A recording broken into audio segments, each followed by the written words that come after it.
Good morning, everyone. My name is Alaa Kamil, and I am serving as the designated federal official to the U.S. EPA Science Advisory Committee on Chemicals, SACC.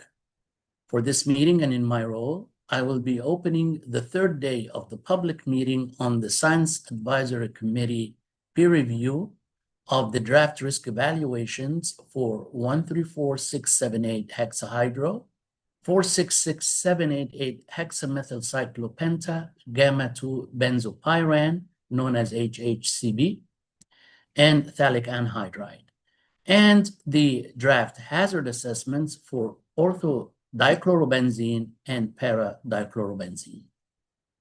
I'd like to repeat that SACC meetings are subject to all requirements of the Federal Advisory Committee Act, FACA, and these include open meetings, timely public notice of meetings, and document availability to the public.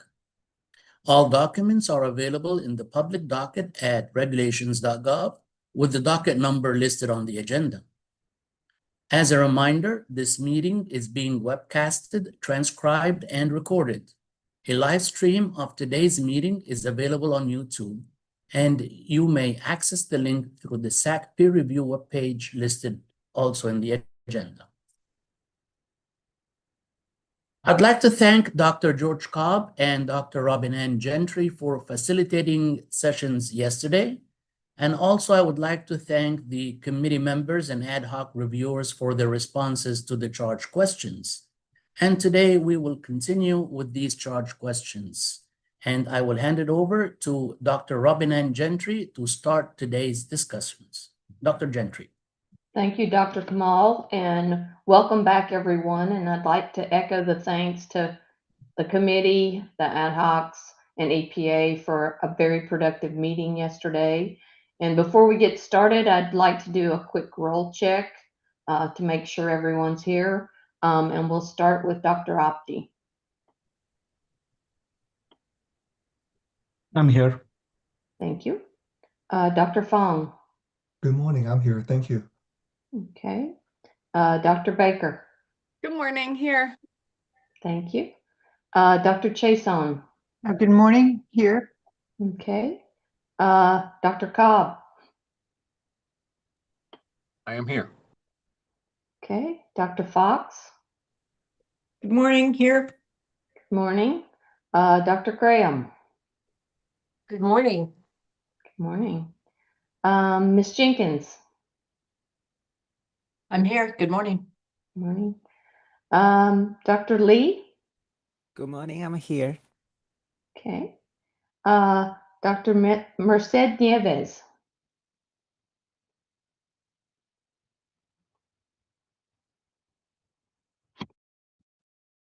Is Dr. Merced Nieves not here? I see her.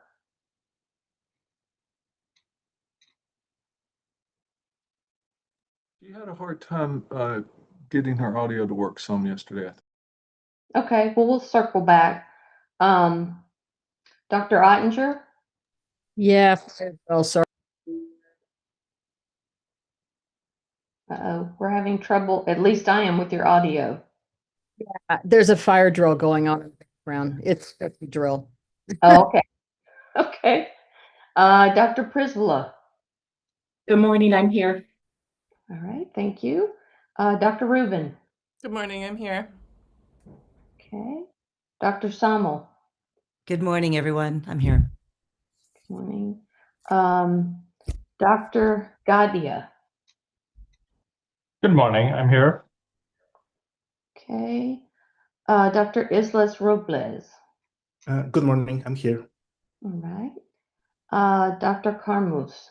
Yes, I'm here. Hello. Dr. LaRocca. Good morning, I'm here. Good morning. Dr. Lovato. Good morning, I'm here. Good morning. Dr. Penduri. Good morning, everyone. I'm here. Okay. Dr. Rager. Hi, good morning. I'm here. Good morning. Dr. Schlink. Here. Good morning. Good morning. Dr. Shao. Good morning, I'm here. Okay. Dr. Strickland. Here. Okay, and Dr. Wolf. Present. Okay, I'm going to circle back to Dr. Merced Nieves.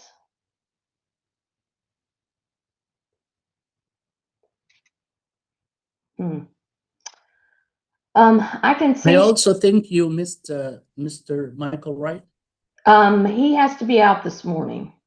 Oh, And he'll okay. be back as soon as he can. I think he came online earlier.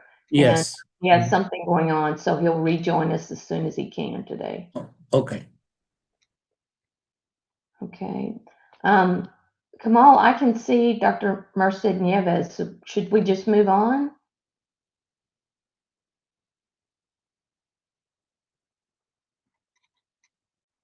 Can you? Yes, sure. Okay. Yes. Thank you. Okay. Before we get started on new charge questions, I wanted to first circle back with the committee. If there's anything we missed yesterday that we need to get on the record.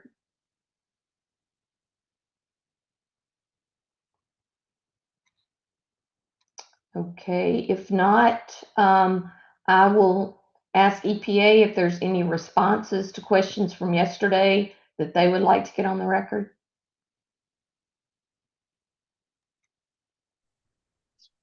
Hello, this is Dr. Chris Green with the EPA, and I do have some written responses from yesterday to read into the record. These would be submitted and sent to you and everyone on the SACC docket.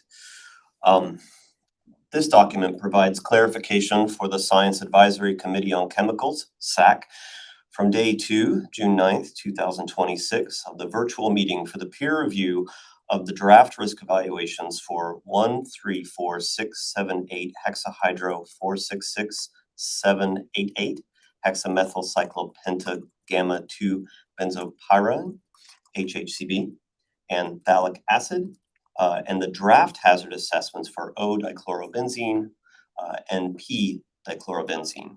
These clarifying questions and corresponding follow-up responses originate from the morning session related to EPA's technical presentations. DCBs. What is the rationale for filtering EPI studies with fewer than 3 exposure levels? Response.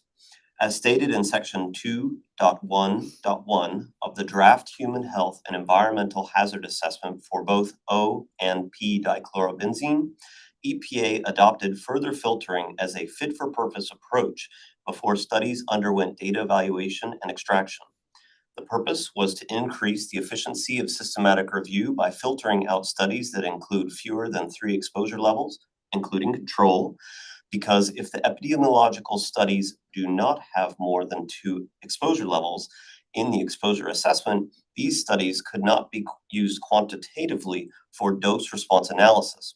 However, although these studies that were filtered do not have study quality ratings from data evaluation, they are discussed in the hazard identification section and contribute to the overall weight of scientific evidence for their respective health effects. HHCB.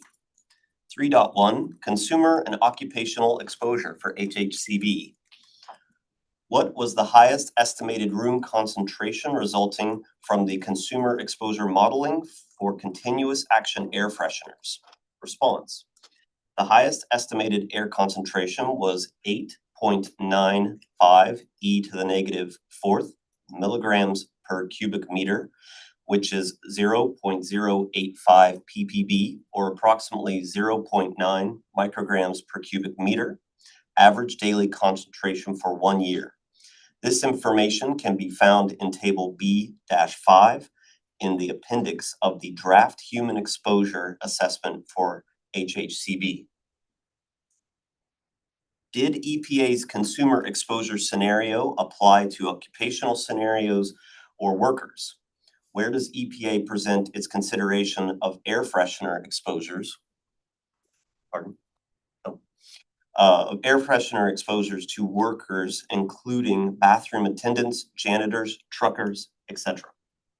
Response.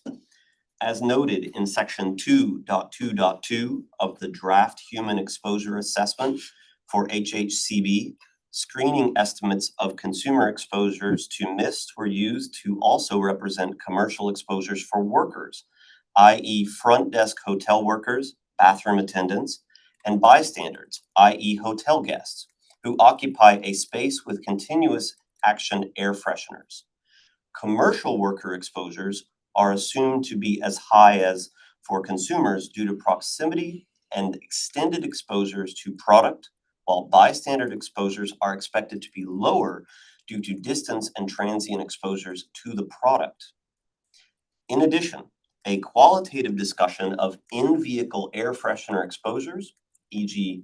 truckers and other professional drivers, and their expected lower exposures relative to the upper bound scenario assessed for residual continuous air fresheners is provided at the end of section 2.2.2.1. How many powder products did EPA not have concentration data for? Did EPA make attempts to contact manufacturers for additional concentration information on these products? Response: EPA conducted public searches for safety data sheets and product information on HHCB, including searching company websites that reported under CDR, chemical data reporting, and TRI, toxic release inventory.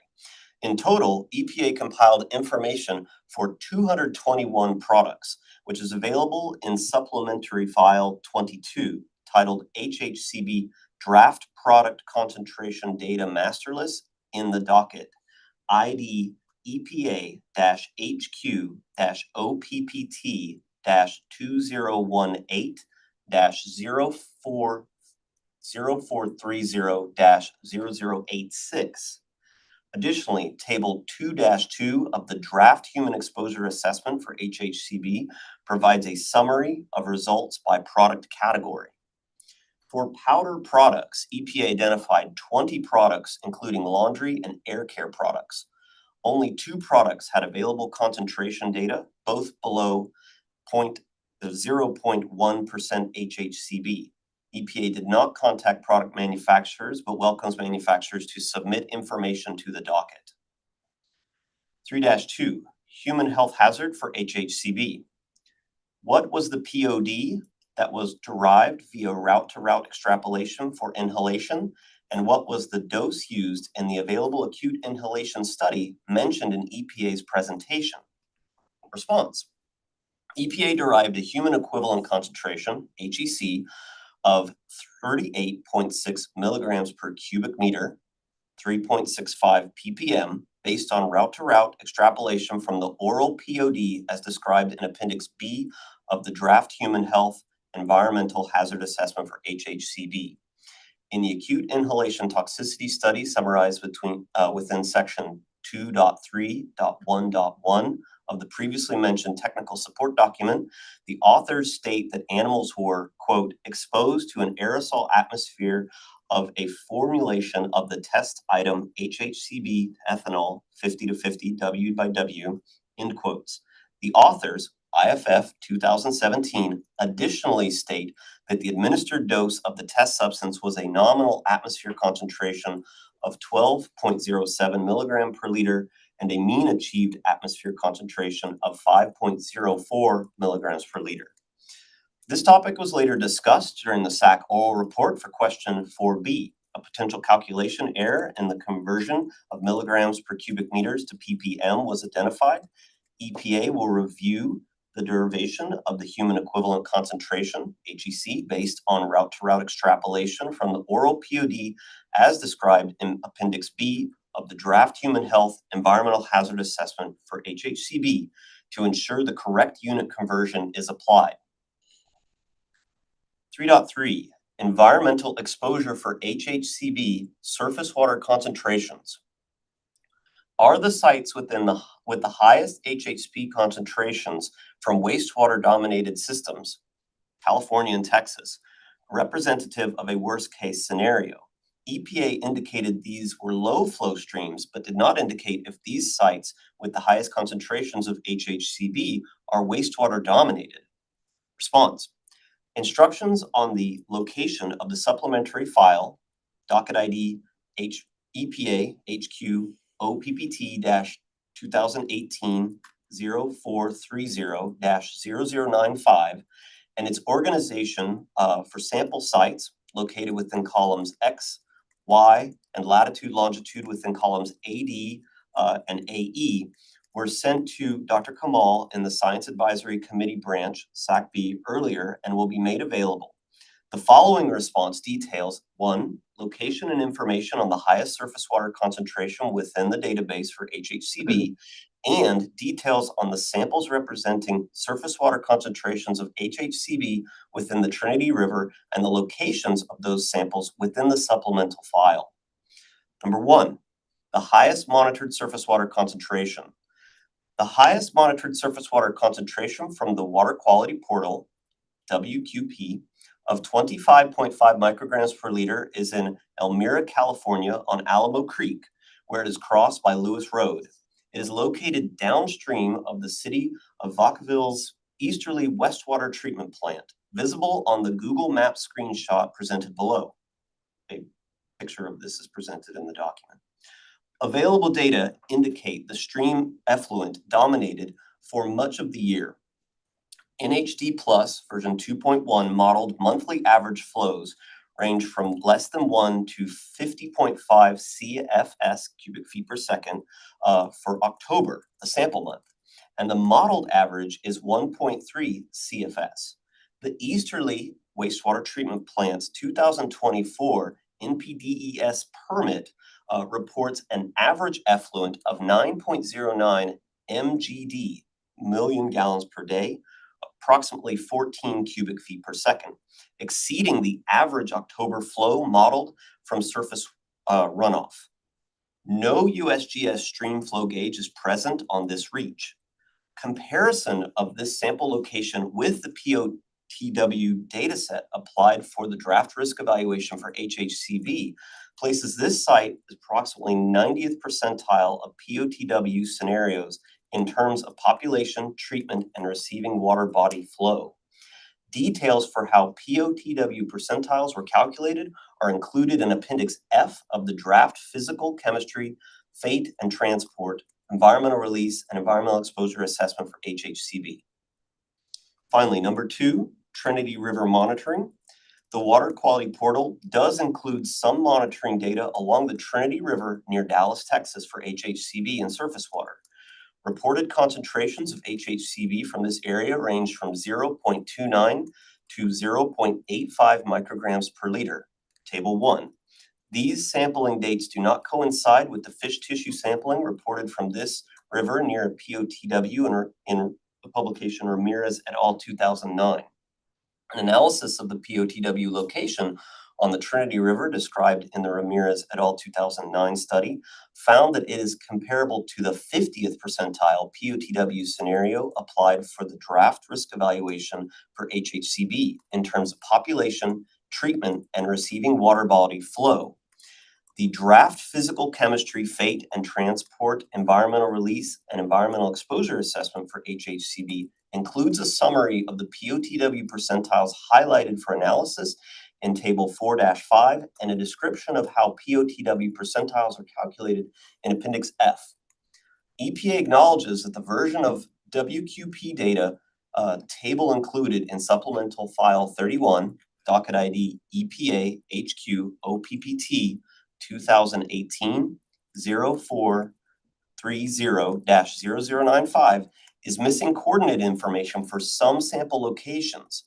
Additional location details are available from Water Quality Portal, and they will be joined to this supplemental file for the final draft. Finally, Table 1 presented in this document is titled WQP Monitoring Data for Surface Water HHCB, Trinity River near Dallas, Texas. Columns include rows in Supplemental File 31, Activity Identifier, Result Measure Value, Result Measure Unit Code. Finally, a note underneath this table states this table contains a subset of the samples included in Supplementary File 31, representing only those collected at monitoring locations on the Trinity River near and downstream from Dallas, Texas. This table only retains minimal metadata for each sample. For the full metadata associated with each sample, The row number in the first column or the activity identifier in the second column can be used to look up the sample details in the full supplemental table. That concludes my reading of the of those clarifying follow-ups into the record. Thank you for your time. Thank you, EPA, for those very detailed responses. I will go to the committee for initial clarifying questions, but thinking we may need to revisit these tomorrow morning after the committee's had some time to look at what you submit to the SharePoint site. Dr. Gadya. Good morning. Thank you for that response. Did I hear correctly that the worst case exposure in HHCB for the continuous aerosol was 0.9 micrograms per cubic meter? And could you please clarify what EPA uses as breathing volume for the day for an adult?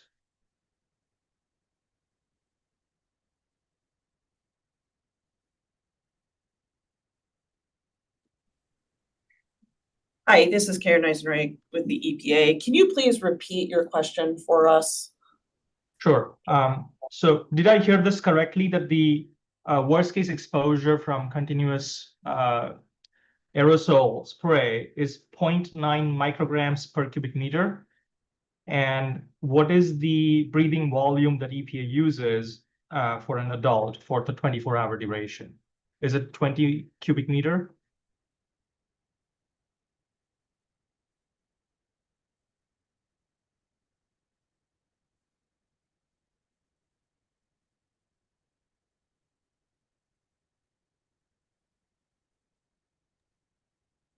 Yes, that is correct. This is Giovanni speaking. Can you hear me okay? Yes. So yes, the highest concentration that we estimated for chronic exposure, so that is average daily concentrations for 1 year, is 0.9 micrograms per cubic meter. And the breathing rate is approximately 14.7. 14.7, okay. So when Please you clarify I'm sorry, EPA, can you, this is Dr. Gentry. Can you just clarify the units of that for the record? Units, meters cubed Per day. Per day? Okay. per day.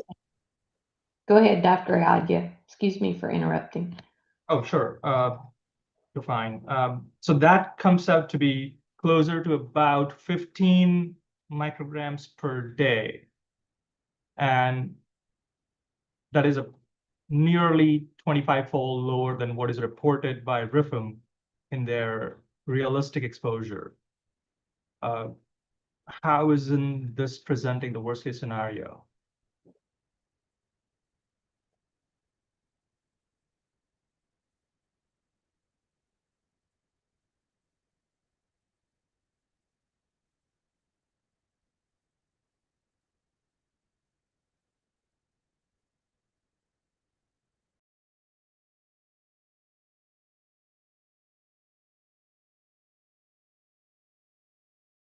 EPA, are you there? Yes. Apologies. Dr. Green, EPA, I had to do a little bit of talking on that one. We'll probably have to get back to you on that, but one of the first things that comes to mind is source attribution and the representation of the products that Dr. Morales was talking about in his work and our TSCA work. So we can follow up with this, but we look forward to a report on that. Thank you. Thank you. Thank you. Thank you. Dr. Cobb? First of all, thank you very much to EPA. I know that you guys are under a lot of pressure to get these reports done, and then we're asking questions and you're responding in real time. And I want to express my sincere gratitude to you for getting this information to us. I think perhaps Dr. Gadia's response or question may actually end up in our actual report instead of an answer that EPA can give us today. One thing I did want to say is or I wanted to clarify, in one of the earlier discussions of the HHCB exposure, these numbers we're talking about, was that in table B5 as in boy or E5 as in echo?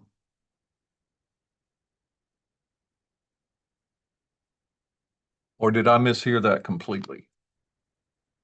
Hold on. This is Giovanni Meredith speaking from EPA. Yes, that's table B5 in the appendix of the Human Health Exposure Technical Support document. Again, the audio here is not the best. Is it boy or echo?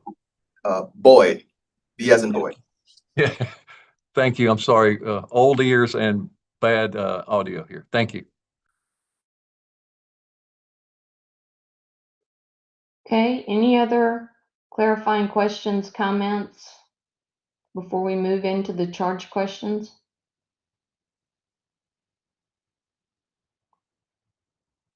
Okay, well, we are scheduled to begin with question 5A this morning. EPA, if you would like to read that into the record.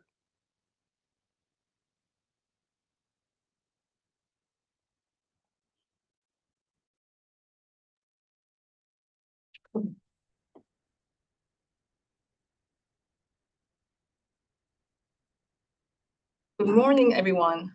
I'm Dr. Ann Huang from EPA. I'm going to read DCB charge questions into the record. Charge question 5. In 2023, EPA's OPPT requested that NIEHS conduct 5-day female mouse and rat inhalation studies with targeted transcriptomics, US EPA 2026. NIEHS 2025 for use in the draft human health and the environmental hazard assessment for p-dichlorobenzene. The study describes transcriptomic analysis on 5 tissues, including analysis of genes associated with constituted androsten receptor CAR activation for p-dichlorobenzene, US EPA 2026. 5A, please comment on the selection of CAR biomarker genes. Specifically, provide feedback on the selection and the relevance of the genes included and the use of transcriptomic data to evaluate CAR activity described in section 4.3 of the technical support document for the draft risk evaluations. Supporting hazard characterization of o-dichlorobenzene and p-dichlorobenzene using a 5-day in vivo transcriptomic studies, US EPA 2026. Thank you. Now I'll turn it over to Dr. Apte, who will be our lead discussant on this charge question. Thank you. Can you hear me? Yes. All right. I'm going to read into the record a summary of points that has been raised. We have a lot of comments and a very detailed response, written response will be submitted, of course, with verbatim comments from the reviewers, from the discussion. So here are the main points that we came up with. The 2 CYP genes that are used, CYP2B10 and CYP2C55, are well supported. However, CDC20 is a source of some consensus concern. All 5 discussants agreed that CYP2B10 and CYP2C55 are appropriate and well-validated CAR biomarkers. CYP2B10 in particular is recognized as the canonical single gene marker of CAR activation, strongly induced by phenobarbital and other CAR agonists. CYP2C55 further supports hepatic CAR activation. However, all discussants flagged CDC20 as problematic in this context. CDC20 is a cell cycle regulator associated with downstream hepatocyte proliferation, a later key event in the CAR adverse outcome pathway. Rather than a receptor proximal indicator of CAR activation itself. Its inclusion induces ambiguity. Elevation of CDC20 could reflect general cell proliferation or adaptive stress responses rather than direct CAR signaling, weakening its value as a CAR-specific biomarker. The second major point that we thought was that the 3-gene panel may be too narrow. Multiple discussants noted that limiting the panel to 3 genes may not capture the breadth of CAR-mediated transcriptional process or response. One discussant has identified 10 published studies and a curated list of over 10 well-validated CAR target genes. All of this is included in the written comments. These include CYP3A11, UGT1A1, GSTM1, UGT2B34, ALDH1A1, MRP2, and the cell cycle genes CCNA and CCNB.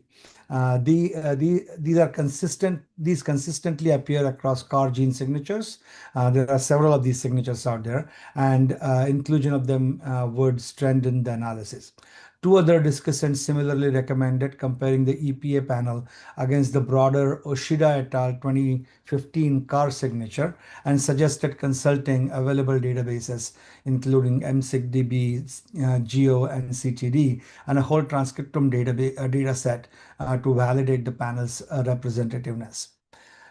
This was further continued in the comments that, or the next point was very similar to this, indicating that the 3-gene panel should not be equated to full CAR signature confirmation. One discussion cautioned that EPA should not imply that this 3-gene panel is equivalent to the established Oshida et al. 2015 CAR biomarker signature. The EPA should either explicitly demonstrate concordance with the full Oshida gene signature using existing whole transcriptomic GEO datasets, or clearly state that the S1500 plus analysis supports only a narrow focused CAR responsive gene response. Another discussant similarly recommended that the agency explicitly categorize genes as canonical versus non-canonical and provide a clearer justification for inclusion of non-canonical genes such as CDC20.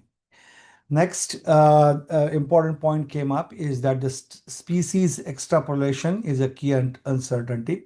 Some discussants noted that EPA's mapping of mouse CAR biomarker genes to rat orthologs, for example, CYP2B1, CYP2B2, and CYP2C24, assume functional equivalence that may not hold across species. CAR biology, CYP regulation, and liver tumor susceptibility differ among mice, rat, and humans. The biomarker panel is appropriate for supporting a rodent CAR-mediated mode of action, but should be treated as one line of evidence within a broader weight of evidence framework rather than a standalone determinant of human relevance. Another discussant pointed out that the species difference is mainly driven by toxicokinetics, which might then lead to the differences in CAR activation. However, something to remember is that there are probably two players here. One is definitely the TK differences, but the other one is that there is inherent difference between mouse and rat CAR. Transcriptomics is valid, and the next point is that transcriptome is valid but a supporting tool and not a standalone determinant. There was a broad agreement among discussants that transcriptomic data are very valuable and they are scientifically scientifically justified approach for detecting early molecular events prior to apical tumor outcomes, and that the observed dose response increase in CAR biomarkers with mouse responses consistently left shifted relative to rat, and the lower BMDs, BMDLs in mice are consistent with the known mouse specific susceptibility to p-dichlorobenzene liver tumors. However, reviewers stressed that biomarker induction must be interpreted in conjunction with apical endpoints such as hepatocyte proliferation and hepatomegaly, benchmark dose results, and the broader literature on non-genotoxic rodent-specific CAR mode of action. Further, CAR agonism has implications beyond cancer. This is an important point. There is a relevance to non-cancer risk assessment as well. One discussant raised an important regulatory nuance. While EPA's determination of non-human relevance applies specifically to CAR-driven tumorigenesis, CAR agonism can perturb other biological systems, for example, thyroid hormone regulation, and that these are relevant to non-cancer endpoints. Under the 2005 EPA cancer guidelines, demonstrating non-human relevance of tumor outcomes was not required for chronic risk assessment. An RFD anchored on the absence of CAR agonism would therefore be protective against both non-cancer effects and any residual carcinogenic concern. An argument that actually strengthens rather than undermines the utility of CAR biomarker data for quantitative risk assessment. So there is an overall consensus that the EPA's CAR biomarker approach is scientifically reasonable in concept, and the CYP gene selection is appropriate. However, the panel needs better justification for inclusion of CDC20. Should be expanded. The panel should be expanded or cross-validated against established CAR signatures and should be explicitly presented as supporting mechanistic evidence rather than definitive confirmation of CAR activation. Interpretation should be integrated with the apical data, species-specific sensitive differences, and the regulatory distinction between tumor-specific and broad systemic effects of CAR. And I'll stop there. Thank you, Dr. Apte. We'll go to the other discussants for this charge question. Dr. Wolf. No, Dr. Apte covered everything very well, so I don't have any additional comments. All right, thank you. Dr. Panduri. Yeah, I second Dr. Wolf's comment. Dr. Apte has covered exceptionally well. Nothing to add. Okay, thank you. Dr. Lovato. Yep, same here. No comments. Everything was covered. Thank you. Thank you. And Dr. LaRocca. Same. I think Dr. Apte covered it very well, so no further comments. All right, thank you. Any clarifying questions from EPA? Oh, I'm sorry, forgot to go to the rest of the committee. Dr. Ottinger. Just a quick question, which may not be directly relevant. Is there any consideration for humans on statins? Can you further explain the context of the question? Yeah, there's an interaction between statins and CAR. And it seems to be a synergistic kind of effect in some cases. And so I just wondered if that actually might be an enhancing or a good argument for using CAR as a good indicator.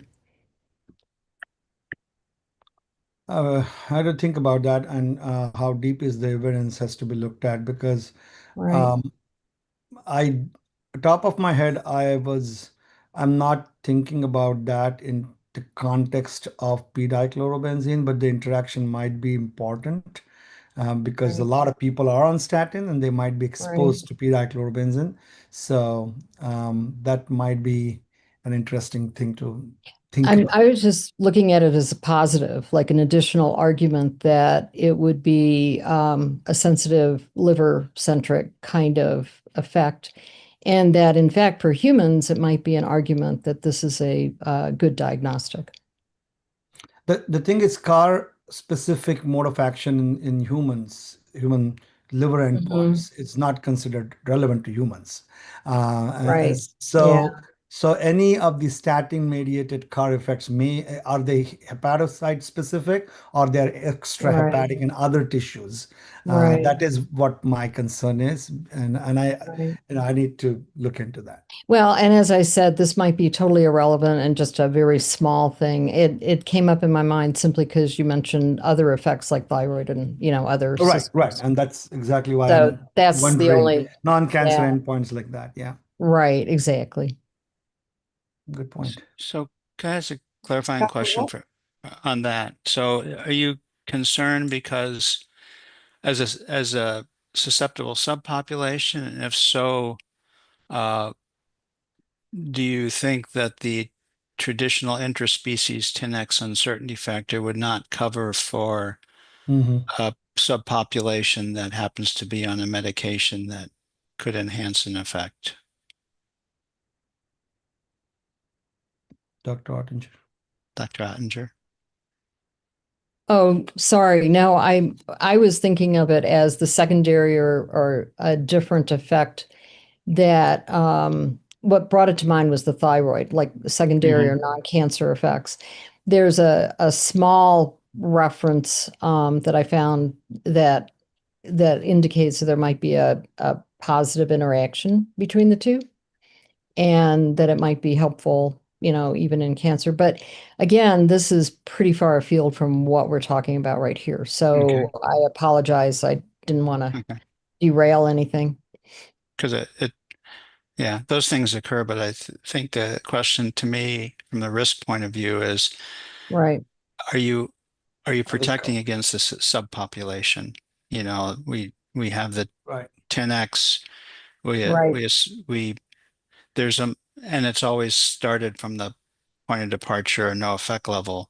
Right. So then the question to me is, do you have any reason to believe that these susceptibilities would shift the dose response curve such that you're no longer adequately within a margin of exposure that's protective? And no, I was going the other way, but Dr. Wolf, you're going into drilling in much further than I had thought about it. Okay. So kudos well, I to just you. want to, I just was thinking from the EPA perspective, do we have to worry about these subpopulations? Because we mentioned yesterday about the obesity issue and accumulating, and that's always a concern as a yo-yo dieter myself. I know that I've accumulated and then I've released and accumulated, released. So that to me is a kind of concern that could be addressed, but this is no, that's just for the behind. agency. That's behind what I said, but with the caveat, it might be such a minor effect that the 10x is perfectly sufficient and, not a problem. But anyway, sorry about that. I think those question. are important things to think about. And that's why we have this diverse panel to bring up all these other issues. With the number of people who take statins, that could be, that's important. Anyway, thank you. Sorry. Okay. Thank you for that discussion. Anyone else have anything they want to add from the committee? Okay, if not, we'll see if EPA has any clarifying questions.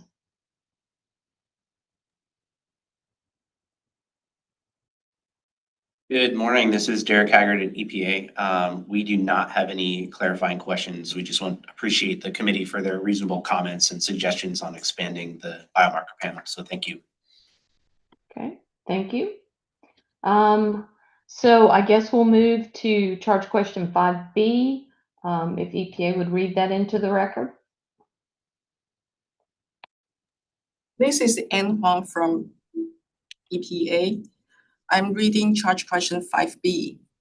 Please comment on the specific analysis used in the CAR biomarker analysis described in section 4.3 of the technical support document for the draft risk evaluations supporting hazard characterization of o-dichlorobenzene and the dose response modeling and the p-dichlorobenzene using 5-day in vivo transcriptomic studies, US EPA 2026, including the differential expression, dose response modeling, and the species comparison analysis.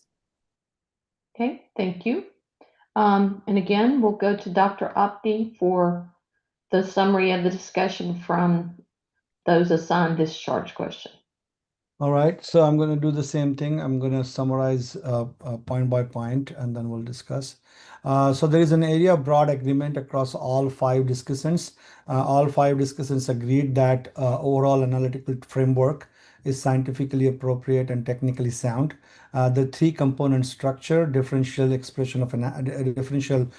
expression analysis, BMD-BMDL dose response modeling, and the cross-species comparison is consistent with the current best practices in transcriptomic risk assessment, and the use of DSIC2 with filtering of P is less than 0.05, log-fold 2 change greater than 1.5, followed by BMD express modeling, what was appreciated by all the discussions. The first point is that the species comparison is the strongest analytical element. All discussants identified the mouse versus rat species comparison as the most valuable component of this analysis. One discussant provided most precise quantitation. Mouse liver CYP2B10 BMDs are approximately 2.6 to 3.5 fold lower than the rat 2B6, 2B2 orthologs, and mouse 2C55 BMDs are approximately 21-fold lower than the rat 2C24 ortholog. These quantitative differences provide robust mechanistic support for the conclusion that mice are substantially more sensitive to CAR pathway activation by p-dichlorobenzene than rats, which is consistent with the observed species-specific tumor findings, apical findings in the carcinogenicity bioassay. Another discussant pointed out that this difference is apparent susceptibility to p-dichlorobenzene is likely due to the toxicokinetics, as we discussed, and the dramatic differences in the tissue concentrations of the agent in the liver, as presented by in the NIHS study. Apparently, the mouse accumulates more compound than in the liver at the same chamber exposure concentration than rat. This difference could be responsible for the species differences. It should be also noted that inherently there is a difference in susceptibility to ligands and structure of CAR within mice and rats, although it is significantly closer. These species are closer than they are to humans, but there are still some differences between mice and rat, and that could also account for some other differences. Second point, toxicokinetics should be integrated. Exposure concentrations is an insufficient x-axis. One discussant raised the most methodologically distinct concern. EPA used external exposure concentrations as dose metric for the BMD modeling, whereas internal tissue or blood concentrations would be more scientifically appropriate, particularly given that the NIHS pharmacokinetic data shows significant species differences in blood and tissue concentrations of p-dichlorobenzene between mouse and rats at equivalent air concentrations. This would better explain the differences pointed out in the previous point. Using external concentrations provide a skewed view of mouse-rat comparison because interspecies toxicokinetic differences are not accounted for. Internal dosimetry would be a better way for defensible human equivalent concentrations, HECs, calculations, and body weight allometric scaling later down the road. This is also critical for future proofing, in a way, the data towards in vitro to in vivo extrapolation IVIVE approaches, which require tissue blood concentrations as a dose anchor. This concern was not explicitly raised by other discussants, but this represents a significant methodological gap that has direct implications on the quantitative risk assessment. Point 3, BMD gene level aggregation framework seems to be unclear. One discussant noted that while BMD modeling was applied appropriately at individual gene level, the agency provides no clear framework for aggregating across genes or selecting for genes or gene sets. Gene sets that drive the final hazard interpretation. Specifically, it is not explained whether the lowest BMD, median BMD, or a canonical reference genes, for example, CYP2B10, is used as a basis for the TPOD, and if yes, why? This connects directly to the prior discussion about the 5th percentile versus the lowest BMDL approach in TPOD derivation that happened yesterday, and exposes this unresolved transparency issue in the analysis. For the next point, CAR is a dominant but not exclusive driver here. PXR has not been fully excluded. Some discussants raised the concern that EPA's characterization of the response as CAR-mediated does not fully exclude PXR coactivation. One discussant noted that while EPA relies on unchanged hepatic CYP3A activity, Lake et al. 1997, to exclude PXR, this is not conclusive. The double knockout, double humanized mouse model, Henderson et al. 2015A, used by EPA, demonstrates that the CAR-PXR pathway collectively is required for CYP2B10 induction, but cannot distinguish CAR-specific activation from PXR contributions because no single receptor knockout comparator was included.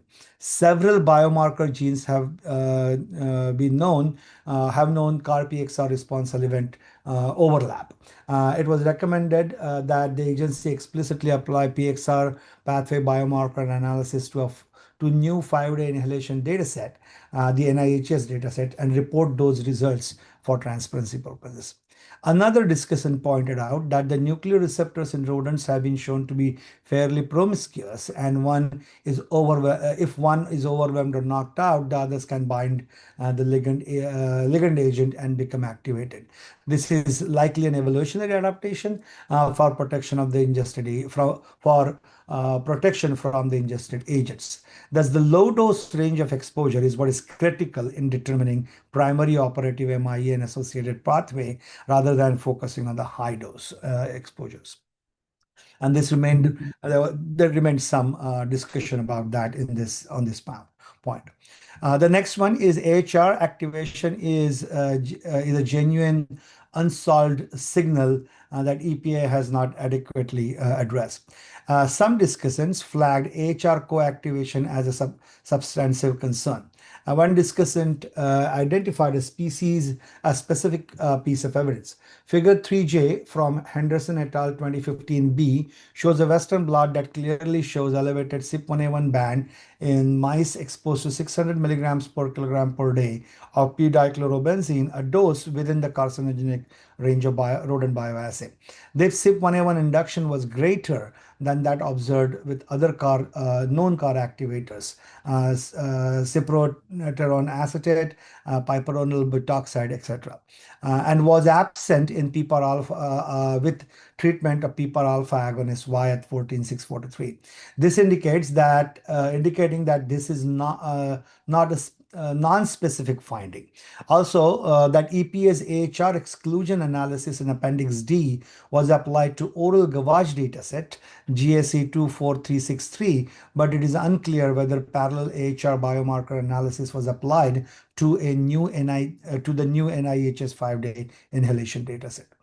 This is especially relevant for lung tissue, where AHR is constitutively expressed at high levels and where p-DCB makes a direct first contact during inhalation exposure. Next point, NRF2 oxidative stress is a consistent, partially CAR-independent signal that requires explicit characterization. One discussant's most substantial concern described as a primary issue here is that EPA's treatment of NRF2 pathway activation as merely secondary downstream consequence of CAR-induced CYP activity. There are two specific findings that we are concerned with. First, Appendix D of the EPA hazard assessment itself reports that NRF2 activation persists in CAR-PXR double knockout mice as well as CAR-PXR double humanized mice, whereas CAR-mediated CYP2B10, CYP2C55 induction is completely abolished in these animals. If NRF2 activation was purely downstream of CAR-driven oxidative stress, as EPA claims, citing Rooney et al. 2019, it should be subsequently reduced in the absence of CAR, but it was not. This internal inconsistency is acknowledged in Appendix D, but it has not been interpreted in the main text.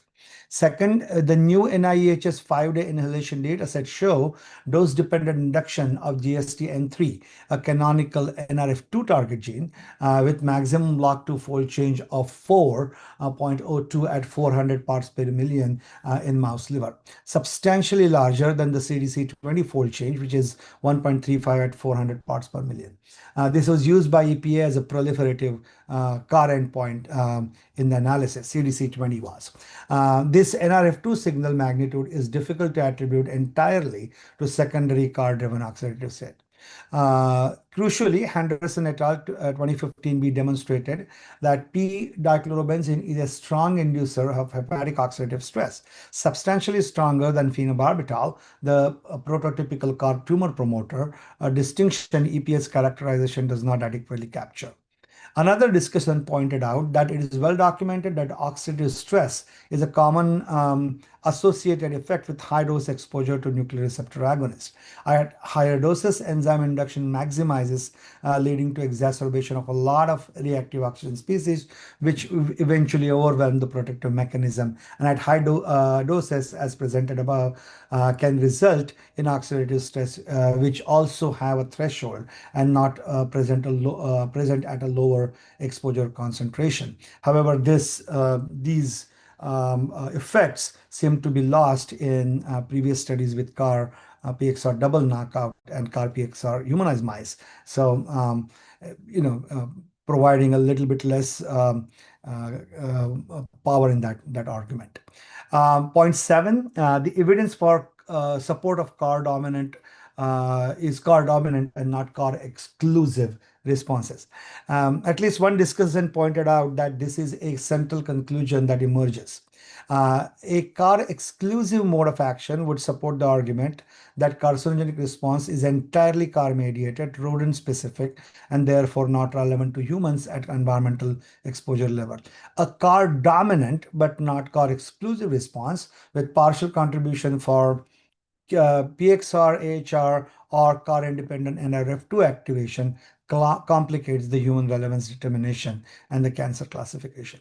One discussion explicitly recommended EPA present CAR, PXR, AHR, and NRF2 results side by side for transparency and in a transparent integrated framework, rather than leading with a CAR exclusive narrative that the current evidence does not fully support. Another discussant again pointed out that this is not unusual with high dose exposures, that frequently in gene expression evaluations of nuclear receptor agonists can find more than one nuclear receptor stimulated. This is important. What is important is what happens when at the lower dose concentrations. In addition, at some level, it makes no difference, as all of these effects are threshold dependent, and a BMR based POD can be selected for transcriptomic perturbations that would prevent any pathway to be stimulated and protect human health. And I'll stop there.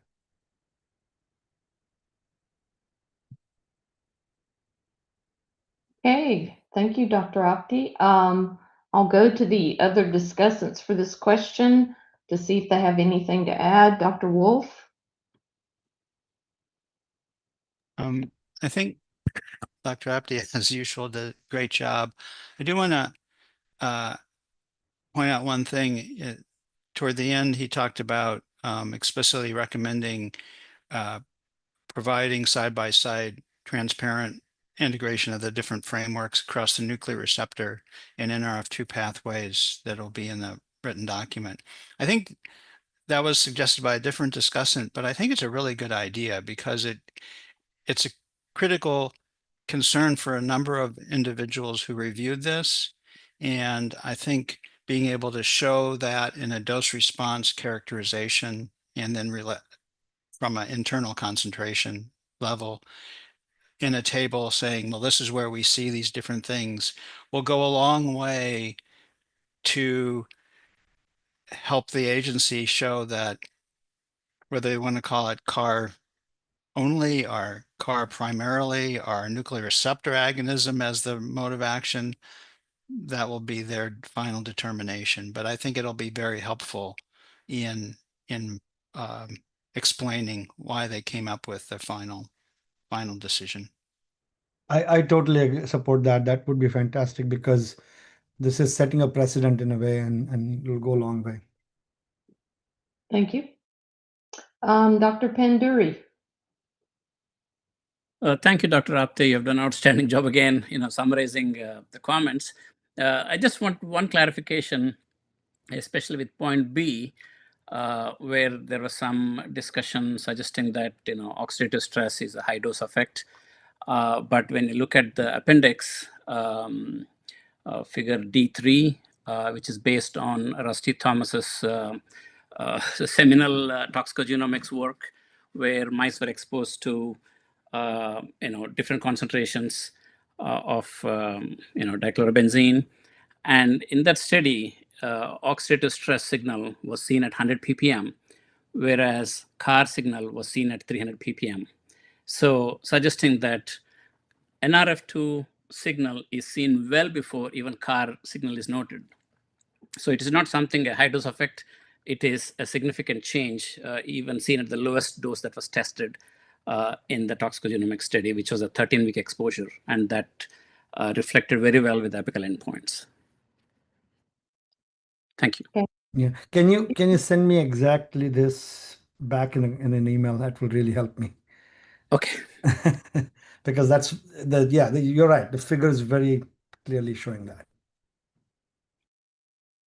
Okay. Thank you. Dr. Lovato. I don't have any additional comment. It was very well summarized and very well explained. So, yep, perfect. Thank you. Okay, thank you. And Dr. LaRocca.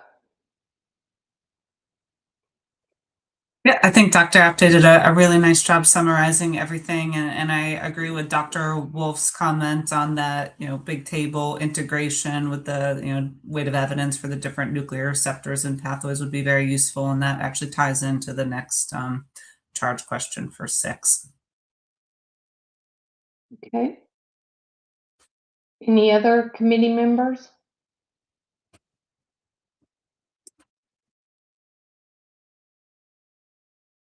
Any clarifying questions from EPA?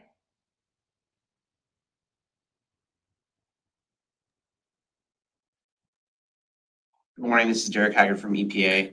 Again, we don't have any clarifying questions, but we just appreciate all the thoughtful comment from the SACC committee members. Okay, thank you. And I guess we'll now read charge question 5C into the record.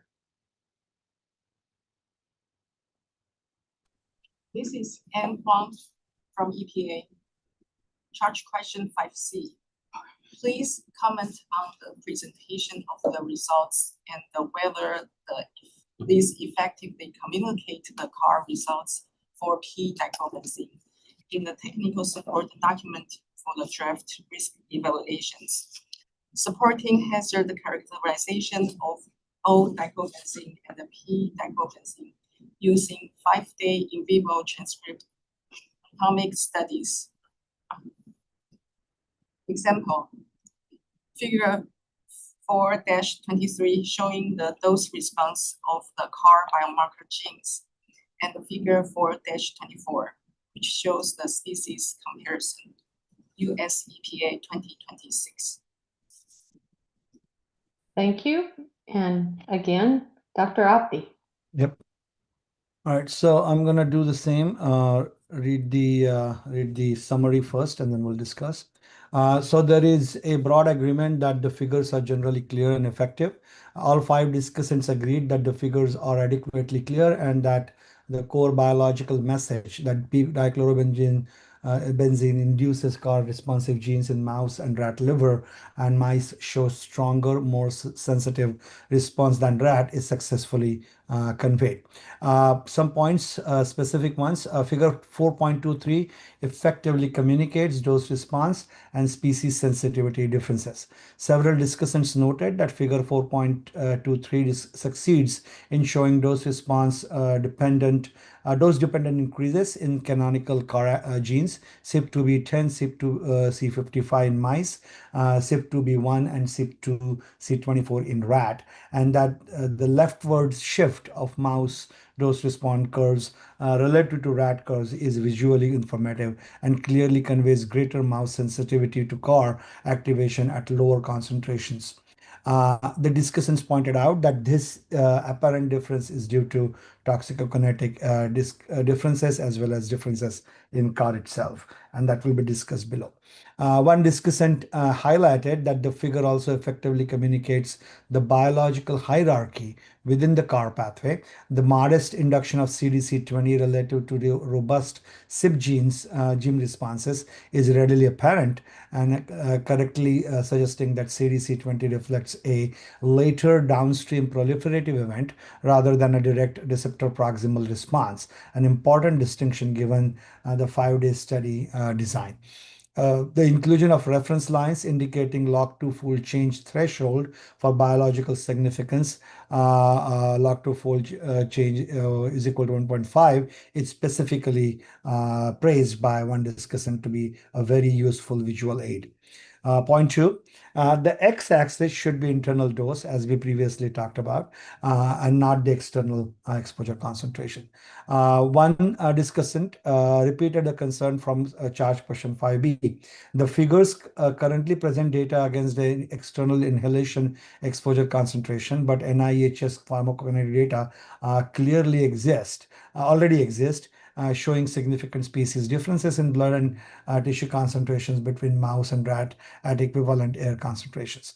Plotting against external concentrations, therefore, sort of misrepresents the true species differences in CAR pathway sensitivity, because the apparent differences may be partly attributed to toxicokinetic differences in target tissue delivery rather than differences in the receptor activation or pathway sensitivity. Using internal tissue or blood concentration would provide a more scientifically accurate representation of pharmacodynamic species comparison and would also produce a defensible human equivalent concentration calculation. Third point, quantitative tables of fold change values are missing and should be added.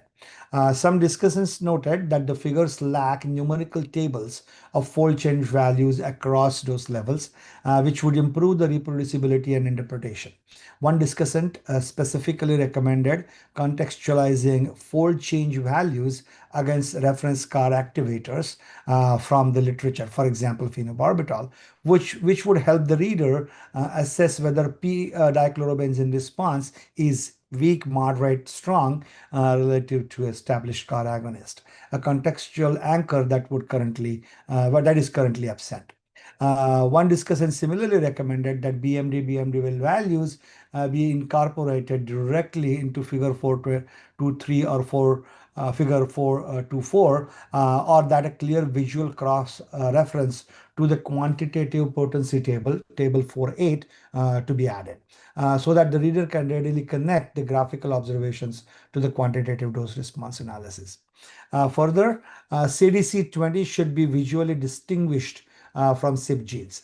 We have had a lot of discussion about this gene.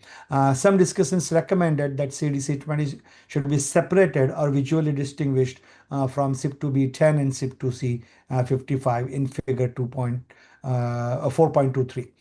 The current grouping of all three genes under the label CAR biomarker genes risks implying they represent the same biological event, when in fact they occupy different positions on the biological pathway.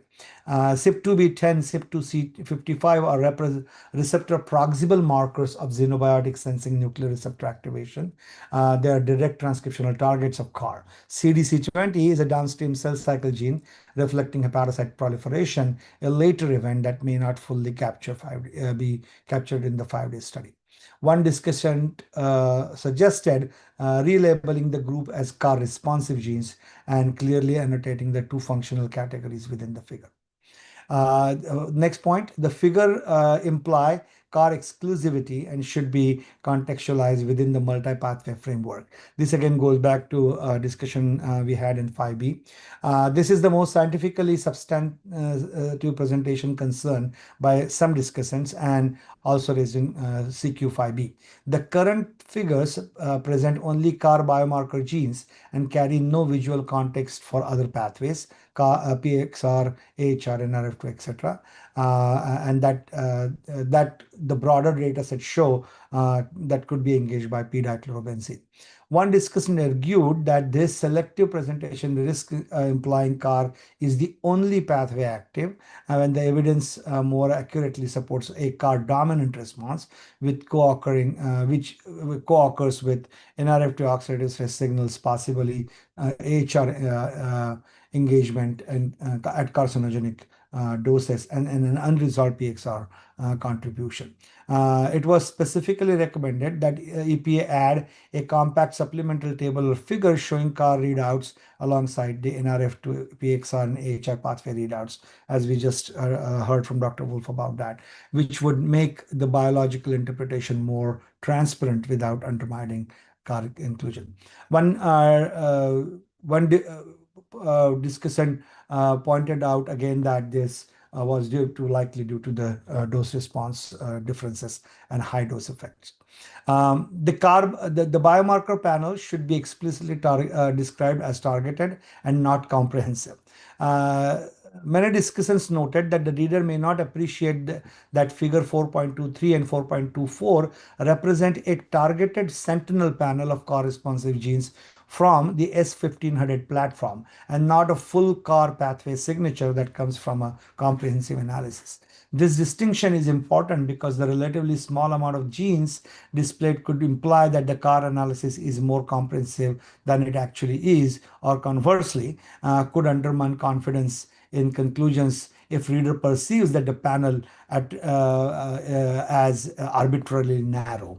One discussant recommended that adding a brief exploratory annotation clarifying that the selected genes are sentinel markers of CAR activation, not the entirety of CAR signaling network, and noting that proportions of broader CAR transcription program, noting what proportion of the broader CAR transcriptomic program these genes represent.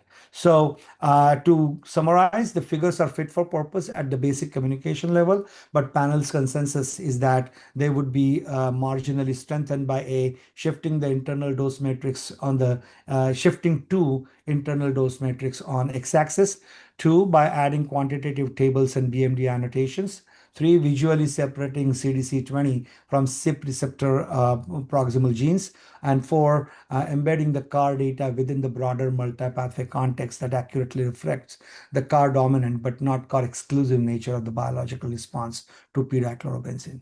And I'll stop there. Right. Thank you very much, Dr. Apte. Dr. Wolf, we'll check in with you.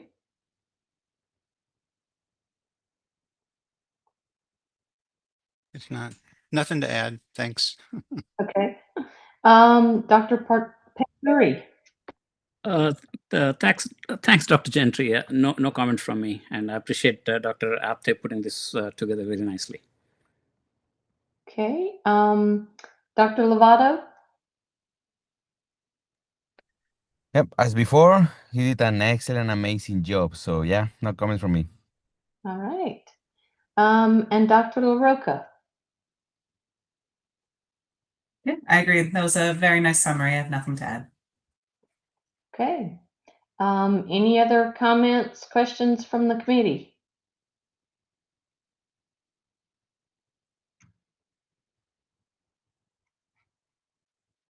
Okay, I guess we'll ask if the EPA has any clarifying questions.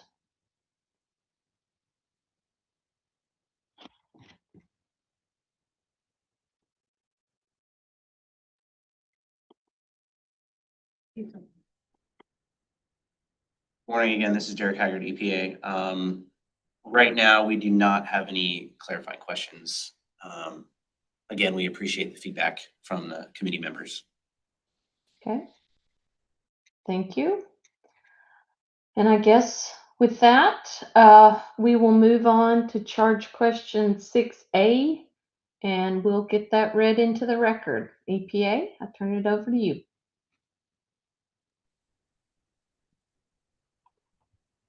This is Anne Huang from EPA. Charge question 6. EPA's proposed mode of action, MOA, for p-diclobenzene aligns with adverse outcome pathway, AOP 107, OECD 23. Sorry to interrupt, and we cannot hear you very well. Can you speak closer to the microphone? Yes. Can you hear it now? Now it's a little better. It's a little better. Is it better now? Yes. Okay, yeah, we turn off the background noise, so sorry about that. Charge question 6.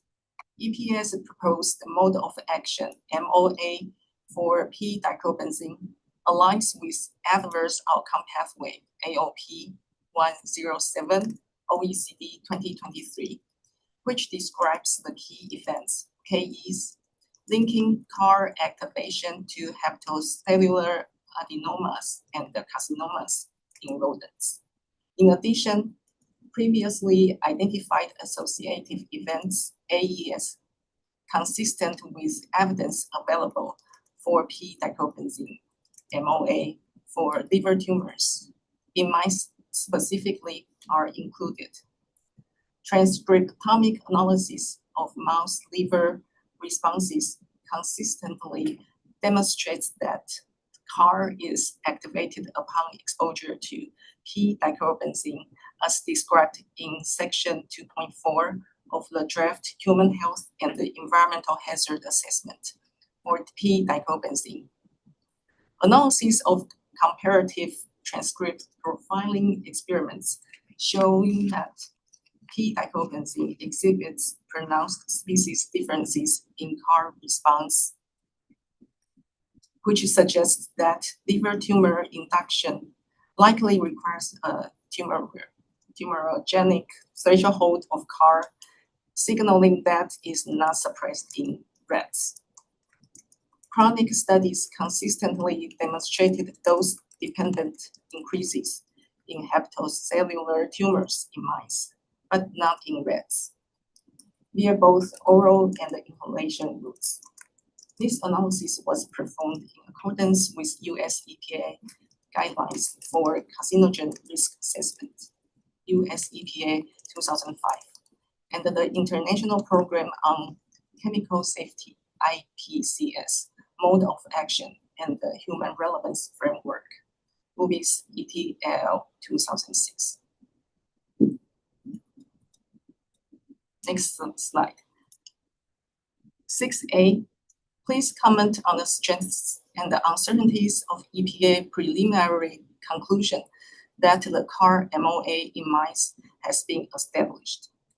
Please include in your comments a consideration of the identified key events, including the utility and application of existing transcriptomic data from oral gavage studies, Appendix D of the draft Human Health and the Environmental Hazard Assessment for p-diclobenzene, and the new NIEHS 5-day whole body inhalation transcriptomic study, Appendix E of the draft Human Health and the Environmental Hazard Assessment for p-diclobenzene to support p-diclobenzene MOA in quantitative risk assessment. Okay, thank you, Dr. Wong. I will turn it over to Dr. LaRocca, who is the lead for this charge question. Thank you. So to start, we'd like to highlight the key strengths of the assessment. So there's strong alignment with OECD AOP 107, linking CAR activation to hepatocellular tumor formation through very well-characterized key events. This is a robust weight of evidence integrating apical toxicology, transcriptomics, and mechanistic studies across multiple data sets. There's consistent CAR activation observed in the oral gavage transcriptomic data sets and confirmed by the NAHS 5-day inhalation study. There's clear exclusion of genotoxicity and strong support for the CAR pathway specificity using the knockout model. There's species concordance supports causality with tumors observed in mice, but not rats, corresponding to stronger CAR activation in mice. Likely, this is driven by different tissue concentrations based on the NAHS study. So moving on to some of the key uncertainties. First is the concept of sustained hepatocyte proliferation is mischaracterized. CAR agonists typically induce a transient proliferation burst, which then drops, rather than a continuous proliferation. One discussant also commented that there's evidence of NRF2 oxidative stress activation, which suggests additional pathways beyond CAR that may influence tumorigenesis. Furthermore, the biomarkers from transcriptomics provide indirect evidence of receptor activation. And while this is using established biomarkers, it's done without demonstrating receptor binding or nuclear translocation, although this information could be considered supplementary but not necessary. Another uncertainty is that the CAR knockout model did not include evaluation of proliferation, which would have been a nice to have, but not necessary to support the overall conclusions given the weight of evidence. One discussant commented that the transcriptomic data are valuable for supporting mechanistic understanding, but are not appropriate as standalone points of departure for quantitative risk assessment.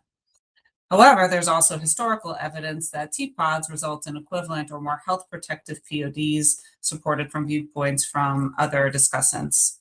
Want to note that this may be out of scope for answering the specific charge question, but wanted to highlight this.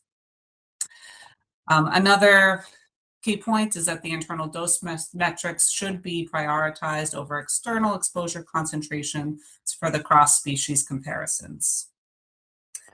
So moving on to the recommendations. The first is, can more context be offered why the specific biomarker genes were selected?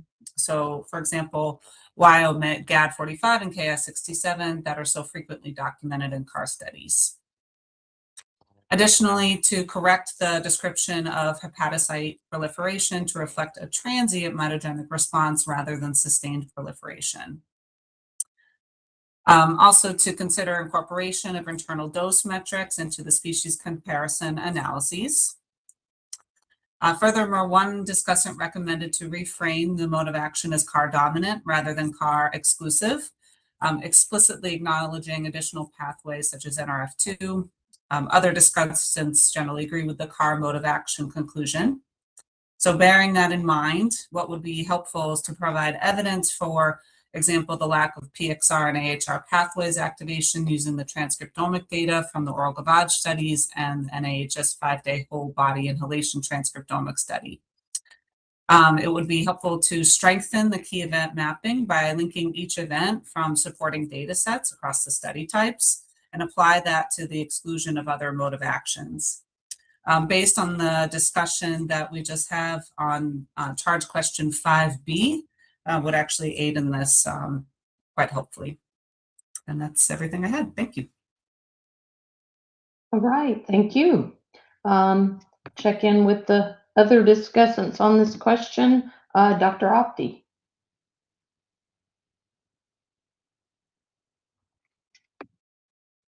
Sorry, no other comments. Everything's covered. Thank you so much. Okay. Dr. Wolf. Yeah, I think I just wanted to highlight they selected AOP 107 from the AOP wiki, and key event 2 specifically says increased cell mitogenic proliferation, and in EPA's proposed outcome pathway, key event 2 says sustained hepatocyte proliferation. That's a key difference, and it's really important that they correct that in their final document and really follow the AOP Wiki 107. I know Dr. LaRocca made that point. We've made that point earlier, but it's really important they follow the AOP Wiki. which has international agreement. Okay, thank you. Dr. Lovato. Nothing. Everything was excellently covered and explained. So yep, no comment. Okay, thank you. Dr. Panduri. Thanks, Dr. Gentry. I think everything has been covered nicely by Dr. LaRocca. Thanks very much. Okay, thank you. And Dr. Kamas. Thank you.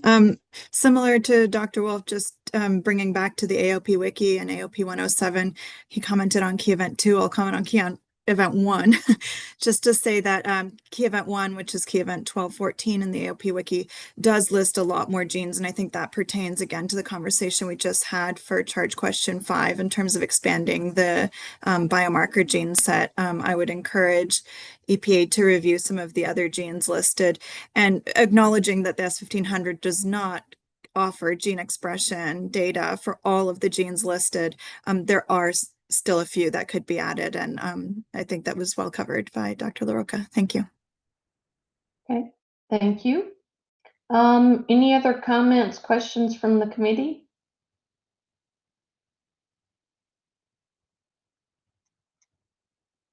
Okay, any clarifying questions from EPA at this time?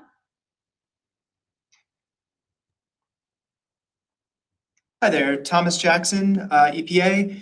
We have one clarifying question that we would like to provide for several points right now. So in the SACC responses for charge questions 1, 2, 3, and 5, as well as it was brought up briefly here in charge question 6, the committee has recommended that we update our analyses to modify the x-axis of all of these analyses to be the internal dose rather than the nominal exposure concentration.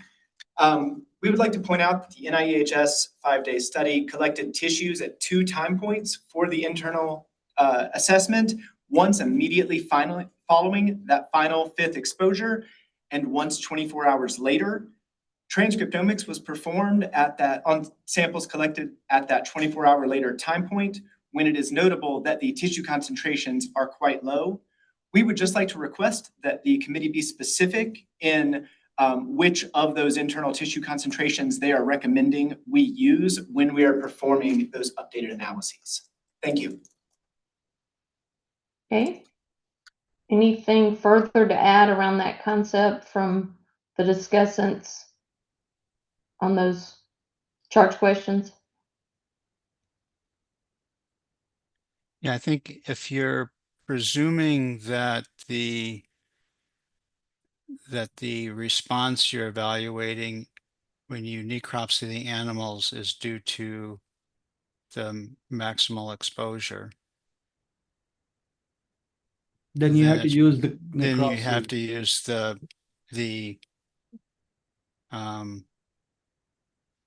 necropsy concentrations is what you mean. Yeah, the necropsy concentrations. It's a very interesting question. And it is an interesting question because I think both. So because it's the response at that time of necropsy isn't just happening then, it's still accumulated. So you're responding to the accumulation of effects over time. So I think to get to the dose response question would be to use the 5-day, use the concentration at the end, and then the response characterization still gives you that dose response characterization. It's I guess the question becomes whether the response you see 24 hours after necropsy is a result of that maximal concentration at the end of the study, or is it a direct response to when you finished the study? So when you finish the dosing. Well, so if you think about that, Dr. Apte, you're giving a level for 6 hours a day. So it's at this. So you're at basically maximized internal exposure. Right. that's having a daily impact on the Gene expression, yeah. gene expression. Now, it's two separate questions. The question you want to answer is what's happening, what's the direct relationship between this gene change and this concentration?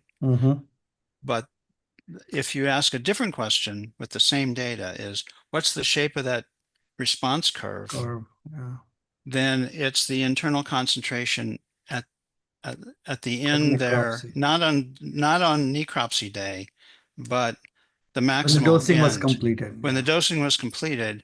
And then what the expression tells you is that The shape, response to that. a better shape of that curve. As long as you're careful to explain that what you're saying is these sets of genes are responding to this 5-day exposure and giving us the shape of that curve and where the cutoffs are as far as biological exposure response measurement.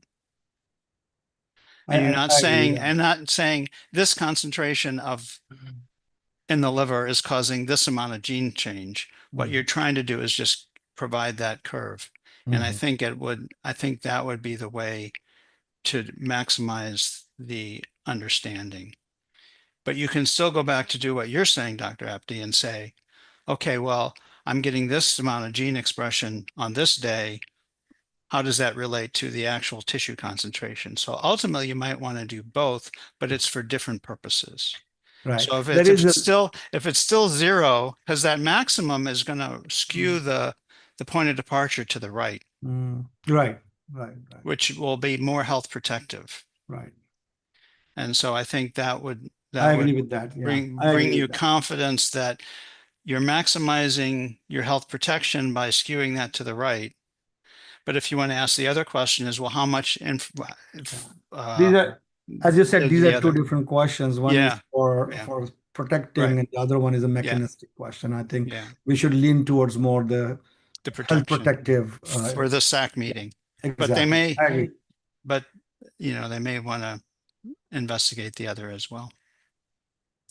Well, I'll just add to this discussion. I think part of consideration, if it's a 6-hour a day per exposure, we're probably not at steady state, but we probably are at what they call periodicity. So they've been exposed enough so you see the pattern of the tissue concentration. So that might be something to consider if what you're capturing at necropsy versus 24 hours later is truly a Cmax. So that may be something. Yeah, that's another consideration to have. I think we may not have a clear recommendation at this point, but we should be able to come up with something for the agency, I think. That's a very good question. Okay, anything else from the committee?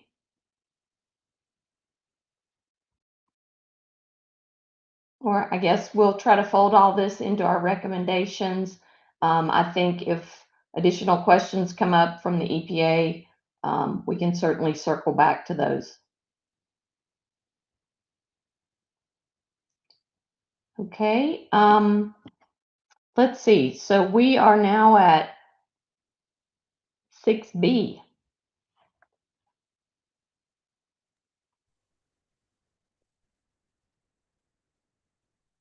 This is the Anhang with EPA. Charge question 6B. EPA preliminarily concluded that mouse liver tumor findings for p-dichlorobenzene are not relevant to human cancer risk. Please comment on the strengths and the uncertainties of EPA's characterization of species differences of p-dichlorobenzene metabolism, including species-specific variations in cytochrome P450 CYP.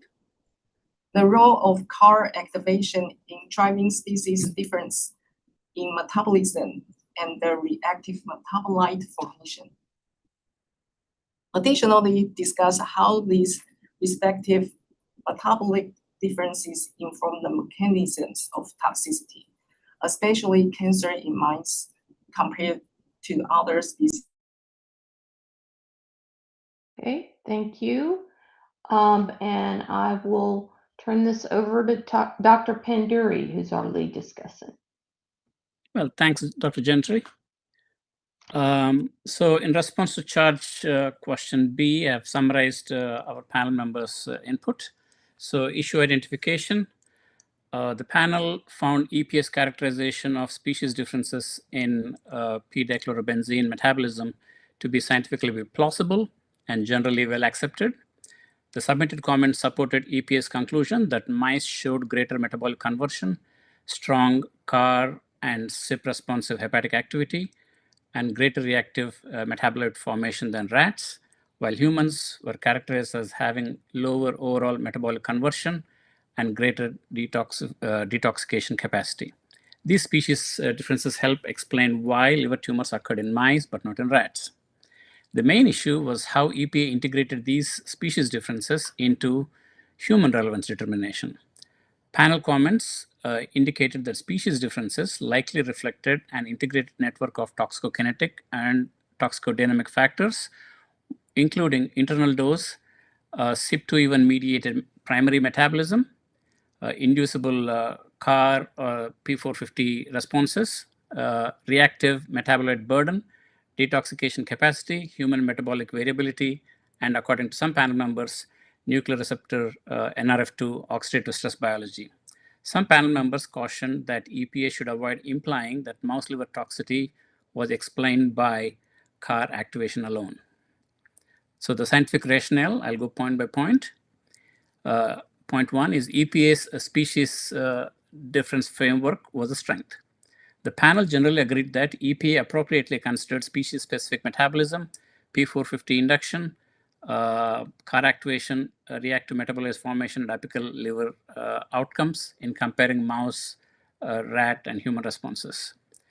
Several comments described EPA's analysis as robust, clear, and mechanistically plausible, particularly because it connected metabolic differences with the observed mouse liver tumor outcome. Point two, mouse susceptibility was supported by stronger metabolic conversion and CAR CYP responsiveness. Some panel members emphasized that mouse liver showed stronger induction of CAR, especially CYP2B10 and CYP2C55, while rat ortholog responses were weaker, minimal, or required higher exposure. These differences supported EPA's interpretation that mouse were more sensitive than rats to p-dichlorobenzene-induced liver tumor formation. Point three, cytochrome P450 or CYP2E1 mediated primary metabolism should remain visible in the interpretation.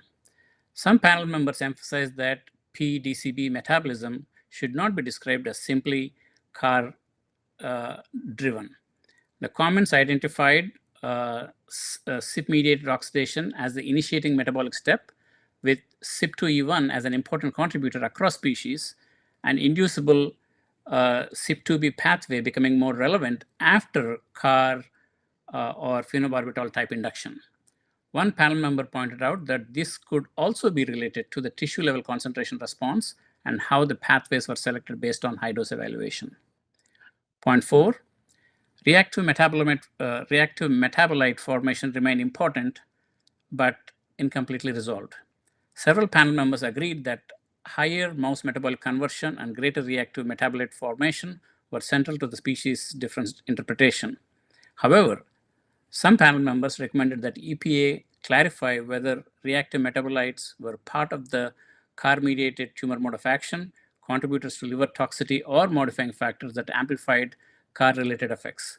One panel member noted uncertainty about whether species differences reflected both the amount of reactive metabolite formed and whether parent p-DCB or one of its metabolites activated CAR. Point number five, oxidative stress NRF2 biology was identified as an important uncertainty by some panel members. Some panel members recommended that EPA more explicitly integrate oxidative stress NRF2 biology into species differences and mode of action discussion. These comments did not suggest that NRF2 replaced CAR as a dominant mode of action. Rather, they suggested oxidative stress biology could act as an associated or modifying event, particularly if reactive metabolites contributed to liver effects in mice. Internal dose and PBPK modeling were recurring concerns among panel members. Some panel members recommended that EPA place greater emphasis on internal dose rather than nominal chamber concentrations when comparing species. One panel member noted that NIH's study showed species differences in blood and tissue concentration at the same chamber concentration, while another questioned why a PBPK model was developed but not applied to endpoints or further developed for inhalation dosimetry. Point 7. Human susceptibility was generally viewed as lower, but residual uncertainty remained. Some panel members agreed that lower human metabolic conversion and qualitative differences in downstream proliferative responses supported reduced human relevance of mouse liver tumor sequence. However, some panel members noted residual uncertainty because direct quantitative human data on p-DCB metabolism, reactive metabolite formation, and variability in human CYP450 activity were limited. Some panel members recommended US EPA discuss human variability due to genetics, age, disease state, medication, co-exposures, and essentially, CYP polymorphisms. Point 8, presentation of species-specific information could be improved. One panel member recommended that the EPA provide species comparison table by adding quantitative toxicokinetic information, relative P450 abundance, or % conversion values. One panel member recommended integrating metabolic data more explicitly into the mode of action framework and benchmark p-DCB against other CAR activators that show species sensitivity. So these are the recommendations. The panel recommended that EPA revise species comparison and human relevance discussion as follows. So I'm going to read the points here. Point 1, clarify internal dosimetry and PBPK modeling. EPA should use internal dose metrics where feasible or explain the limitations that prevented PBPK modeling from being applied to oral and inhalation endpoints. Point 2, integrate primary metabolism with inducible CYP enzyme, CYP responses. EPA should keep CYP2E1 mediated primary metabolism visible while explaining how CAR and CYP induction may amplify downstream hepatic responses. EPA should avoid implying that CAR alone explains the full metabolic biology. Clarify reactive, point 3 is clarify reactive metabolite formation, detoxification, and CAR receptor ligand uncertainty. EPA should clarify whether reactive metabolites were considered part of the CAR-mediated tumor mode of action, contributors to liver toxicity, or modifying factors that amplified CAR-related effects. EPA should also address the uncertainty that species differences may reflect both the amount of reactive metabolite formed and whether parent DCB or one of its metabolites of activated CAR receptor. Point 4, address human variability and oxidative stress biology. EPA should discuss residual uncertainty related to variation in human metabolic capacity, including genetics, age, disease state, medication use, co-exposures. Where supported by the submitted comments, EPA should also integrate NRF2 and oxidative stress biology into the mode of action discussion as an associated or modifying factor rather than leaving it implicit for interpretation. So there were some divergent views. Panel members differed in how far the metabolism evidence supported EPA's human relevance conclusion. One panel member was more accepting of a not likely determination based on the mode of action and toxicodynamic differences between rodents and humans, while still emphasizing that internal concentration would be a better comparator than nominal chamber concentrations. Other panel members were more cautious and argued that reduced expected human susceptibility did not fully exclude human relevant reactive metabolite formation, oxidative stress NRF2 biology, or mixed CAR-PXR effects. Overall conclusion, EPA's analysis supported greater mouse susceptibility and CAR-dominant mouse liver response. However, the panel recommended that EPA present species differences as the result of integrated toxicokinetic and toxicodynamic factors, including internal dose, CYP2 even primary metabolism, inducible CAR P450 responses, reactive metabolite burden, detoxification capacity, and human metabolic variability, rather than as a CAR only explanation. Some panel members further recommended that NRF2 oxidative stress biology be explicitly considered as an associated or modifying factor in the mode of action and human relevance discussion. With that, I conclude the responses. Thank you. Right. Thank you very much, Dr. Panduri. We'll check with the other discussants for this question. Dr. Apte? Yeah, my comments were all very well covered. I have a few things just want to mention because I had chance to kind of go back and look at differences in CAR between mouse and rat. We talk a lot about differences in rodents and humans, and those are very well defined. But it turns out that CAR in mouse versus CAR in rat is also quite different. I actually didn't have an idea before. And so I looked into it and just going to mention this here because it's relevant to this discussion. There is about 90% similarity in ligand binding domain between these two molecules, so it's not exactly the same. While in humans versus rodent, there is only about 75% similarity. The major difference is really in the sensitivity to ligands. TCP/BOP is a very mouse selective agonist, and then there are things like meclizine, which has actually opposite effects. Meclizine is an agonist of mouse CAR, but is an antagonist in rat CAR. Same thing with triclosan. So there are things that are not exactly same between these receptors at the basal level. Okay, rats seem to have more splice variants. I don't know how that directly affects the protein and in the activity, but they definitely have more events. In terms of the sensitivity to hepatocyte proliferation, mouse CAR is significantly more associated, or activation of mouse CAR leads to a lot more proliferation than rat CAR. So that there is a significant difference there, it seems. And these are all published reports that I was able to find.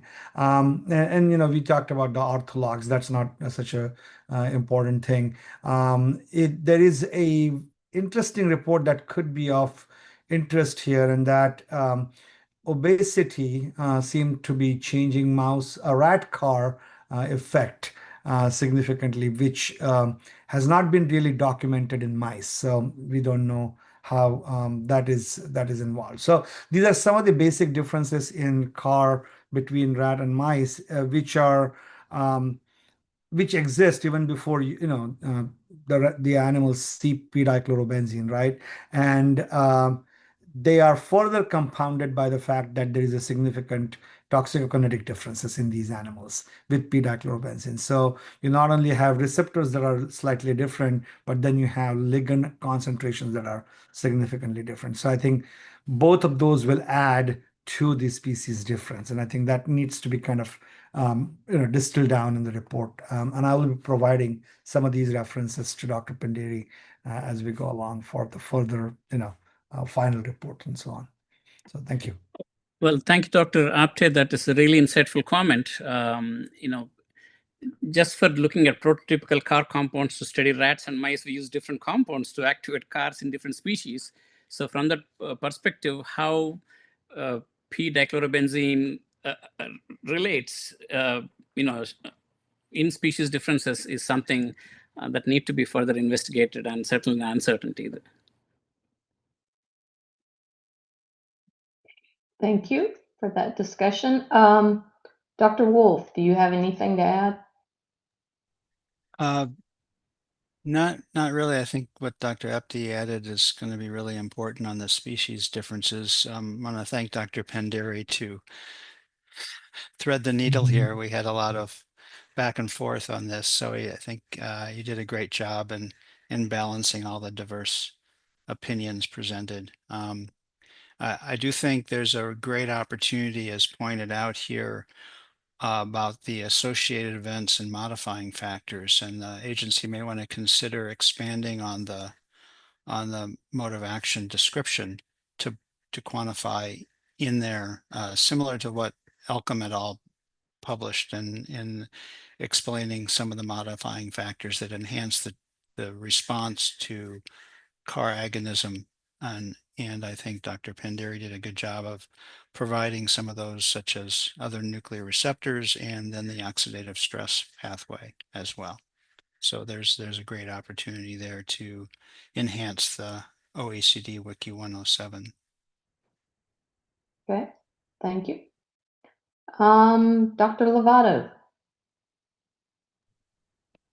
No, anything to add? I think Dr. Pandiri did an excellent job, and with the complement, with addition of the comments from Dr. Apti, I think that no anything else to add. So thank you. Okay. Thank you. Dr. LaRocca. Thanks, I agree. Dr. Panderi did a very nice job summarizing, and I don't have anything further to add. Okay. And Dr. Karmas. I have nothing to add. I think it was robustly covered. Thank you. Okay. Anybody else on the committee? Dr. Fox. Hi, yes, Mary Fox here. I just want to commend the group and put in, my appreciation for the added discussion around human variability and the more expanded discussion of, other things that may be going on. There seems to be like a too narrow focus on CAR perhaps, and that we need to think a little bit more broadly. So anyway, thanks for that. Just putting my +1 there for that part of the response. Okay, thank you very much. Anyone else? EPA, any clarifying questions? Hey, this is Karen Eisenreich with the EPA. We just have a request for the committee.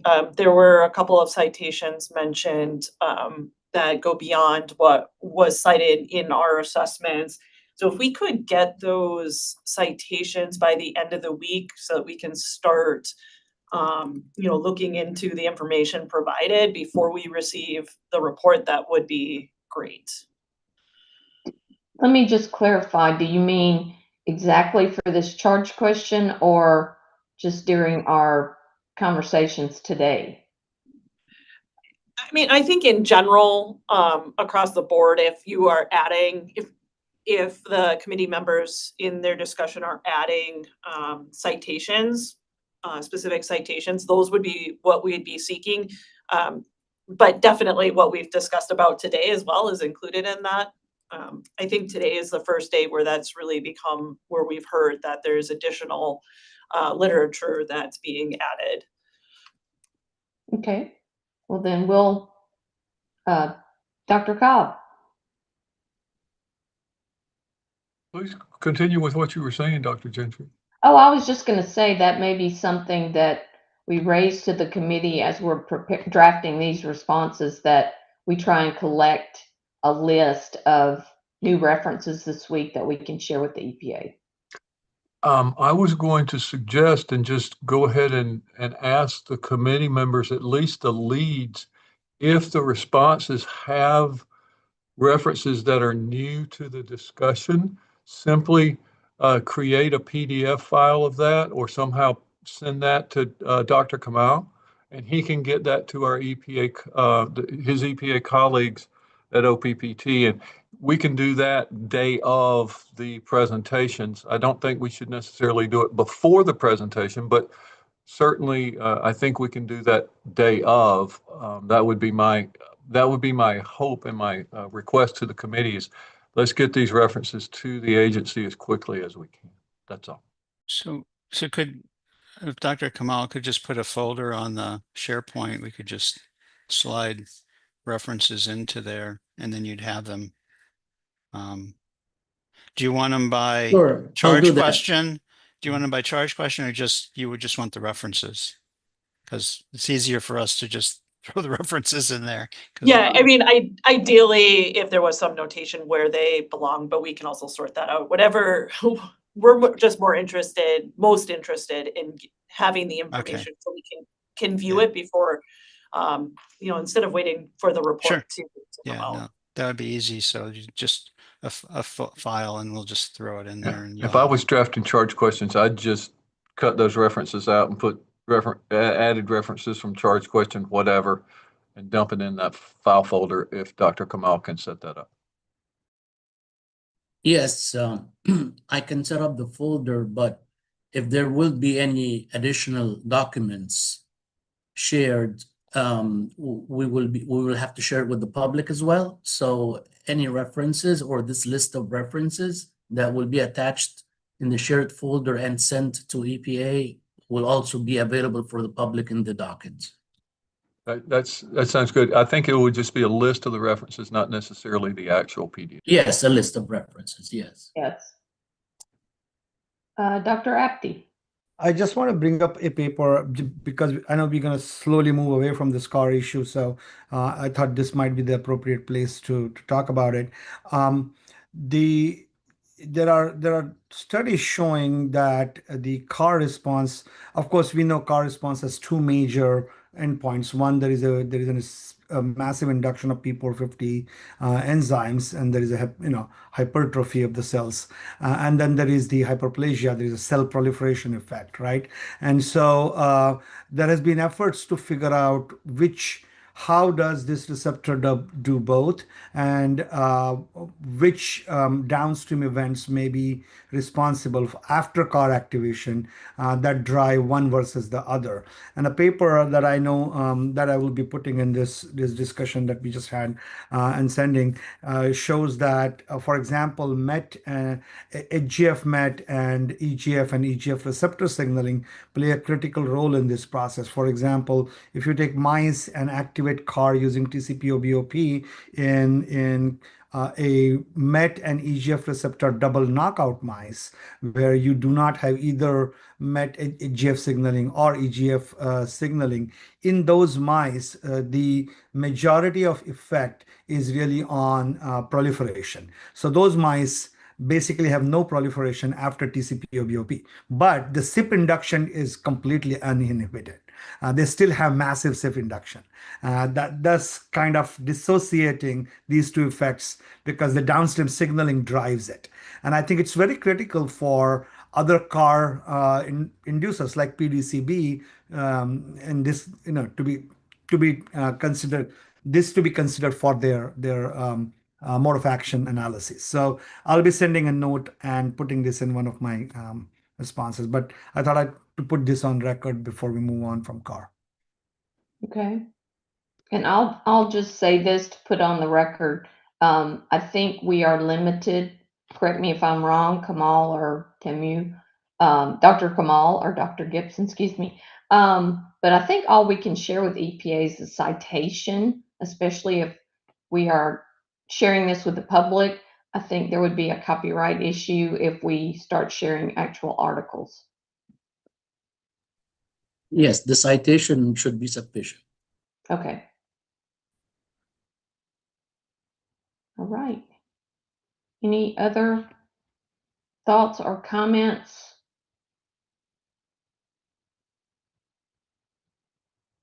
Okay, I guess with that, we will move to charge question 6C, and I'll turn it over to Dr. Wong to read that into the record.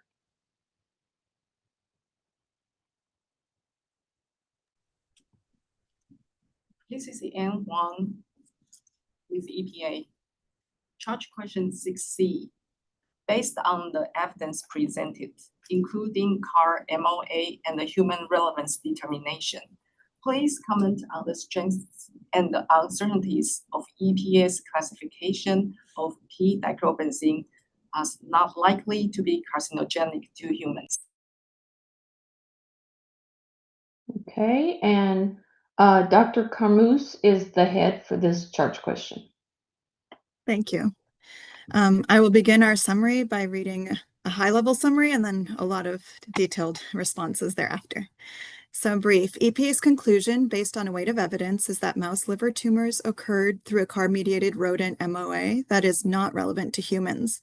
A majority of the panel members supported EPA's approach, interpretation, and proposed classification of p-DCB as not likely to be carcinogenic to humans based on the CAR-mediated mouse liver tumor mode of action and the human relevance framework. One panel member generally supported the classification but identified unresolved uncertainty regarding NRF2 activation and its relationship to CAR, and one panel member did not support an unqualified not likely classification and recommended suggestive evidence of carcinogenic potential, or at a minimum, a qualified not likely descriptor.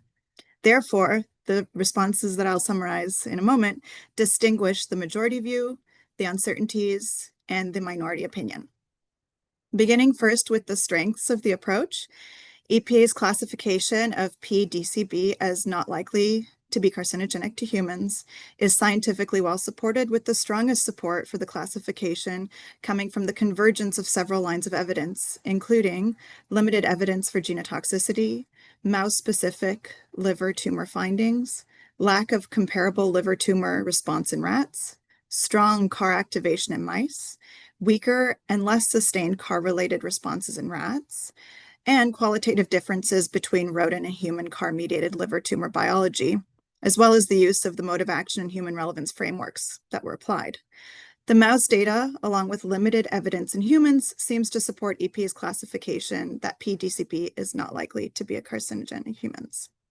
Regarding the mode of action, the observed tumors are driven by CAR-mediated mode of action, with data supporting the key CAR-related events and overall dose-temporal coherence, although some panel members noted there's uncertainty regarding the completeness of the full key event sequence, including limited direct evidence for preneoplastic foci and specificity of the mode of action for p-DCB did not include CYP2B expression in the CAR-PXR knockout mice, whereas wild-type and CAR-PXR humanized mice demonstrated pathway activation and clearly ruling out of alternative mode of actions like genotoxicity.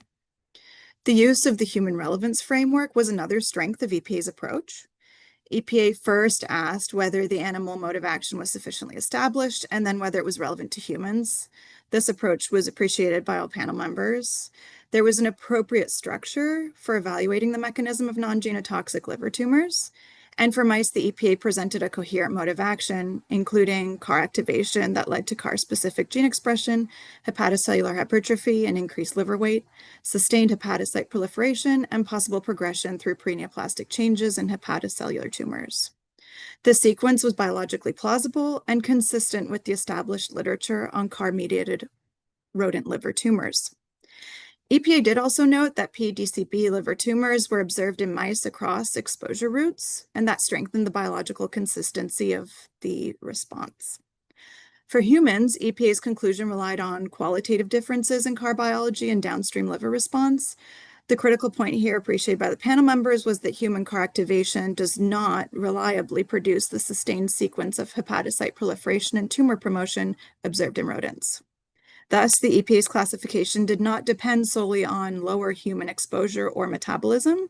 It depended on qualitative difference in the key event relationship between CAR activation and liver tumor formation, which was appreciated by all the panel reviewers. The classification also gained support from the rat data. Rats showed weaker and less sustained CAR activation and did not develop the same liver tumor response. This provides important comparison for intermediate species and supported the idea that mouse response was not broadly conserved across mammals. One panel member agreed that EPA developed a strong case for non-genotoxic CAR-dominant mouse liver tumor mode of action, but cautioned that the evidence did not support describing the response as CAR-exclusive. With that, I'd like to move on to 4 key points on uncertainties.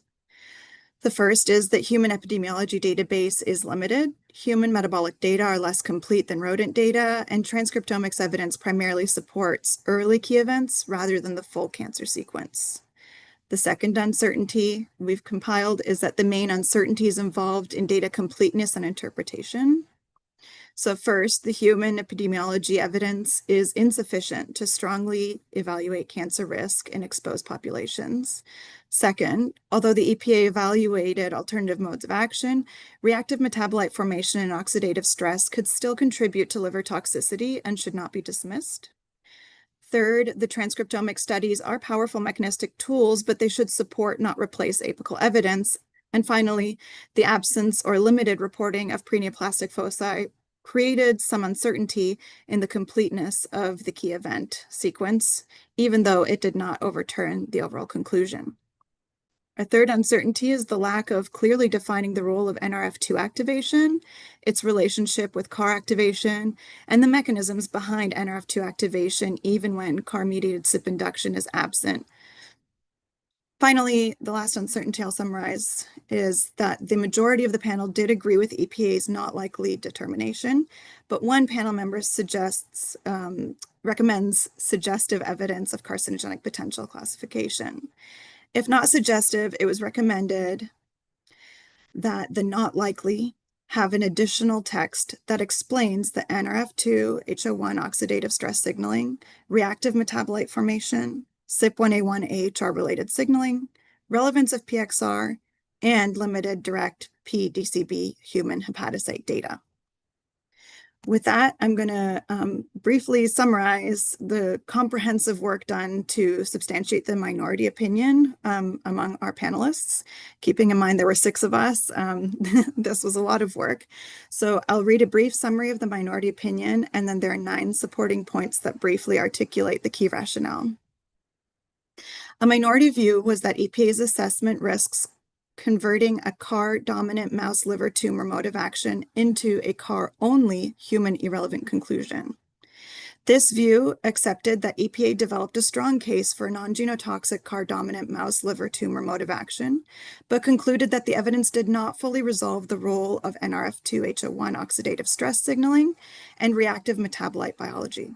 In particular, the minority view emphasizes that EPA should directly interpret NRF2 activation reported in CAR-PXR null and humanized CAR-PXR mice, the strong HO-NRF2 oxidative stress response reported in the Henderson et al., and strong consistency of higher NRF2 response at 100 ppm compared to the CAR activation at 300 ppm, as well as the Rooney et al. Finding that CAR and NRF2 activation are often coupled, but NRF2 activation does not require the CYP2B9, 10, 13 cluster. Additional data from Henderson et al. Showing strong oxidative stress response in central lobular hepatocytes that spatially map to CYP2E1 expression, while phenobarbital did not elicit an oxidative stress response. The minority view did not argue that NRF2 replaces CAR as the dominant mouse liver tumor mode of action, but rather argues that NRF2 oxidative electrophilic stress should be carried forward as an associated or modifying event, or potential partial CAR-PXR independent response in the mode of action for human relevance discussion. The minority view did not argue that NRF2, AHR, or PXR replaced CAR as the dominant mouse liver tumor mode of action, and it argues that these pathways are reactive metabolite biology created insufficient uncertainty and an unqualified, not likely descriptor was premature. The 9 key elements of the minority view are, number 1, focusing on the EPA 2005 guidelines that say not likely is appropriate when data are robust enough to conclude there's no basis for human hazard concern. And when positive animal tumors exist, there must be convincing evidence that the animal mode of action is not relevant to humans. The guidelines also state that if more than one mode of action is plausible, each should receive separate analysis and multiple descriptors can be used when effects differ by route, dose, or tumor site. Thus, EPA has shown a plausible CAR-dominant mouse liver mode of action, but not a fully closed CAR-only human irrelevant case, which does not meet the full weight for not likely. The second key point is pertaining to animal cancer evidence. p-DCB produced hepatocellular adenomas and carcinomas in mice, both by oral gavage and inhalation in both sexes, while rats did not show liver tumors. EPA itself identifies mouse liver tumors as the most consistent and reproducible tumor finding, which certainly supports a mouse-sensitive mode of action, But under EPA guidelines, positive animal tumor findings are not neutralized simply because one species is negative. They require strong, consistent evidence that the animal mode of action is not relevant to humans. IR classified p-DCB as a group 2B, noting higher liver tumor incidence in male and female mice, supporting the evidence that aspects of the mechanisms may be relevant to humans. NTP listed 1,4-dichlorobenzene as reasonably anticipated to be human carcinogen based on sufficient animal evidence, including increased hepatocellular adenomas and carcinomas in both mice sexes.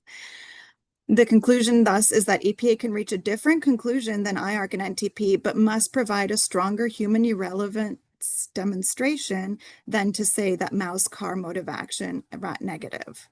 The animal tumor evidence at least supports suggestive evidence of carcinogenic potential unless the human relevance exclusion is very strong.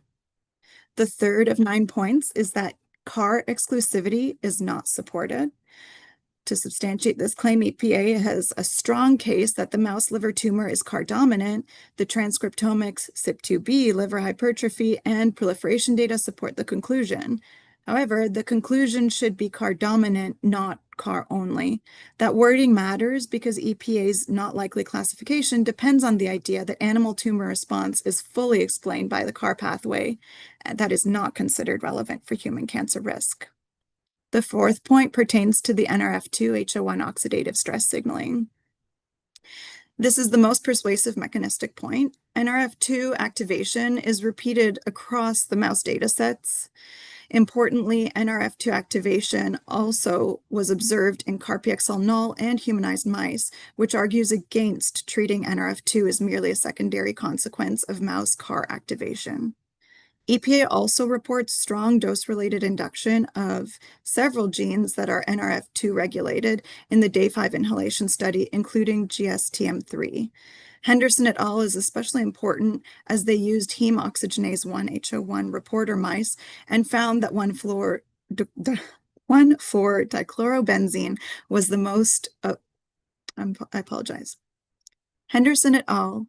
Used an HO1 reporter mouse and found that 1,4-dichlorobenzene was one of the strongest inducers of hepatic oxidative stress, whereas phenobarbital, the classic CAR activator, was weak under the same framework. The same paper suggests that 600 milligrams per kilogram of 1,4-dichlorobenzene dose was selected because it was used to induce tumors in non-genotoxic carcinogen studies.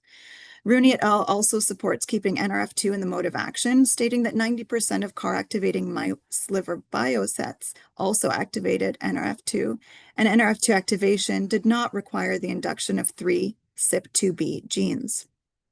In response to this, for p-DCB, it is not simply phenobarbital. p-DCB is not simply phenobarbital. It is a CAR dominant with associated or partially independent significant NRF2-HO1 oxidative stress component that does not displace CAR, but it weakens the claim that the mouse tumor response is fully captured by a CAR-specific proliferative mode of action. The fifth point pertains to CYP1A1 and HR-related signal at the tumor bioassay relevant dose. Henderson et al. In Figure 3J show that CYP1A1 immunoblot signal after 1,4-dichlorobenzene exposure at 600 mg/kg per day for 2 days, a dose level relevant to the NTP mouse liver tumor bioassay. EPA's Appendix D does not support AHR as a primary mouse liver mode of action, and the rat GSE24363 AHR signal occurred only at 1,500 mg/kg, above the chronic bioassay dose range. However, Henderson et al. CYP1A1 and protein signal at 600 milligrams per kilogram per day should be reconciled with EPA's transcriptomic AHR biomarker conclusions. And as a result, the rebuttal states that our minority opinion does not propose AHR as the tumor mode of action, but 1,4-dichlorobenzene engages a broader xenobiotic response network with a significant CAR activation and possible AHR-related pathway engagement based on protein level signals. Thus, it is requested that EPA should reconcile the CYP1A1 protein signal, especially at the carcinogenic dose of 600 mg/kg, with the transcriptomic AHR biomarker conclusion and report AHR target gene pathway results for the new 5-day inhalation dataset, especially in liver and lung. Number 6 focuses on PXR considerations. EPA argues against major PXR involvement, partly because hepatic CYP3A activity was unchanged in mice. This is relevant, but the key genetic model is CAR-PXR double null and humanized double CAR-PXR, which does not cleanly separate CAR-specific from PXR contributing biology. CAR and PXR also share overlapping hepatic target biology, including CYP2B10, CYP3A11, CDC20, and CYP2C55, depending on ligand context. Thus, it is suggested that PXR is not necessarily arguing that PXR is the dominant mode of action, but we would encourage EPA to say CAR-dominant xenobiotic receptor biology, not CAR-only biology, unless it presents receptor-specific evidence excluding PXR contribution. The 7th point is human relevant reactive metabolite formation, as discussed earlier in charge question 6b. Human microsomes from 2,5-dichlorophenol and 2,5-dichlorohydroquinone and GSH prevents detectable covalent binding while increasing GSH epoxide and GSH quinone conjugates. That supports detoxification, but also demonstrates that reactive intermediates can form in human systems. As a result, humans may be less susceptible than mice, but lower activation is not the same as no human relevant biology. Reactive metabolite and NRF2 biology is not absent. Point number 8, female mouse lung tumor signals. EPA reports a statistically significant trend for combined bronchoalveolar adenomas, carcinomas in female mice by inhalation, with high dose combined incidence, also significantly higher than controlled Fisher-Dixac test, although with the upper historical control range. EPA ultimately judged this lung tumor response to be not treatment related, but the 2005 guidelines caution that statistically significant increases should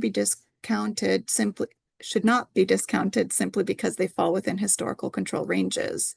The concurrent controls have higher relevance when comparing effects across doses within a study. It is the opinion of the reviewer that EPA give equal relevance to the Loser and Lichtfeld 1983 study, even though it was not a complete 2-year rodent cancer bioassay, like was provided with the AZO 2005 study, and was truncated with a long 1-year recovery phase. Our response in this case from our minority reviewer is that the lung signal may not be sufficient by itself to drive classification, but it prevents a clean global not likely descriptor unless EPA provides a stronger site and route specific rationale. If EPA dismisses it, the rationale should be stronger than within historical controls. The final point is EPA's descriptor should reflect uncertainty, not just the preferred mode of action. To this extent, it is considered a borderline case. CAR evidence is strong, but not exclusive. NRF2-HO1 is strong and partly CAR-PXR independent. CYP1A1 AHR-related signal exists at a tumor bioassay relevant dose. CAR-PXR is not fully resolved, and direct human p-DCB hepatocyte data are limited. And the inhalation lung tumor finding remains unresolved. As such, suggestive evidence of carcinogenic potential may better capture the total weight of evidence as it preserves the mouse tumor signal and the mechanistic uncertainty without overestimating human risk. Our final conclusions, having summarized the minority, uncertainty, and majority views, are as follows. A majority of the panel members recommended retaining the not likely carcinogenic to human classification, provided EPA clearly states that this conclusion applies to the CAR-mediated mouse liver tumor mode of action and is based on qualitative differences in the CAR-key event relationship between rodents and humans. The majority recommendation should not be interpreted as concluding that all p-DCB biology is CAR exclusive or that reactive metabolite NRF2 mediated biology is irrelevant. EPA should clarify the role of NRF2 and HO1 oxidative stress signaling and reactive metabolite biology in the mouse liver tumor mode of action. Specifically, EPA should state whether NRF2 activation is considered downstream of CAR activation, whether it's an associated modifying effect, or a partially CAR-PXR independent response. EPA should also explain how this interpretation affects or does not affect the human relevance determination. We advise that there's a clear explanation for human non-relevance based on qualitative differences in the CAR key event relationship, particularly in the absence of sustained hepatocyte proliferation and tumor progression in humans. Another recommendation is to strengthen the discussion of residual uncertainties, including limited human epidemiology, variability in human metabolism, and the possible role of reactive metabolites in non-cancer liver toxicity. It is recommended that the cancer conclusion is presented as a weight of evidence determination supported by transcriptomics, apical data metabolism, species comparisons, and the established CAR biology, rather than a conclusion on transcriptomics alone. Two panel members request the clarification of the role of NRF2 oxidative stress signaling in the mode of action. EPA should state whether NRF2 activation is considered downstream or independent or partially CAR-PXR, and explain how reactive metabolite biology affects or does not affect the determination. Please consider the lines of evidence that offer perspective regarding a different classification to suggestive of evidence for carcinogenic potential. And I'm going to open up to see if there are any other, I have one final thought that was provided early this morning. Please bear with me. My last point, I'm almost done. So as a conclusion, further recommendation to the agency regarding clarification of the not likely determination was provided. Mel Anderson has described dose-dependent transitions across biological exposure response models. As the internal concentration increases, additional biological pathways are perturbed and build on each other, leading to the ultimate adverse outcome. If the perturbation can be specifically identified and quantified, while we typically call those biological perturbations key events or associated events within the mode of action framework. We saw that the data from NIEHS is publicly available.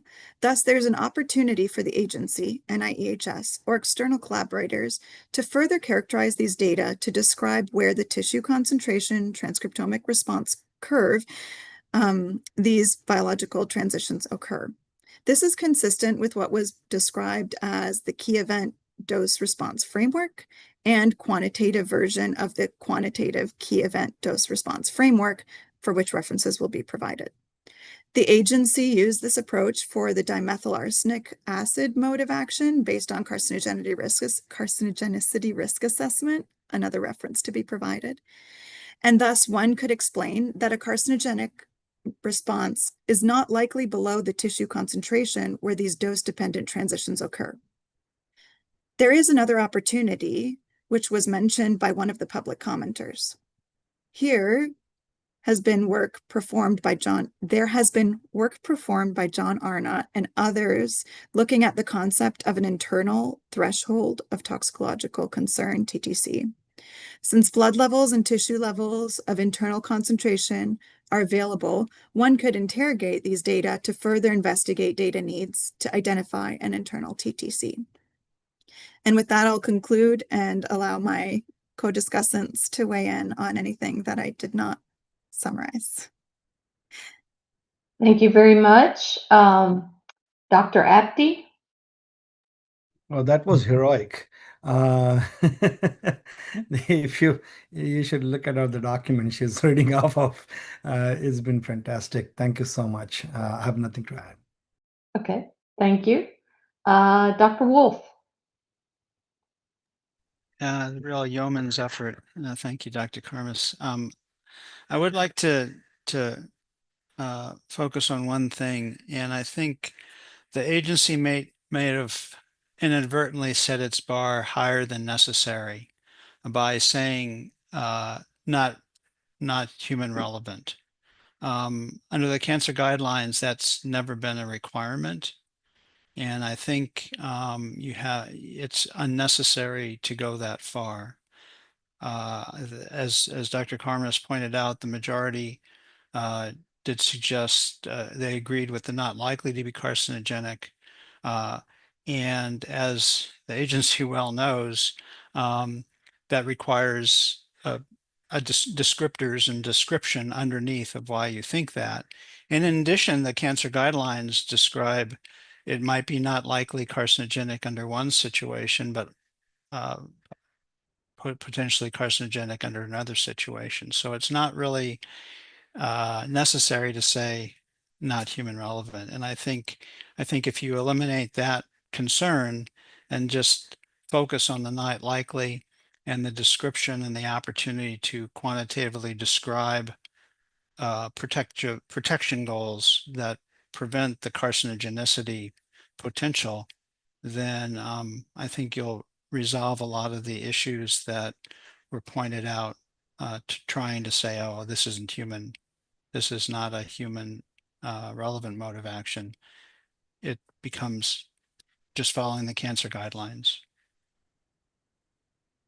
And I forgive me, I was so focused on reading, but I should mention that there are some minor comments that are provided, as well as, our minority opinion provides and compiled for you a multi-page cumulative weight of evidence. So there are figures and text and way more than I read today, just to put into, the record that there was a lot of work and thought put into it and more available than we addressed. So be ready to see that and recognize that will also be provided.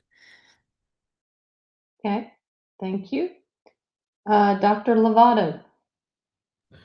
Again, nothing to add, and just to say thank you to Dr. Karmos. She did an impressive job and dealing with the comments of 6 reviewers, so that was very impressive and very well detailed. So anything else? Nothing to add. Okay, thank you. Dr. LaRocca. I agree. Dr. Kramos did an exceptional job compiling all of that information together. So nothing to add from me. Okay, thank you. Dr. Panduri. Thanks, Dr. Gentry. First, I would acknowledge and appreciate the tremendous amount of effort of Dr. Karmaus in pulling this massive amount of information, and the physical aspect of it, delivering everything was also very challenging, but she has done an outstanding job. So thanks so much for that. In the cumulative weight of evidence consideration, we have listed multiple points and have some figures and pathways from some proposed pathways for consideration. One particular thing that really stands out is the Henderson publication, where they have that hemoxygenase laxy promoter to look at the oxidative stress. They provided the spatial information that is really insightful, in the sense that oxidative stress signal was massive within and restricted to the central lobular regions, where CYP2E1 is predominantly located. And then with phenobarbital and several other CAR activators, there was very little signal. Even though they took the phenobarbital exposure up to 56 days, still they didn't see much.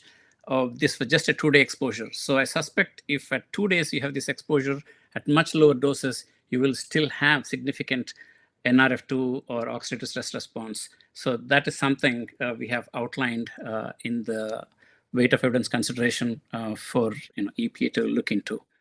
So once again, thanks, Dr. Karmos, for doing an outstanding job. Okay, thank you very much. Any other committee members with thoughts or comments? Dr. Cobb.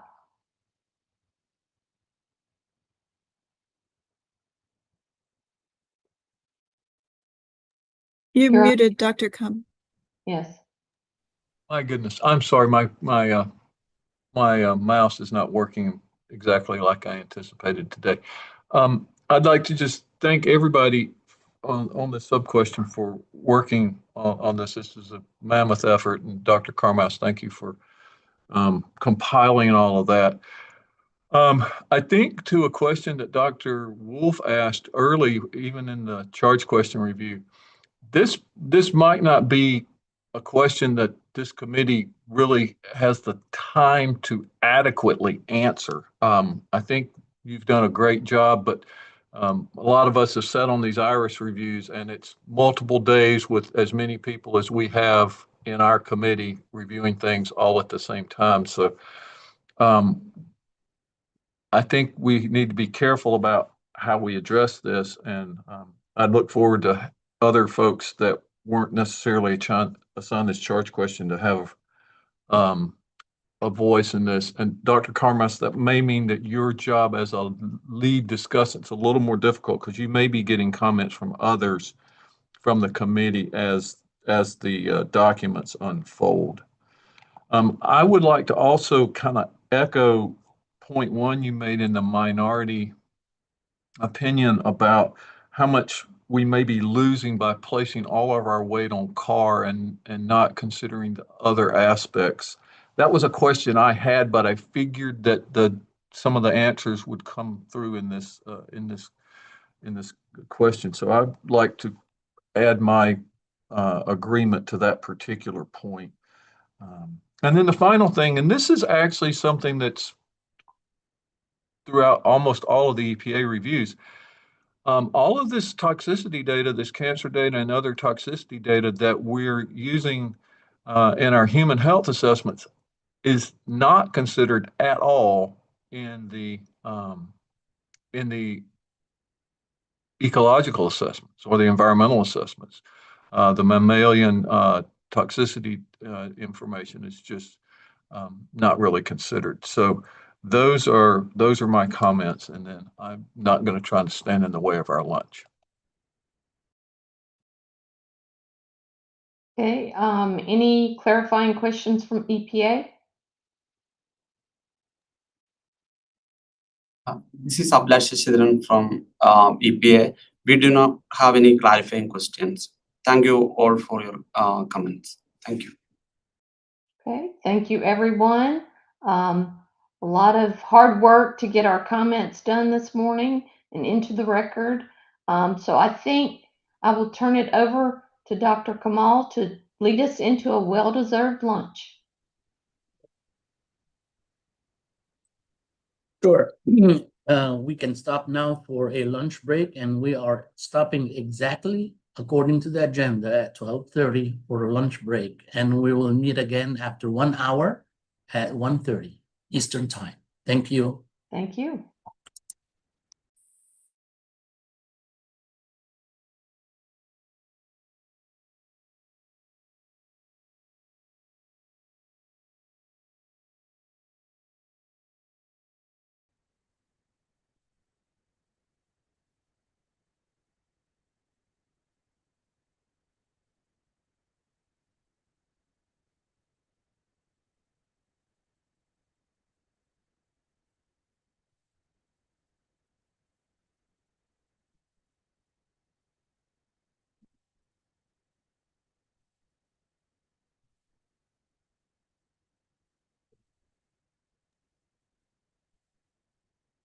Hello, Dr. Gentry. So you're back? Yes. All right. Do we have the recording on, Will? We do. Okay. So Dr. Gentry, I'm going to hand it over to you. Okay, welcome back, everyone. Thank you for all your hard work so far today, and we will probably have just as busy of an afternoon. So to get us started, I'm going to do a quick roll check, make sure everyone's back, and I'll start with Dr. Apti. I'm here. Okay, Dr. Fong. Here, thank you. Okay, Dr. Baker. I'm here. Okay, Dr. Chason. I'm here, thank you. Okay, Dr. Cobb. I am here. Okay, Dr. Fox. Hello, here. Okay, Dr. Graham. Hello, I'm here. All right. Ms. Jenkins. I'm here. Dr. Lee. I'm here. Okay. Dr. Merced Nieves? Good afternoon, I'm here. Great. Sounds like you got your audio fixed. Dr. Ottinger? Here. All right. Dr. Prisvilla? Here. Dr. Prisvilla? I'm here. Okay. Dr. Rubin? Here. All right. Dr. Sama? Hi, everyone. I'm here. Okay. Mr. Wright? I'm here. Okay. Dr. Gadya? I'm here. Okay. Dr. Islas Robles? I'm here. Thank you. All right. Dr. Karmas? Yes, I'm here. Good afternoon. Good afternoon. Dr. LaRocca? Hi, I'm here. Okay. Dr. Lovato? Okay. What was that? Me? I'm here. Okay. We're having a little trouble with your audio. At least I am. So. Okay. Okay, let me... Okay. Now? That's better. Oh. Okay. Sorry. Maybe more. That's fine. Let's see. Dr. Pandiri? Good afternoon, present. Okay. And I think Dr. Rager is out for about another hour and then she'll join us. She had something come up midday today. And then Dr. Schlenk. Here. Okay. Dr. Schau. I'm here. Okay. Dr. Strickland. Here. Okay. And Dr. Wolf. Present. Okay. All right. Before we move forward, I think there's a committee member that has a question for EPA. Dr. Lee? Yes. Okay, can I share my screen? Yeah. I just want to bring something up.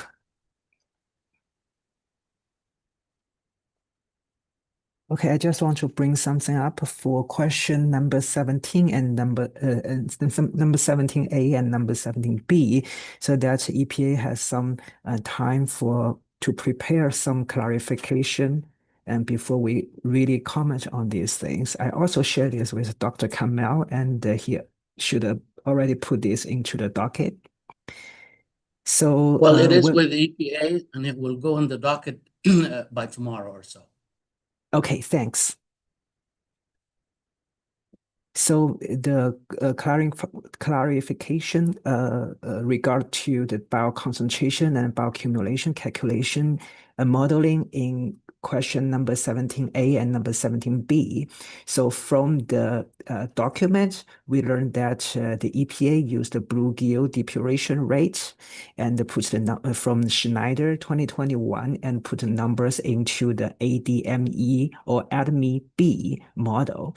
And the EPA also got the numbers for bluegill depuration rate. This is the number for total elimination, and this is the number for respiration elimination from the Van Dyke 1996, and put them as the input parameters to KABAM carbon model. But when reviewing this data, and we identify some inconsistencies between the numbers put into the model and numbers reported in the original document. For example, this is a screenshot of the EPA's ADME-B model parameterization, in which the EPA put the raw data of the measured concentration in the whole fish body concentration into two columns. And then based on this data, the model did a plot and estimate the slope of this curve and used the slope as the depuration rate. But when reviewing the data here, and we find, so the EPA claimed that the data came from the Schneider 2021, but when we review the data, compare the data with the table in Schneider 2021, and we find totally different numbers. For example, the first concentration 16.52, and the unit is microgram per gram. And if we want to convert this to gram per kilogram, and we should apply a divide number by 1,000. But if you divide the number by 1,000, you couldn't find any numbers in the column that match this number. And also we did some calculation when comparing the data from this column and the column from the original literature. We find that the workput concentration are only 5% to 8% of the total number correctly converted from the Schneider values. So our first question is whether EPA would be able to check or explore the discrepancies between the numbers reported in the paper and the number used in their modeling. And this is the slope derived from the paper reported in the paper directly, which is 0.146, and which is smaller than the number that EPA derived from the so-called raw data. And this also shows the screenshot of the model. And the EPA put 2442, the number as the depuration rate into the model, and end up with a BCF and the BAF about 2,600.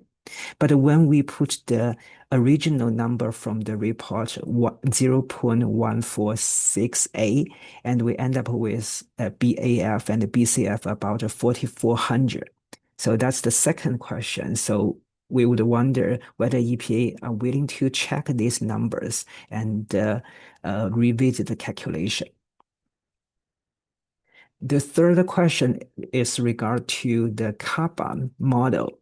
And in this model, the EPA first subtract the elimination rates through different routes from the total elimination rate, which is also the depuration rate, KT. So in this calculation, the KT is 0.748, and the elimination rate through respiration is 0.216. And when we go, and these numbers are claimed to be sourced from the Van Dyke 1996. But when we go back to the Van Dyke original publication, we find that actually this number 0.748 is a depuration rate constant calculated from the accumulation data. And this number 0.261 is the depuration rate constant calculated from the depuration data. They are not the depuration rate constant for respiratory only. Another thing we identify is because the accumulation phase is so fast, the accumulation of the chemical in the accumulation phase is so fast, so the derivation of depuration rate from the accumulation phase may be quite uncertain. So instead, using the number from the depuration phase could be more reasonable. As such, if you compare the total number, the total metabolic rate constant, or the biotransformation rate constant derived from the EPA calculation, which is 0.475. And if you compare this number with the number that you can easily get from the Schneider data, and you also do the calculation by comparing the HHCB and the HCB as a reference data, and you can find the metabolic rate constant or transformation rate constant is about 3.5 times lower than what was calculated from the EPA. And because this rate constant is very important for modeling and also is very important for interpretation of the bioaccumulation and the biomagnification data in the later part of the report. So the SACC also wonder whether the EPA is willing to revisit this type of calculation and provide some clarifications before the SACC wants to comment on question number 17A and 17B. Okay, that would be it. Okay. I would think we would need, go ahead, EPA, if you want to respond or ask clarifying questions. Sure. Hi, this is Karen Eisenreich, EPA. Thank you for that feedback. We do think that that's appropriate feedback in your report, and this is something that we will definitely take into consideration in reviewing your calculations, how we use the data, per your recommendations. And we'll take that into consideration between draft and final. Okay, thank you. Okay. Dr. Cobb. So I appreciate the comment from EPA. First of all, thank you, Dr. Lee, for finding this information. I do think we need an answer to the question of what data fed the regression that Dr. Lee showed. He pretty clearly demonstrated to me that the data that EPA is saying is being used in that regression is not the data that are being used. There are not the data that are being used.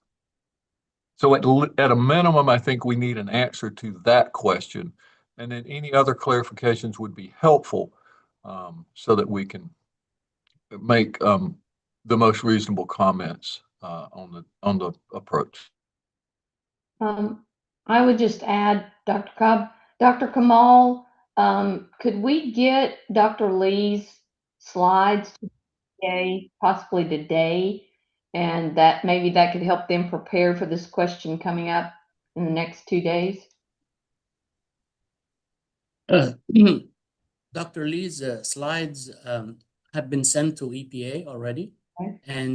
and also in SharePoint, they were inserted in the SharePoint today, as soon as he sent it. So it is available for the SACC and available for EPA, but it will take some time to be available for the public. Maybe tomorrow or so. We will do our best to publish it as soon as we can. Okay. Thank you. Thank you. Hey, this is Karen Eisenreich, EPA again. And just to clarify what we can do for tomorrow, and we can look into the very specific question of what data were used in the regression. And I think you were referring specifically to what regression, I should just ask the question, what regression are you specifically referring to so we can target the correct question?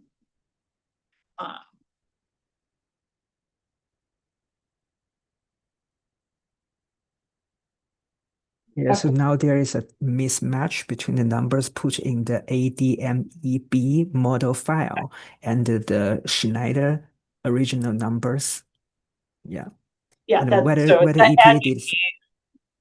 Yeah, we were wondering whether EPA did some conversion, some implicit conversion, or some change, and these changes should be documented explicitly. Okay. Yeah, I mean, we can look into that question specifically, and then the rest of essentially what you discussed is really useful for the discussion and the report, and will help guide us on how we can be more transparent or more clear on our approaches in our calculations, but also make sure that we are again doing conversions correctly. Thank you. Dr. Cobb? Just real quick, Dr. Eisenreich, I just want to be clear. We're not going to get to this question until Friday. And if it buys you some time to not give us an answer until Friday morning, I think that would be acceptable. I will defer to Dr. Lee a little bit on that, but I don't want to put, a half a day pressure on you to get this information.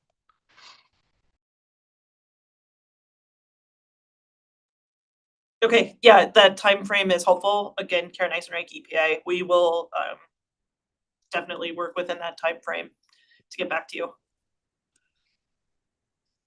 You mean the Friday time frame? Karen Eisenreich, EPA. We will try by the time they get to this charge question, which right now is scheduled for Friday. Okay, thank you. Thank you. All right. Before we proceed, any other questions or comments we need to, from the committee, that we need to get on the record?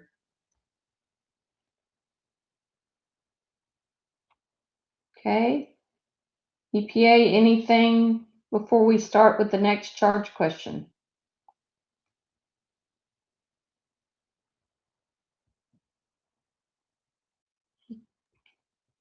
Hi, Karen Eisenreich, EPA. Nothing else before moving on.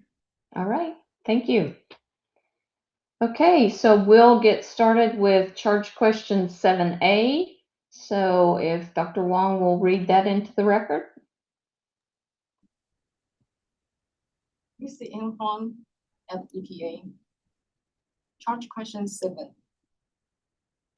The two-generation study by Bernato-Wicks ETAL 1994 was utilized for deriving the acute, oral, and dermal POD for p-dichlorobenzene. Both neuromuscular effects and the postnatal mortality were dose-response modeled with postnatal mortality effects used for the acute POD.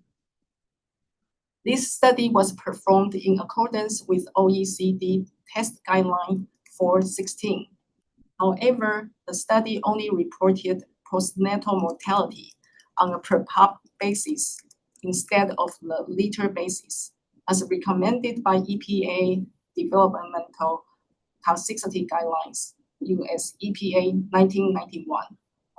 To overcome this limitation, EPA utilized the Rod-Scott transformation to statistically approximate the intraliter correlation that occurs due to the clustered study design of developmental toxicity studies. 7A, please comment on the strengths and the limitations of utilizing the Bernato-Wicks postnatal mortality dataset for acute POD derivation. In this discussion, please consider alternative options for EPA to consider. Thank you very much. And I will turn this over to Dr. Ottinger. Thank you very much. Can you hear me all right? Yes. Okay, great. Thank you to the associate discussants and to EPA for doing a really thorough job in presenting the material for this charge question.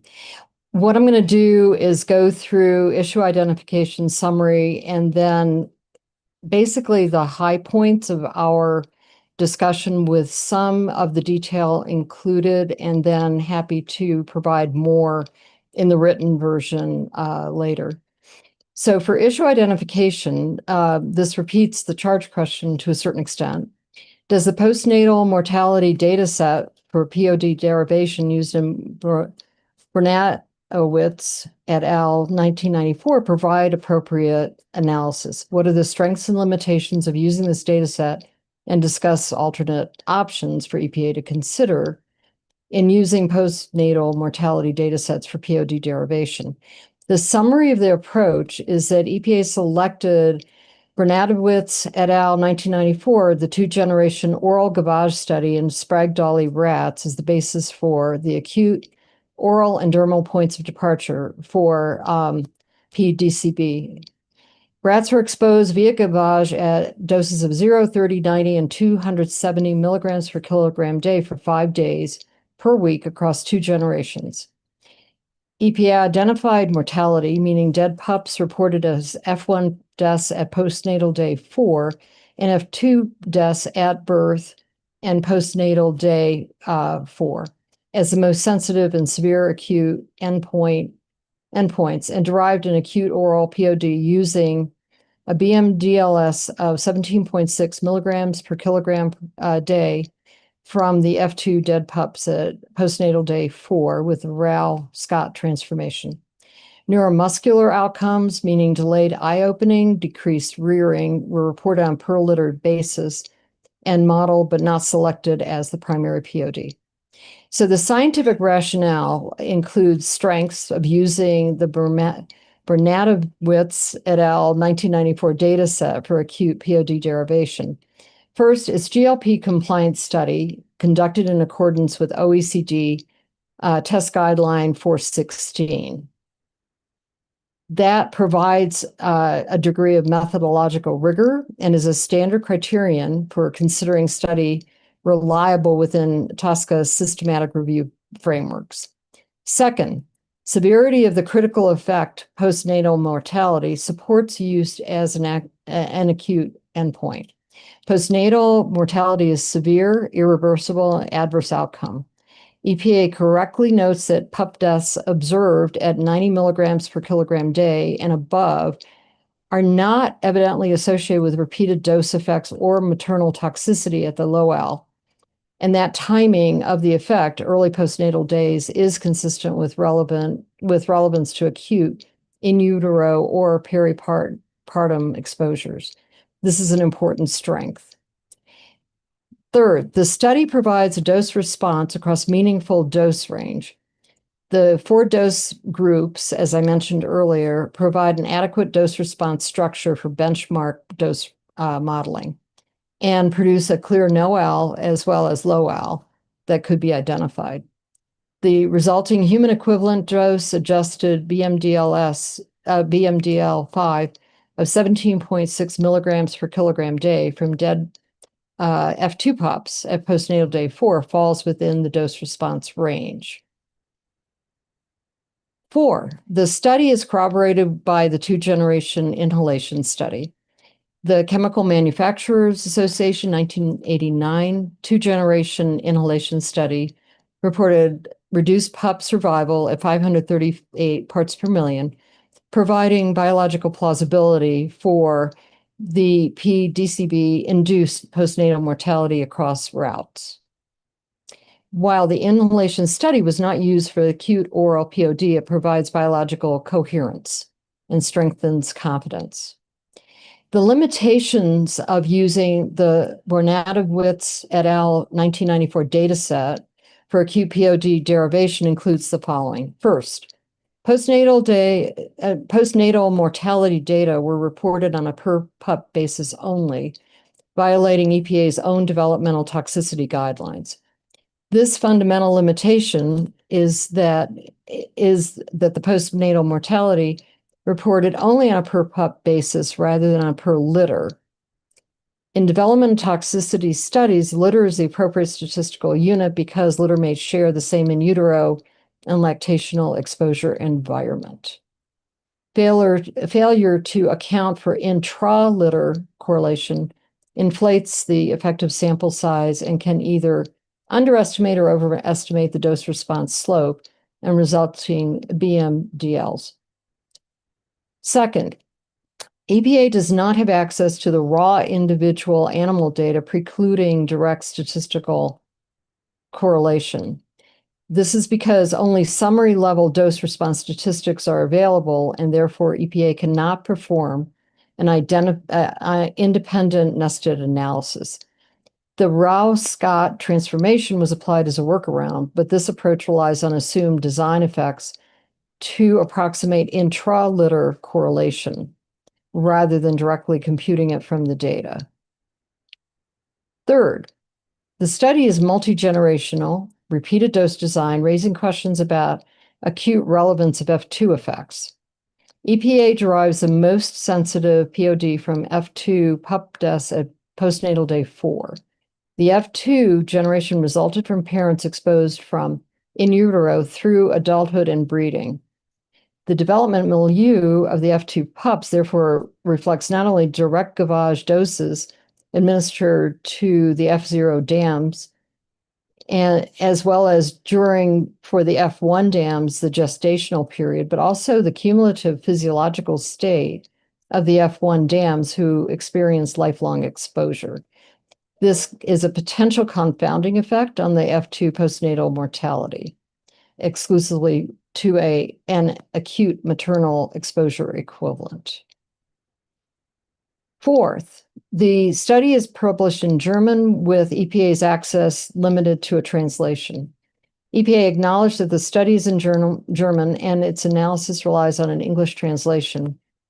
The translation may introduce some mistranslation of technical terminology, particularly for behavioral and neuromuscular endpoints, such as the draw-up test or rearing test.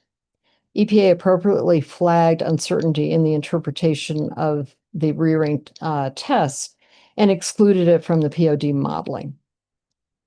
Fifth, historical control data and litter level statistics for postnatal mortality are unavailable. We need the historical control data for postnatal mortality in the specific strain and laboratory context. And therefore, it's difficult to evaluate whether the spontaneous pup mortality observed in control animals is consistent with the expected background rates. Sixth, statistical outcomes may be affected. The publication reports dose-response effects in a 2-gen study. The study has been extensively used as evidence for adverse effects on pup weight and postnatal mortality. However, there's potentially skewed statistical outcomes due to the per pup data used in the analysis. 7, modeling perspectives using the paper report for postnatal mortality dataset rather than toxicological decision of endpoint selection may result in a lack of direct comparison between directly modeling the nested developmental toxicity data versus modeling the Rao-Scott transformation data. And there's a table provided that shows this comparison. Based on the comparative analysis, there's several critical observations. While the Rao-Scott transformed data generated results that are broadly numerical, similar to other approaches, there are concerns about the scientific reasoning and statistical justification for relying on it. The Rao-Scott transformation functions largely as an empirical workaround with the advantage of being operational rather than scientific, meaning it forces the data into a format that allows for standard BMD modeling using dichotomous data. Given the availability of models explicitly designed for clustered data, relying on empirical data transformation could be suboptimal. The EPA currently relies heavily on the BMDS modeling suite, but there are important structural concerns with this nested dichotomous data modeling approach.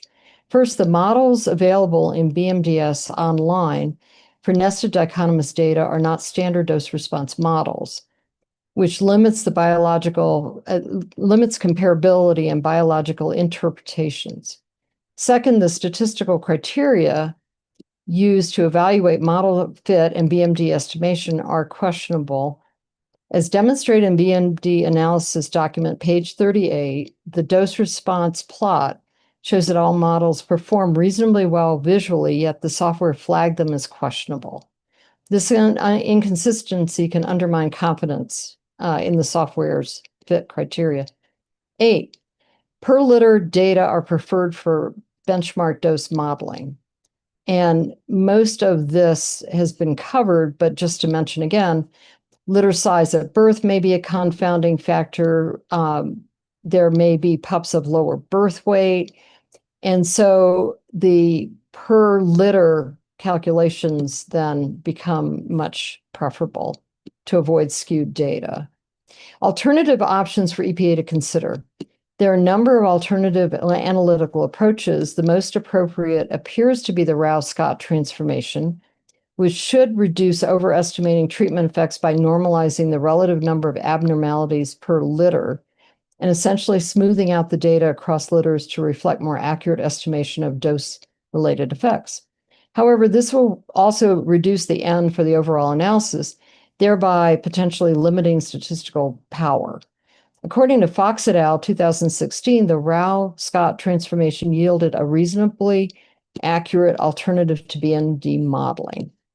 Second, alternative analysis could use litter or female as the experimental unit, with the caveat that this would also limit the N and potentially reduce the statistical power to detect effects. Third, use F1 postnatal mortality, postnatal day 4, as the primary endpoint rather than F2. The F1 deaths at postnatal day 4 represent mortality in a generation born to dams that were exposed only during the current study, meaning the F0, without the complication of the F1 dams having experienced lifelong both developmental and reproductive exposure as with the F2 generation. The BMDL5 from F1 dead pups at postnatal day 4, meaning the Rouse-Scott transformation, is available and provides more defensible basis for acute POD derivation because the F1 outcome is more analogous to a standard developmental toxicity study design. Fourth, request raw data from Renatowicz and al. 1994 to enable proper nested analysis. EPA should make a good faith effort to obtain the underlying individual animal data from the study sponsor, American Chemistry Council, or from the original investigators. Fifth, consider the neuromuscular endpoint as a co-primary or sensible POD. Delayed eye opening in F1 pups was reported on a per liter basis and thus required no statistical correction. This indicates a robust per liter based alternative that avoids the intra-liter correlation issue entirely. Sixth, consider the Chemical Manufacturer Association 1989 F1 postnatal mortality dataset as an alternative or supporting study. This study contains F1 pup death data from postnatal days 1 through 4, reported at the litter level, which was successfully modeled using nested dichromatic approaches, meaning nested logistical model in EPA's BMD analysis. While this study is inhalation-based and thus not directly applicable to the oral acute POD, it demonstrates that p-DCB causes or is associated with postnatal mortality at the litter reported level, and its modeling results could serve as an external validation of the overall magnitude of postnatal mortality hazard. Seventh, alternative modeling platforms such as Bayesian benchmark dose software offer a superior approach to handling nested data. An important advantage of the BBMD suite is that all dose response models available for the nested data are mathematically consistent with the models used for dichromatic data. And further, the statistical criteria in the BBMD are more robust and reliably suggested that all models adequately fit the sample data, aligning with the visual dose response plot. There are a few specific comments. The EPA specifies calculations based on litter rather than pup, which could introduce bias into the statistics. And we've already discussed this. Fox et al. Present models for utilizing developmental data from dose response studies with a discussion of the Rouse-Scott transformation. They also suggest a number of alternative models which are compared. So this publication provides an excellent discussion of the pros and cons of the Rouse-Scott transformation and outcomes for statistical analysis using a number of studies found in the literature. Analysis on a per liter basis, which is the correct statistical unit for development toxicity endpoint, means that no statistical transformation was necessary and the analysis can be treated as standard continuous dose response modeling exercise. Recommendations. The literature may contain some updated approaches where possible. Utilize the original data sets with pup and litter specific data. The Rouse-Scott transformation provides a reasonably accurate estimate that can be used to determine the POD. However, the reduced variability associated with this transformation will also limit the N and possibly statistical power. The EPA modeled this data set as a nested dichromatus sorry, data as the primary choice, utilizing appropriate nested models rather than the Rao-Scott transformation. The EPA should not be strictly bound to using the BMDS platform when its nested models demonstrate clear limitations. Other reliable statistical modeling tools such as BBMD are readily available to properly account for intra-litter correlation without the need for empirical data. And that completes our report. Thank you, Dr. Ottinger. Excuse me. Let's check with your co-discussants and see if anybody has anything to add. Dr. Rubin.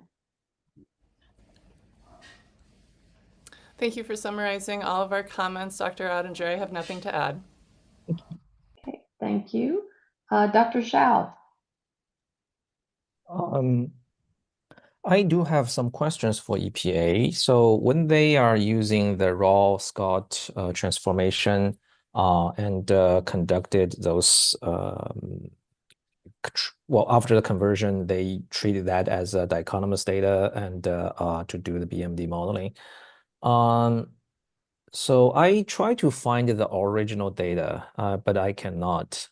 So I only can find those transformed data in the BMD analysis document, which is one of the associated documents with the entire package. Is there a place I can find the raw data before the transformation?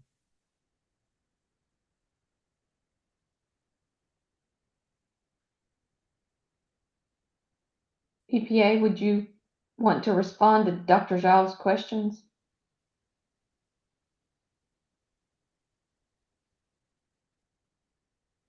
This is Keith Jacobs, US EPA.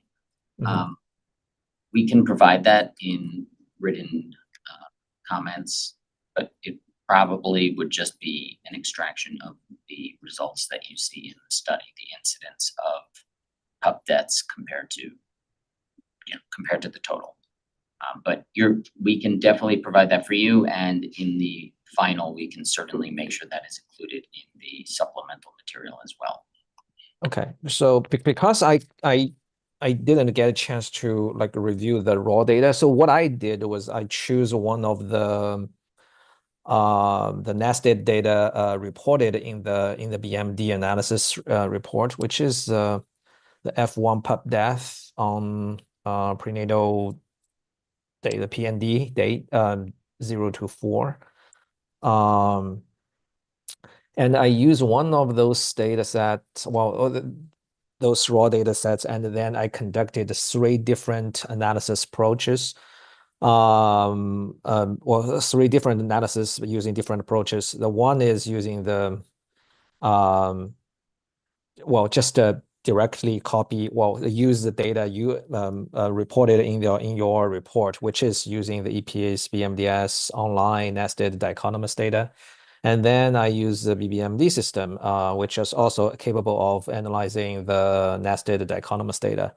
And then I converted that data set to the dichotomous data using the Rao-Scott transformed dichotomous data approach.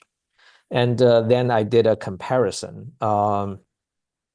So number one is for many of the results reported in your BMD analysis document, which is using the BMDS online nested dichotomous model approaches to do the analysis. My feeling is that I always have that concern. So a lot of the fitting results, when you see the model fitting the dose response plot, when you show that, it seems very reasonable. And to some extent, then if you use the statistics, if you follow the guideline or follow the suggestions, you will find out that very well fitted model, it's not acceptable. And later, when you see some other plots, it seems to me it's not very well fit, or at least sometimes it's because of the data. It's not a very organized or very well data for the dose response modeling. But then based on the statistics, it's a good model. It's a fitted model, so you can use that for analysis. I always have concern about that, so I want to recommend EPA to basically to think about those. In my opinion, that's probably outdated criteria. It's probably no longer suitable for only rely on those like statistics or criteria to judge if this model can be used or not to be used for BMD analysis. The one I just mentioned, the F1 pup death, the data set, to me, the dose response plot, all of those dose response plot, those models you tried, it seems a good fit, and the results from the EPA's BMDS software says none of them are suitable. So that's a concern I have. So my point here is that if you have those original data, the nested data, of course you should use that as the first choice. Using the raw Scott transformation from those data to the quasi-dichotomous data, that's certainly not the approach I would recommend. So yeah, that's my kind of comments on that. Thank you. Thank you, Dr. Zhao. I would suggest you work closely with Dr. Ottinger to make sure our comments and recommendations capture all those concerns and questions. Yeah, I copied and pasted all the comments that you have given me today into what was read out, but it seems like there's additional things that perhaps on the final draft that we do, if you would be kind enough to add those in to make sure your points are really clearly made, that would be greatly appreciated.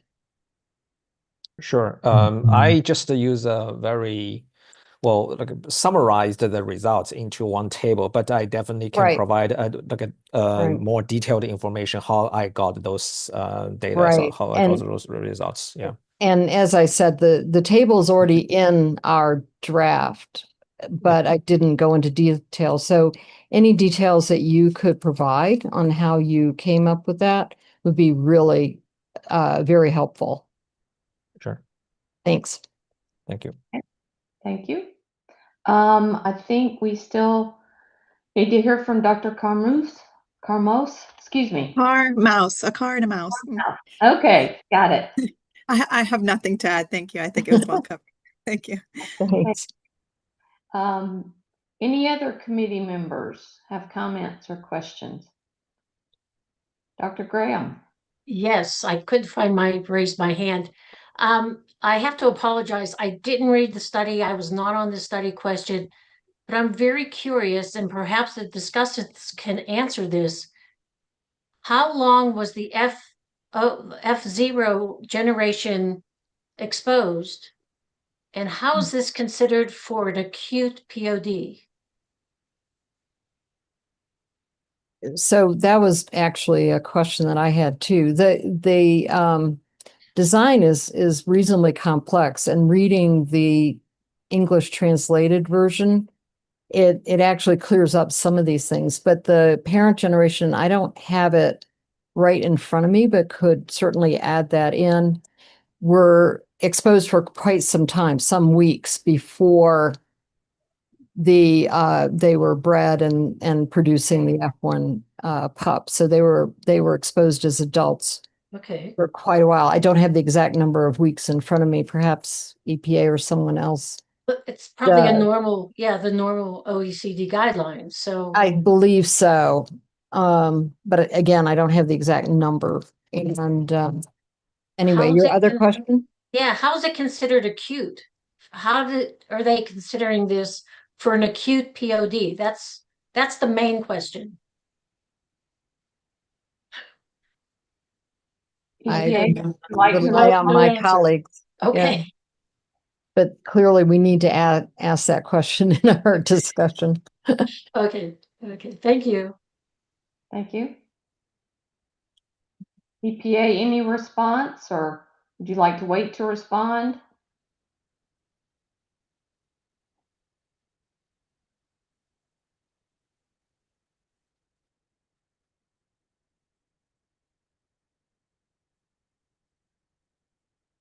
All right.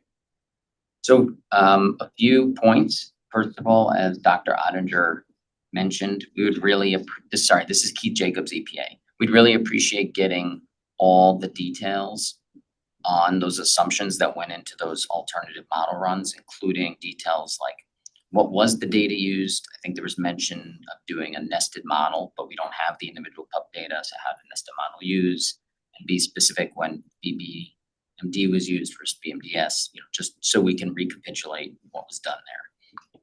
In terms of the specific question, so consistent with EPA developmental toxicity guidelines, we do consider certain developmental effects to be relevant to acute exposure. It's less about was the exposure itself acute and could the effect result from an acute exposure. So an irreversible effect such as pup death, something that could happen via abortion during in utero exposure, we would consider typically acute. That might differ from something such as a progressive change, like body weight or another effect where it's not really a binary yes or no. But it's certainly up to the committee to offer comment on whether they agree with that interpretation, if F1 versus F2 makes a difference, or any other considerations. But generally, it is a rule that we at least consider developmental effects relevant to acute. So could I ask, maybe one of our recommendations will be to ask you to define that? Good. EPA? Yeah. Yeah, and I want to thank you for that response. Much appreciated. Yes, thank you. Any other committee comments?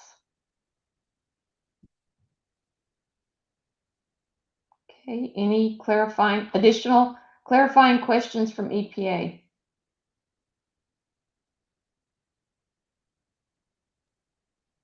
Hi, this is Karen Eisenreich, EPA. We don't have any additional clarification questions. Thank you.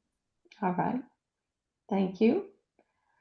Okay, then we will move on to 7B, if Dr. Wong will read that into the record.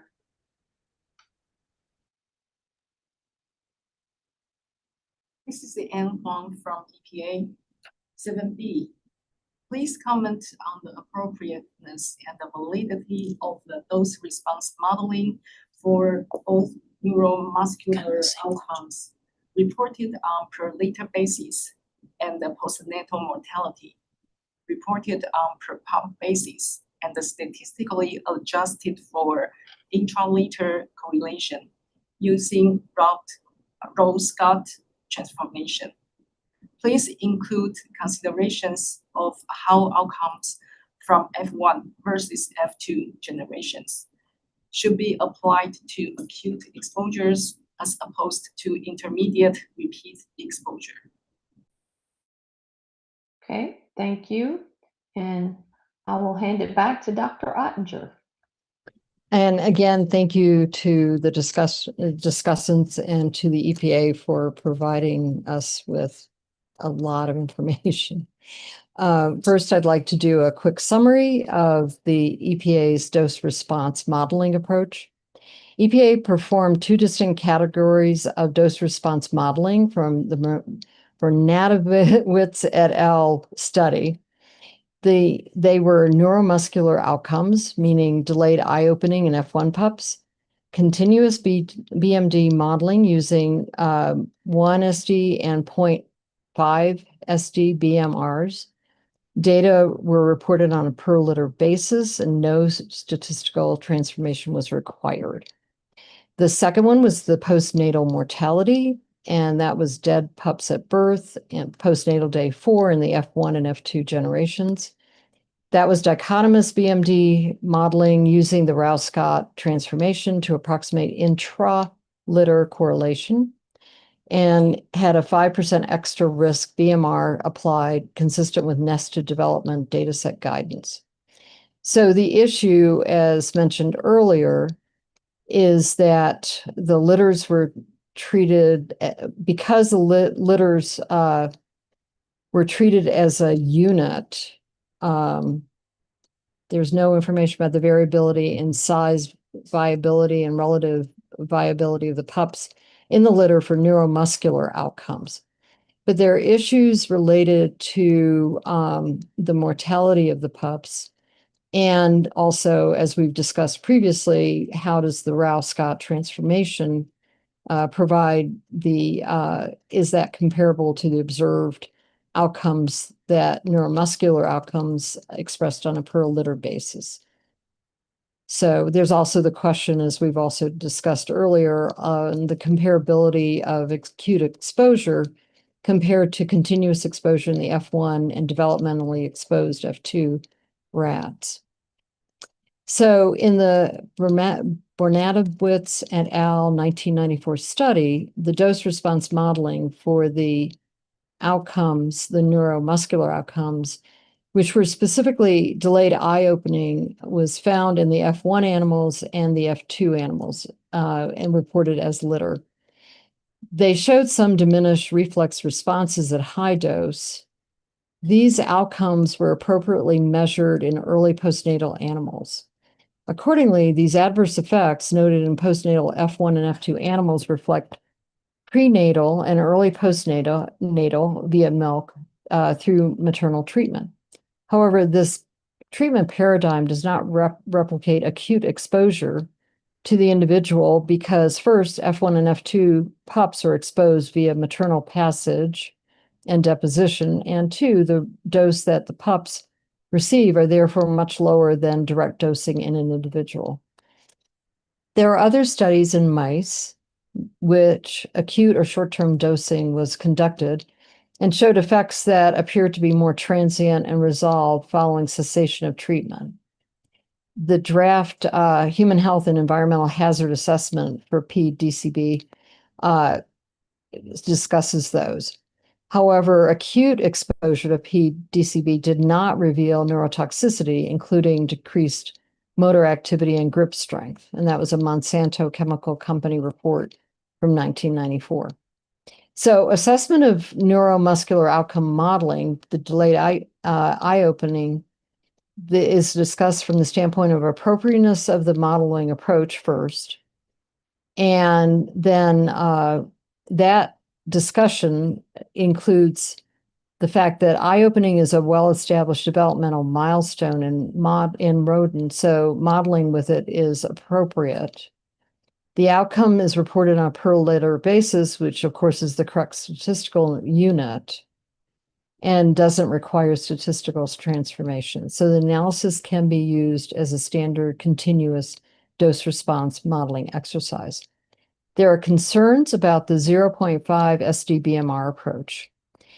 EPA explored a more sensitive BMR of 0.5 SD for delayed eye opening, and which yielded a BMDL of 0.55D of 6.63 milligrams per kilogram per day. EPA correctly noted that the BMD of 25.6 milligrams per kilogram day was more than threefold above the BMDL, indicating a substantial model uncertainty at this BMR, and that this fell below the lowest dose tested of 7.2 milligrams per kilogram per day HED. So that required extrapolation outside of the observed dose response range. EPA's decision not to use the 0.5 SD result for the POD selection is scientifically sound under these circumstances. Concerns about acute applicability. EPA raised important questions about whether delayed eye opening is relevant to acute exposures. Eye opening typically occurs around postnatal day 14 in rats. The outcome integrates the entire gestational and early postnatal developmental trajectory. A single acute exposure to a pregnant dam is unlikely to produce a detectable delay in neonatal eye opening unless the exposure occurs at a particularly sensitive developmental window. Since pups in this study were exposed via maternal gavage throughout gestation, 5 days per week, the observed effect on eye opening is almost certainly a consequence of repeated in utero exposure rather than an acute exposure equivalency. EPA acknowledges this uncertainty but retains the endpoint for modeling for comparison. The next item is intermediate versus acute exposure applicability. EPA applies postnatal mortality endpoints from Bernadowitz et al. 1994 to both acute and intermediate exposure scenarios. This dual application deserves scrutiny. Postnatal day mortality in F1 pups, postnatal day 4 reflects pup deaths through the first 4 days of life following maternal gavage exposure throughout gestation and early lactation. Period of repeated dosing in the dam, not a single acute exposure. For this endpoint to be legitimately applied to acute exposure characterization, one must assume that a single maternal exposure at or near parturition is sufficient to replicate the maternal physiological state, including any reduced weight, nutritional status, litter size, or lactational parameters that contribute to pup mortality. This assumption is plausible for direct toxic effects on the pup, meaning uterine drug exposure, but less certain for indirect effects mediated through maternal physiology. And that means that EPA should explicitly characterize this uncertainty. The neuromuscular outcome, delayed eye opening, model from per litter data provides a methodologically cleaner, though less sensitive, acute POD alternative. While EPA notes uncertainty about whether delayed eye opening can result from a single exposure, the same acute applicability applies uncertainty and perhaps more severely to postnatal mortality via a multi-generation gavage paradigm. Next item, the assessment of postnatal mortality dose response modeling, or the Rao-Scott transformation. The 2-generation study, which has the 30, 90, and 270 milligram of p-DCB per kilogram body weight, was administered orally per day to rats. The mid and high doses resulted in reduced live pups at birth and between 1 to 4 days postpartum, reduced pup weight, and impaired neurobiological measures, meaning erection of ears, opening eyes, drops test, increased liver and kidney relative weights, and kidney damage. Treatment occurring prior to mating in the parent generation, continued lactation in lactating females, and then administered to F1 offspring, 24 per gender per group, and then F2 monitoring till weaning yielded data that were reported per litter for neuromuscular outcomes, whereas mortality data is problematic as it was reported on an individual pup basis. Next item, the scientific basis and validity of the Rao-Scott transformation. The Rao-Scott transformation, as described by Fox et al. 2016 and implemented in EPA's BMDS online platform, is validated statistically for development toxicity data when only summary level, meaning dose group level, data are available. The transformation scales incidence and effective sample size data using design effect that approximate intra-litter correlation. The method has been used in prior EPA TSCA risk evaluations. In principle, this transformation is appropriate and defensible for the data limitations in the paper. When individual animal data are unavailable, it is methodologically preferable to using standard non-nested dichromatic data that ignore clustering, which can produce spuriously precise BMDLs. This transformation represents a reasonable compromise between scientific rigor and pragmatic data limitations. Nonetheless, resulting PODs should be considered lower confidence, as such a transformation is not equivalent to true dichromatic nesting model.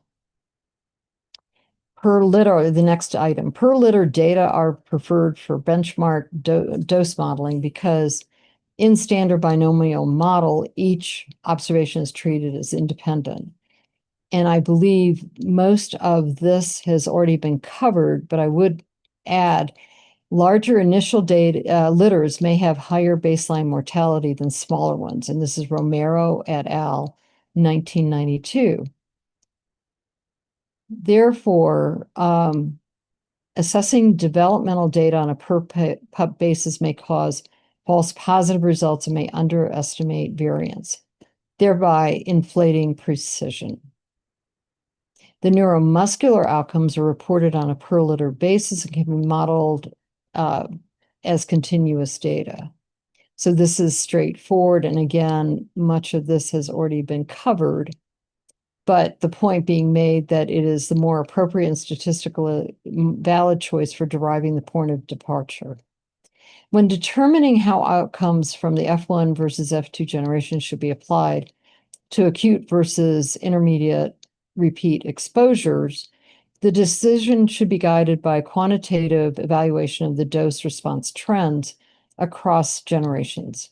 Specifically, the EPA should evaluate the strength and clarity of the dose response trend in the F1 offspring compared to the F2. Key limitations of the transformation in this application. Several concerns about the specific application merit discussion. The design effect used in the Rao-Scott transformation is computed from the observed summary data. And as we've discussed before, only 4 dose groups are available, so that the design effect estimate is based on sparse data, increasing the uncertainty in the transformation. The resulting BMDL estimates therefore carry an additional layer of uncertainty beyond standard BMD uncertainty that's not directly quantified in EPA's presentation. Next, EPA reports that for the F2 dead pups at birth, several models were flagged as questionable, and this has already been discussed, with only the multi-stage 1 model rated as viable. Reliance on a single viable model when most alternatives fail the goodness of fit criteria substantially reduces confidence in the BMDL. EPA should explicitly report the sensitivity of the final POD to model selection and discuss the implications of the limited viable model pool. The Rao-Scott transformation produces effective N and incidence levels that are non-integer, which can create numerical instability in the BMD fitting algorithms. While BMDS implements safeguards, EPA should verify that the resulting BMDLs are robust by checking whether alternative implementations of the Rao-Scott transformation, meaning alternative design effect calculation approaches, yield materially different BMDLs. There are some specific comments that again refer to the 2-generation design and the considerations of the F1 versus F2 generation data applied to acute exposures. And that discussion, I believe we had not only with the last, with charge question 7A, but also many of these issues have been raised regarding the F1 pup deaths versus F2. There are some comments based on the draft human health and environmental hazard assessment for p-DCB, and those are listed with specifics for tables and refer to outcomes that are discussed there. And I won't go into detail there, but it's provided in our written comments. The recommendations, therefore, include while neuromuscular outcomes in the Bernadowitz et al. 1994 2-generation study provides evidence of developmental effects via maternal treatment and postnatally through the milk, in treated dams, there is uncertainty and potential gender differences in response that is not captured in the whole litter calculations. EPA explicitly characterized this limitation in the final hazard assessment and clearly state that the delayed eye-opening BMDL represents a conservative bounding estimate for acute oral exposure rather than directly observed acute effect. There's a specific recommendation on BMR selection of 5% extra risk for postnatal mortality, which is consistent with guidance for nested developmental data sets. This is appropriate. Given the severity of postnatal mortality as an endpoint and knowledge uncertainty in the Rao-Scott approximation, the recommendation is support EPA's selection of the 5% BMR. However, EPA should present both BMR results in a side-by-side table and explicitly state the rationale for selecting 5% rather than 10%, since this choice materially affects the final POD. Recommendation on generation selection. Again, EPA should reconsider whether the F2 generation endpoint as the primary basis for acute POD is appropriate without additional justification.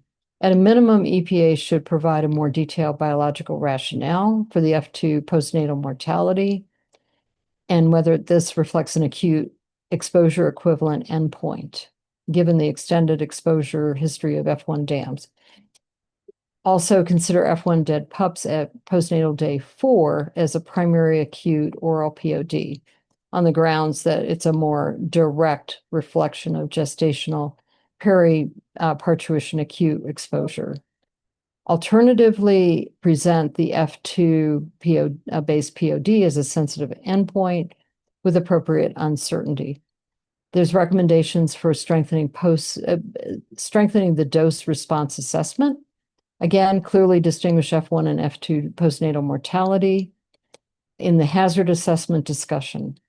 Include sensitivity analysis table comparing all candidate acute oral PODs with their respective BMDLs, model fit statistics and confidence ratings. Report model goodness of fit results for all Rao-Scott models in the main hazard assessment document. Make explicit in the hazard assessment that acute POD derived from the paper postnatal mortality inherits uncertainty from first per pup rather than per litter data. Second, statistical approximation via the Rao-Scott transformation without access to raw data for validation. Third, use F2 generation outcomes that may reflect multi-generational cumulative toxicity. And finally, reliance on translated study. Also, attempt to obtain underlying individual animal data from the study sponsor or investigators.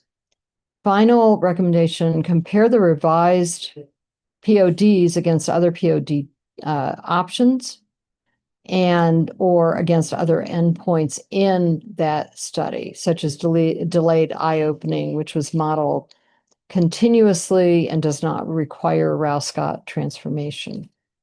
This option may be better suited as supporting evidence rather than principal acute POD. Another option EPA should consider is using the acute inhalation neurotoxicity study by Monsanto 1994, which was selected by OPP as the critical study in effect for its acute oral POD after conducting route-to-route extrapolation. Both the CMA 1989 and Monsanto 1994 options yield similar PODs that are higher than the selected 17.6 milligram per kilogram day POD based on the developmental study. And the BMDLs derived from these two studies have far less uncertainty than the proposed POD from the Bernadowitz et al. 1994 study. So that completes our report with one caveat, which is that given our discussion from the 7A, I apologize. We actually covered a lot of the question about acute versus continuous exposure in our discussion here. And I should have referred to it. Thank you. Thank you, Dr. Ottinger. I'll check with your co-discussants. Dr. Rubin.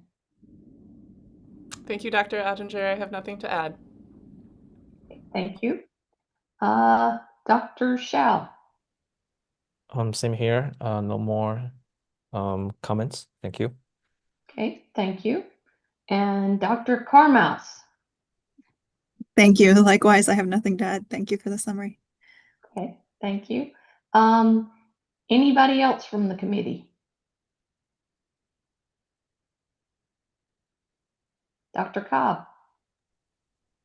Yes, thank you, Dr. Ottinger, for getting that response into the record. I think these studies are informative, but to echo something I mentioned before, none of these types of data are in any of the ecological assessments for mammalian or terrestrial effects in the environment. And we haven't been given those documents per se, but in general, EPA has not utilized these in the past. And we've been, the committee's been suggesting that EPA delve into these data sets intended for humans so that they can inform the ecological risk assessments. I'll also say that the committee is not reviewing the major parts of this dichlorobenzene, either of them, major portions of the risk assessment. And those ecological and environmental assessments are integral parts of the risk determination, and the determinations can't realistically be considered appropriately reviewed until that happens. And so that kind of echoes a public comment, I think, that came. So just to encourage EPA to circle back to the committee for that review so that we're adhering to the requirements of the legislation that established this committee. Thank you. And if I could also add to that, I know I inserted in a couple of my responses where I was discussing about questions related to other vertebrates and ecotox kinds of considerations. And I would greatly appreciate it. I'm not quite sure where to add that into the, which specific charge questions would be pertinent for that, but I would be happy to add some language into one or more of those, just asking for that consideration. Okay, as we go through, let's try and identify those questions where we could make sure those comments are inserted. Thank you. Mm-hmm. Anyone else from the committee?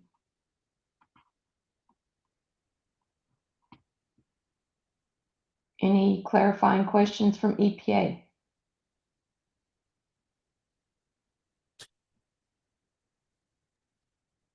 Hi, this is Karen Eisenreich, EPA. We do not have any clarifying question for the committee. Okay, thank you. Thanks. And I think at this time, I will turn it back over to our chair, Dr. Cobb. Thank you, Dr. Gentry. You've done a great job getting us back on schedule almost. I gave you 2.5 hour deficit and you've given me a 45-minute deficit. So we've gained back a lot of time that usually we get off schedule the first day and we make up time as we go. So now we can move into charge question 8. And if the agency is ready to read that into the record, we can proceed.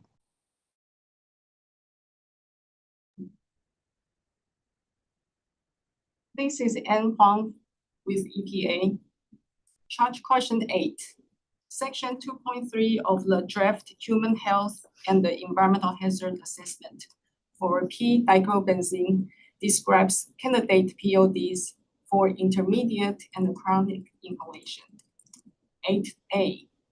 Section 2.3.2.2.5 and Appendix F of the draft Human Health and the Environmental Hazard Assessment for p-dichlorobenzene describes a range of potential intermediate term PODs for the inhalation route, ranging from 10.4 ppm to 46.8 ppm, encompassing effects of liver toxicity, reduced maternal weight gain, and postnatal mortality.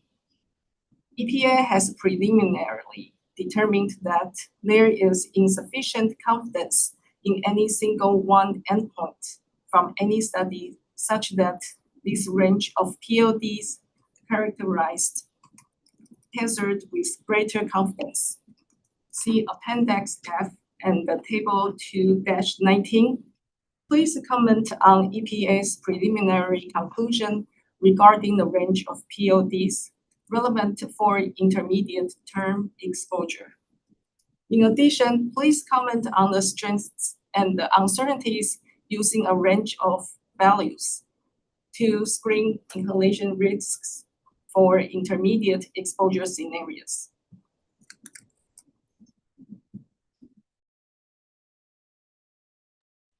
Thank you for getting that into the record. And now we can turn to our discussants, and Dr. Fox is our lead.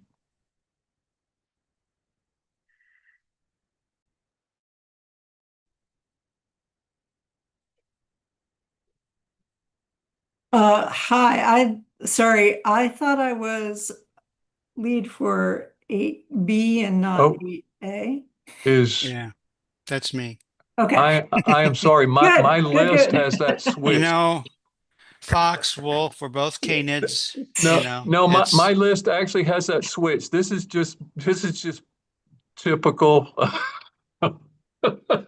Robin Ann did such a great job, and here I'm the very first thing out of the gate this afternoon. It's This is reasonable confusion. Sorry about that. Please proceed, Dr. Wolf. Okay. So there are only 3 of us. I think one person was unable to join the SACC meeting. The agency has done a good job discussing the available studies and notes the limitations of each data set. The preliminary conclusion to apply the range of PODs makes use of the findings of 3 studies and associated PODs representing 2 species and several health effects. It would be helpful to have an example of how the range of PODs, 10.4 ppm to 46.8 ppm, would be applied in practice to screen intermediate exposures. In the past, the committee has encouraged the agency to apply approaches that allow multiple studies and data sets to be combined and incorporated. For example, Bayesian model averaging of BMDs and BMDLs in assessments. Applying a range of PODs from a set of studies is a basic approach that aligns with the prior advice. The intermediate term PODs for inhalation exposure encompassed a range of potential PODs that reflected several potential endpoints, but with sufficient variability to reduce confidence for modeling and determining PODs for various outcomes.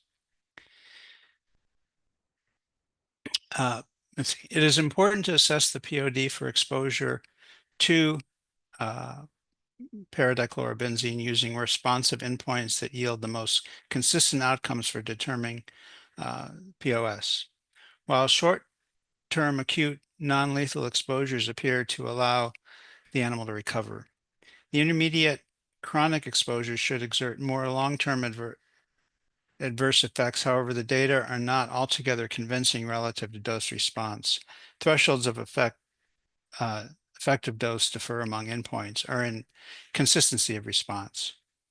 When there are a range of PODs potentially relevant for risk evaluation, this is exactly when the Risk21 framework and web tool can help as a decision support tool to compare across the different PODs. It will help in decision communication as well, in that sufficient protection may be achieved from a POD that's not the lowest number. In some cases, it makes a little difference. Also, one may find that one POD may be more protective for all situations. I'd like to, let's see, let me share my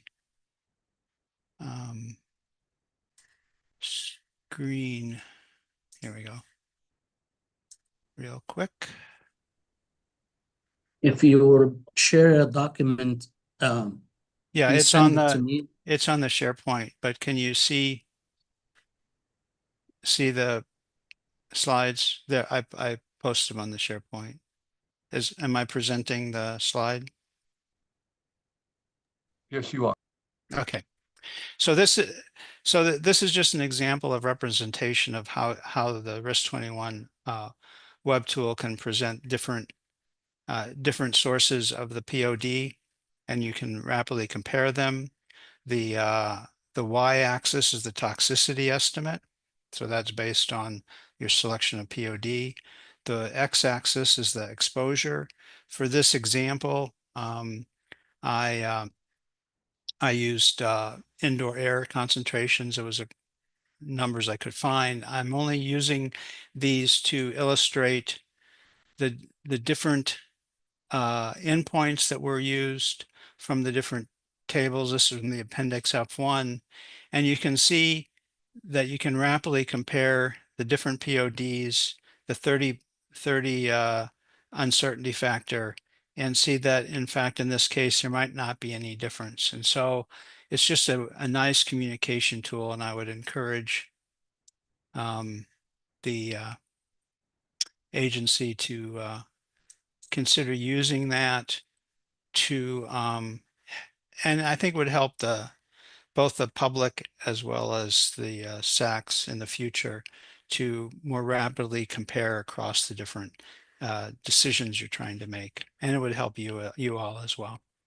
The APA should reconsider the data on postnatal mortality and acute neurotoxicity. Both are important measures of adverse effects, and neurotoxicity is likely to have long-term effects. This may help resolve the insufficient confidence by focusing on the most relevant endpoints, as well as allow for determining an appropriate POD or range of PODs.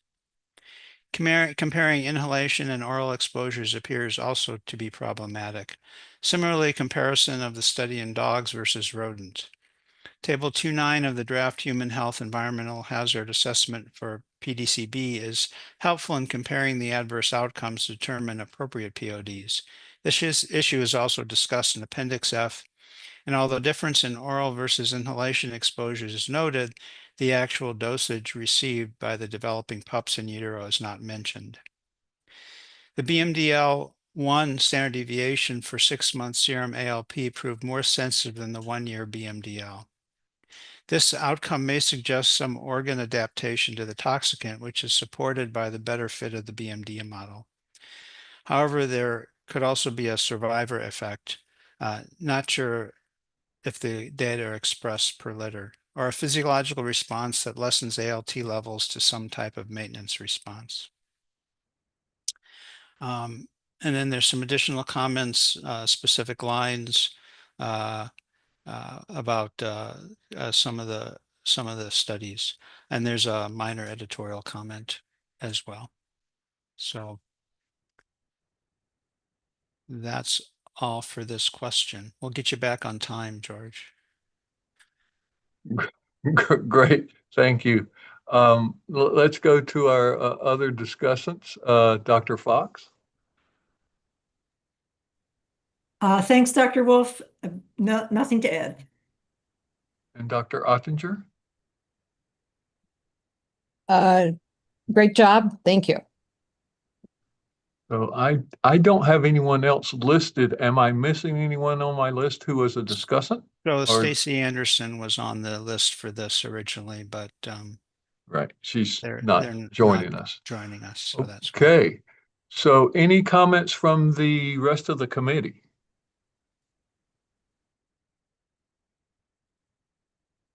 All right, clarifying questions from EPA?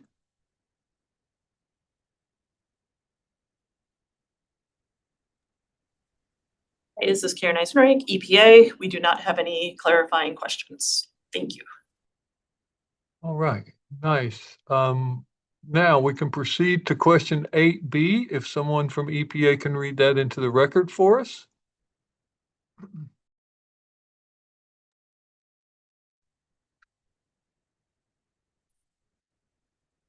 This is Anne Huang with EPA. Charge question 8B.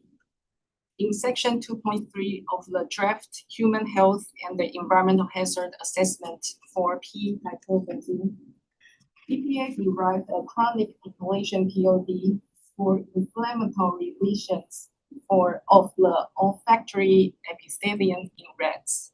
Selection of this endpoint for representing chronic inhalation exposure is consistent with prior assessments from ATSDR 2006, EPA OPP 2018, and the CALE EPA OEHHA 2025.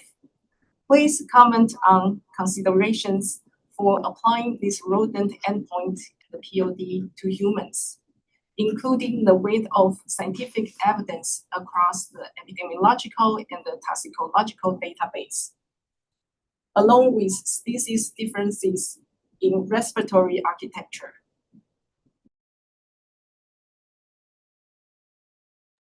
All right, thank you for getting that into the record for us. Dr. Fox.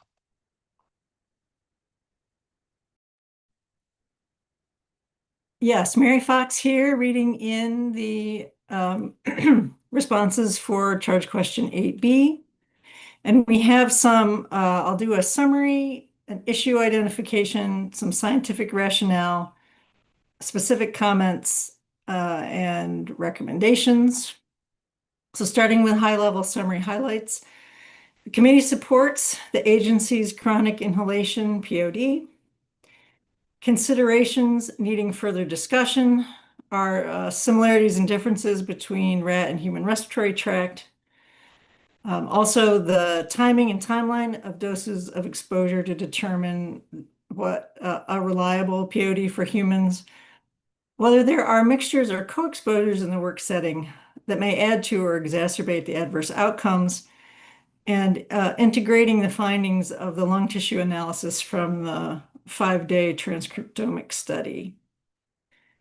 So in terms of issue identification, our main question here is, do inflammatory lesions of the olfactory epithelium in rats associated with p-dichlorobenzene exposure provide an appropriate endpoint in POD for humans? Scientific rationale. Inflammatory lesions are indicators of irritation, often chronic in nature, resulting in damage to the soft tissue, in this case, the olfactory epithelium. Because this outcome has been found to be consistent across studies conducted over almost 20 years, it appears to be a reliable and reasonably stable indicator of damage associated with chronic inhalation of p-dichlorobenzene. Interestingly, p-dichlorobenzene is metabolized to 2,5-dichlorophenol, and there is evidence of excretion within 72 hours of exposure cessation. See section 2.2.1 of the draft Human Health and Environmental Hazard Assessment for p-dichlorobenzene, suggesting that chronic exposure is necessary to induce longer-term damage, such as inflammatory lesions. Additionally, there are data from in vitro studies that humans may metabolize p-dichlorobenzene more slowly than rodents. And this is Hissink et al., and we'll provide that reference. Relevant publications cited in the draft Human Health and Environmental Hazard Assessment for p-dichlorobenzene refer to assessments which considered respiratory system outcomes with chronic exposure. Many studies focused on organs, specifically liver outcomes. According to Hawkins et al., absorption in humans is rapid when inhaled. Regarding the human respiratory tract when compared to the rat respiratory tract, the human and rat respiratory tracts are complex with many similarities, but also fundamentally important differences. We have a reference for that. The choice of using the rodent should be the last resort due to sensitivity of the rat, differences in cell populations, physiology, and the greater complexity of the nasal turbinates of the rat compared to the human, and the greater complexity of the lower lung in the human. And we have more details to provide in the written comment. So moving on to specific comments. The agency did a good job in explaining their rationale for using the selected respiratory endpoint for chronic inhalation risk. It seems to be consistent with the modeling of the human data. In addition, from a pathobiology standpoint, inflammation in the olfactory epithelium would be expected as a treatment effect after damage to the olfactory epithelium. Overall, application of chronic inhalation POD of inflammatory nasal lesions is scientifically sound, but uncertainties are induced due to the structural and molecular differences in rat versus human olfactory anatomy. While the differences in rodent and human olfactory architecture are known, the type of study used to derive the chronic inhalation POD is the traditional approach, and as the agency noted, is consistent with several recent authoritative assessments. EPA selected a chronic inhalation POD of 0.546 ppm human equivalent concentration based on inflammatory lesions in the olfactory epithelium in rats. This choice reflects the most sensitive, clearly adverse portal of entry endpoint and is consistent with prior regulatory assessments. This endpoint is appropriate due to portal of entry relevance and is supported by a robust data set. Portal of entry effects are less dependent on systemic metabolism and species-specific downstream biology, supporting using this endpoint and POD to humans. Rodents exhibit substantially greater nasal complexity, a larger proportion of olfactory epithelium, and distinct airflow patterns that enhance local dosimetry to nasal tissues relative to humans, necessitating the use of dosimetric adjustments, e.g. regional gas dose ratio, RGDR, to derive human equivalent concentrations. EPA took this into account and used an RGDR of 0.22 for extrapolation.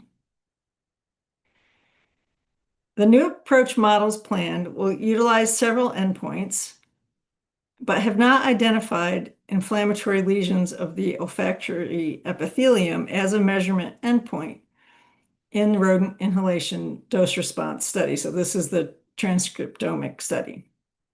This is due to the chosen organ endpoints to accommodate genomic analyses. And a little bit more on the transcriptomic analysis. So in figure 4-2 in the draft transcriptomic assessment for the dichlorobenzenes, lung tissue is shown as having differentially expressed genes in both mouse and rat. Derivation of TPODs for paradichlorobenzene was conducted and was associated with biological responses of oxidative stress in mouse lung tissue and apoptosis in rat lung tissue.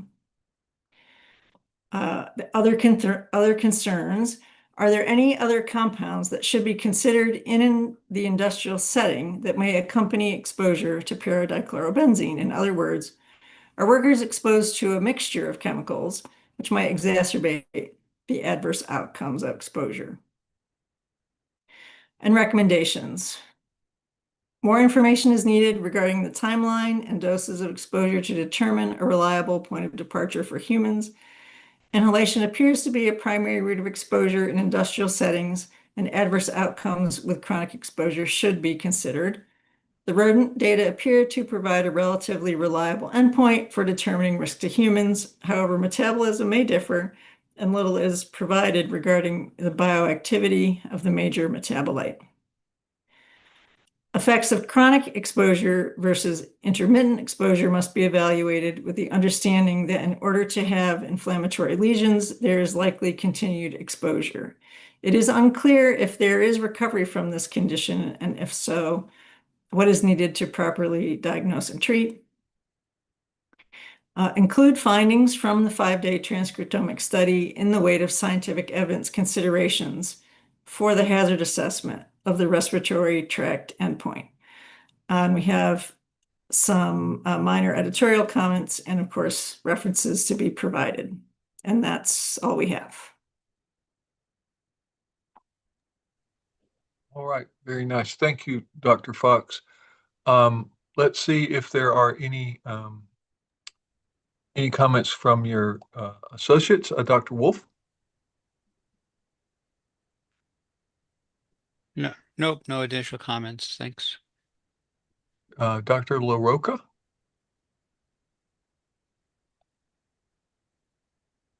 Huh? Can you hear me? Hello? Yes, we can hear you. Sorry, I'm having issues with my video. But yeah, no, I have no further comments. That was very well summarized. Great, thank you. Dr. Ottinger? No further comments, and thank you. That was a great job. And Dr. Opti? Yeah, no further comments. Thank you. Very good job. Okay, anyone else on the committee have comments for this?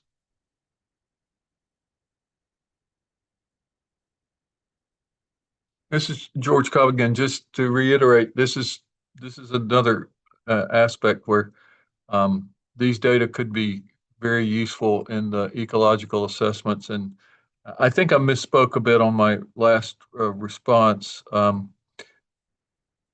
The hazard assessments are provided to us in this review, but we're not asked any ecological questions. We don't have exposure assessment information at all in these in the docket. And I will say that in the ecological assessments, there's only atmospheric exposures when there are ingestion routes of exposure in this data set that we've been talking about today, this afternoon. So we will capture that in the written comments. Dr. Fox, is there anything else? No. Okay, then we can move to charge question 9. If EPA can get that read.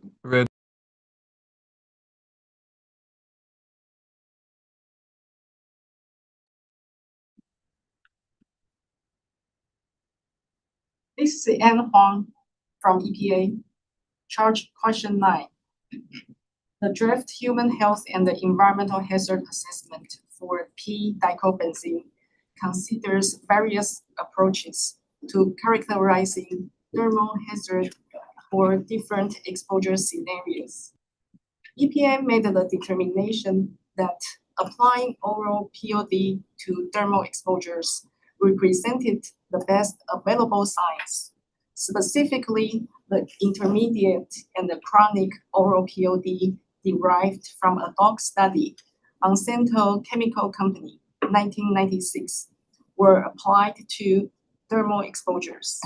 Adjustments for thermal absorption will be applied to exposure estimates.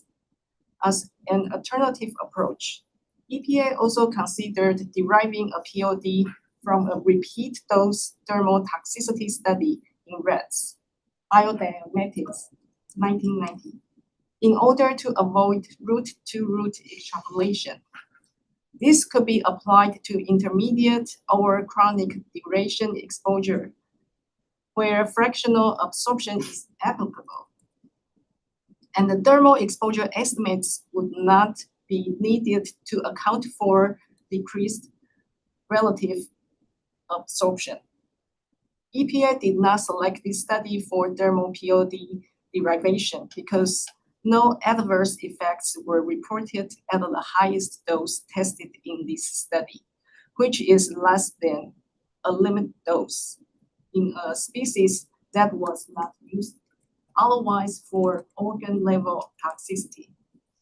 Additionally, this alternative POD also would not be applied to acute exposures or exposure scenarios where thermal flux and the permeability was applicable. Given the uncertainties and the limitations associated with use of the thermal study, oral POD were extrapolated for all exposure scenarios. Section 2.3.2.2.6. This alternative approach and further considerations were presented in Appendix M for consideration by the SACC. Next slide.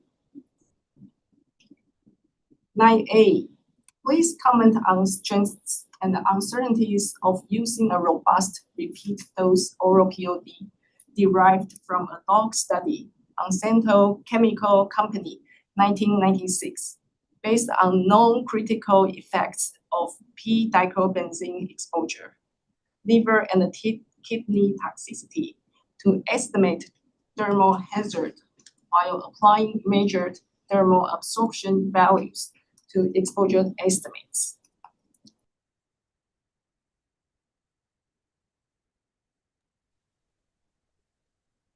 Okay, thank you for getting that into the record for us. And now our lead discussant is Dr. Graham. Yes, I am Dr. Cynthia Graham, and I will be reading the responses to charge question 9A from our group. And I, first of all, would like to thank those discussants that did provide very detailed comments, but I have summarized them here for the oral presentation.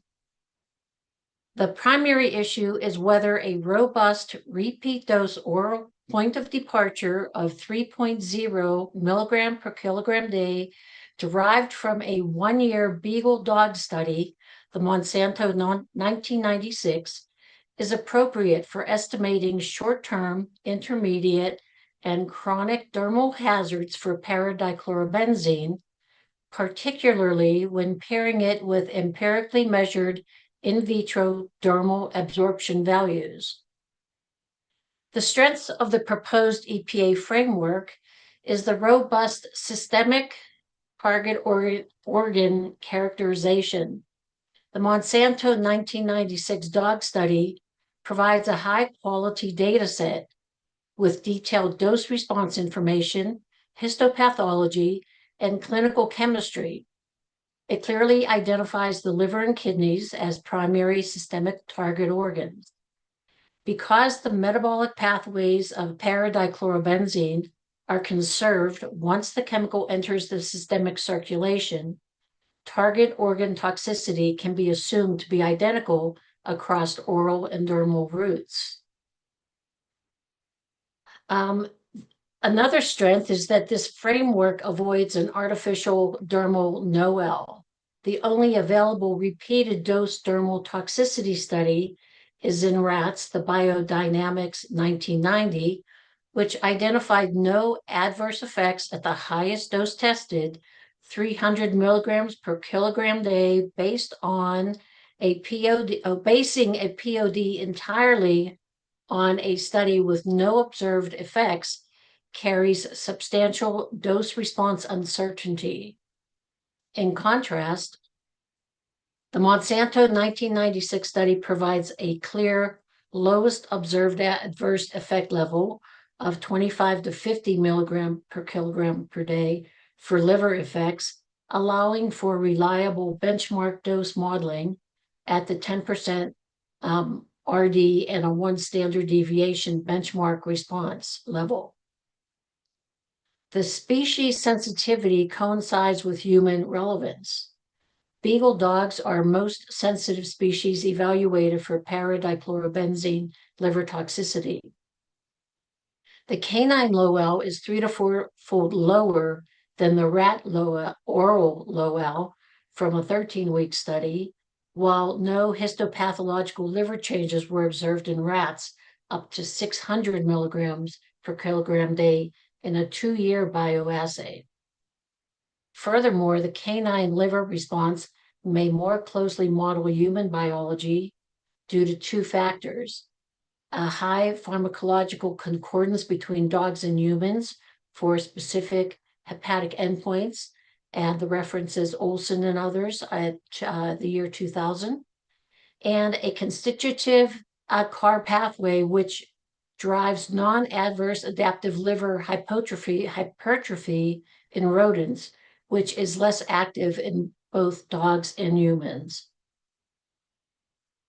The use of dermal absorption data, rather than relying on default modeled assumptions, the EPA applied high-quality empirically derived in vitro dermal absorption data from a recent test order, Charles Rivers 2025, conducted under GLP according to OECD guideline 428, using human split thickness skin This study demonstrated fractional absorption of only 2 to 4% for finite scenarios. Factoring this low permeability into exposure estimates prevents over-conservatism and aligns systemic risk estimates closer to biological reality. This framework follows regulatory consistency, root-to-root extrapolation for systemic endpoints with adequate absorption data follows established EPA guidance, specifically the risk assessment guidance for Superfund Part E, 2000 US EPA 2004. Additionally, using the intermediate and chronic oral POD of 3.0 milligram per kilogram per day is consistent with historical evaluations by the ATSDR 2006 and the EPA Office of Pesticide Programs 2018. However, this framework also contains uncertainties and limitations. The pharmacokinetic inconsistently regarding first pass metabolism. EPA's own pharmacokinetic data confirm that oral exposure triggers a significant first pass hepatic metabolism effect, resulting in higher localized concentrations of para-dichlorobenzene and its reactive intermediates in the liver than dermal exposure would at an equivalent internal dose. And this comes from Hawkins, 1980. The dermal absorption bypasses this initial first pass effect, releasing the chemical directly into systemic circulation. Crucially, EPA explicitly declined to extrapolate this oral POD to the inhalation route due to first pass metabolism concerns, stating the importance of liver metabolism for para-dichlorobenzene toxicity suggests that first pass metabolism could be significant. Consequently, the intermediate oral POD of 3.0 milligram per kilogram day will not be extrapolated to the inhalation route. Because dermal absorption similarly bypasses hepatic first pass dynamics, EPA's decision to block inhalation extrapolation while permitting dermal extrapolation represents a major methodological inconsistency that lacks scientific justification. Other limitations are the delivery kinetics and metric concordance versus the area under the curve. The Monsanto 1996 study administered para-dichlorobenzene as an oral bolus capsule, generating rapid peak blood concentrations.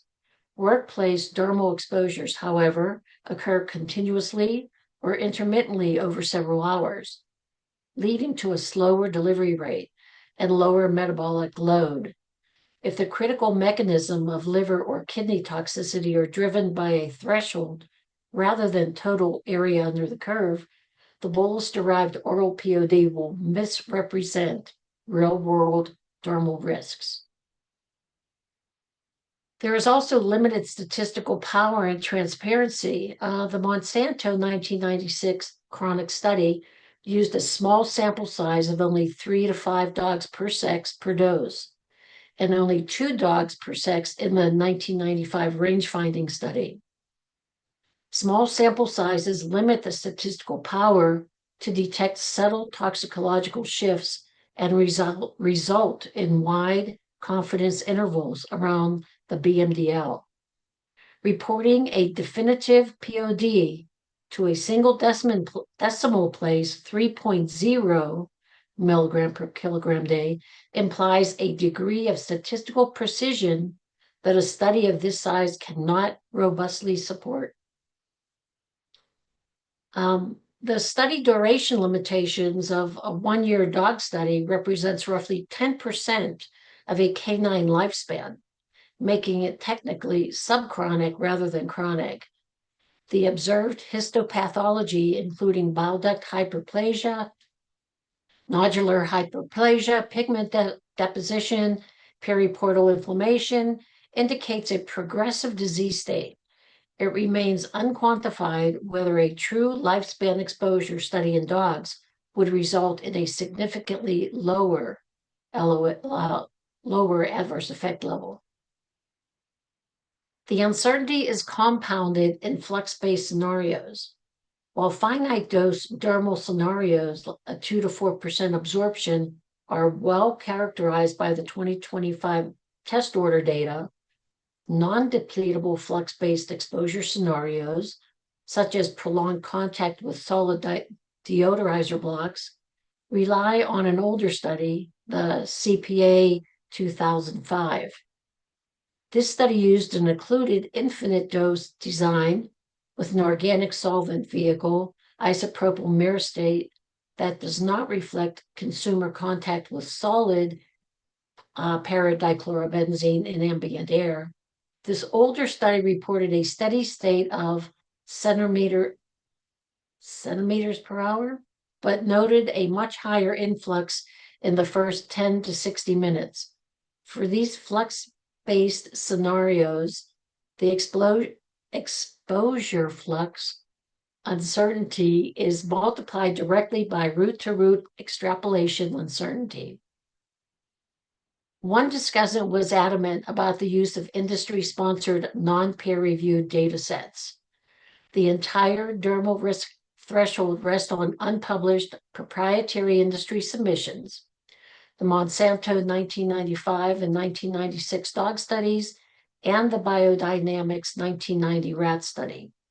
Because these data are hidden with proprietary MRID submissions, the broader scientific community cannot independently evaluate the raw data, the histopathological scoring, or the statistical models. This lack of independent replication and peer review conflicts with TSCA's best available science mandate and introduces unquantified financial conflicts of interest. A summary of the SACC recommendations are first, to reconsider the rat dermal study for fractional absorption scenarios. EPA should elevate the Biodynamics 1990 rat dermal NOEL study from Appendix M to the main body as the preferred POD for intermediate and chronic fractional absorption scenarios. Using a root concordant study eliminates root-to-root extrapolation and first-pass hepatic uncertainties. Concerns over low rodent sensitivity can be successfully mitigated by referencing historical oral rat studies that demonstrate clear hepatotoxicity at higher doses, such as Hollingsworth and others, 1956, and the NTP 1987. Second, resolve the inhalation dermal pharmacokinetic paradox. EPA must formally reconcile its rationale for blocking oral to inhalation extrapolation due to first-pass metabolism with its allowance of oral to dermal extrapolation here. The agency should either utilize a PBPK model to quantify route-specific internal hepatic doses or apply an additional route-specific uncertainty factor. Another recommendation is to apply a database uncertainty factor to account for the combined limitations of the non-cancer database, including the lack of a true chronic canine bioassay and the small sample size, and the unquantified first pass bypass effect inherent in the dermal route. The current application of 30 is insufficient. The current application of 30 uncertainty factor is insufficient. The EPA is recommended to disclose full statistical outputs of the complete BMD confidence intervals, including upper bounds and coefficients of variations for the Monsanto 96 study in the main text, so that reviewers can verify the precision of the 3.0 milligram per kilogram threshold. It's also recommended to quantify compounded flux uncertainties, conduct a quantitative sensitivity analysis for the flux-based exposure scenarios. This analysis should vary values across available literature ranges and incorporate upper 95th percentile absorption metrics to bound worst-case consumer exposures.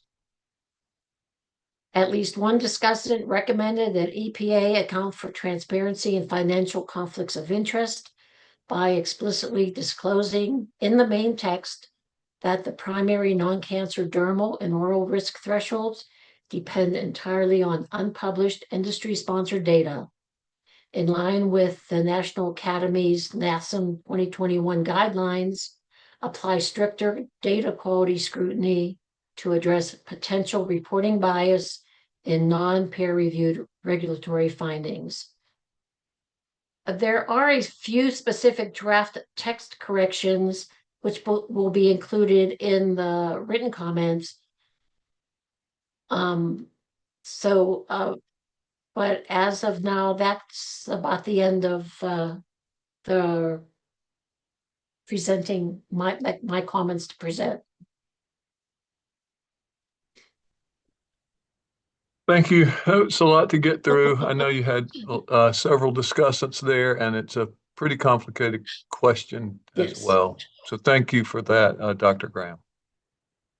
Let's go to our associate discussants, Dr. Rubin. Nothing to add. Thank you, Dr. Graham. Dr. Samuel. Yeah, thank you very much for that nice summary, Dr. Graham. I have nothing to add. Dr. Strickland. Summary was great. I don't have anything else. Thank you, Dr. Carmouse.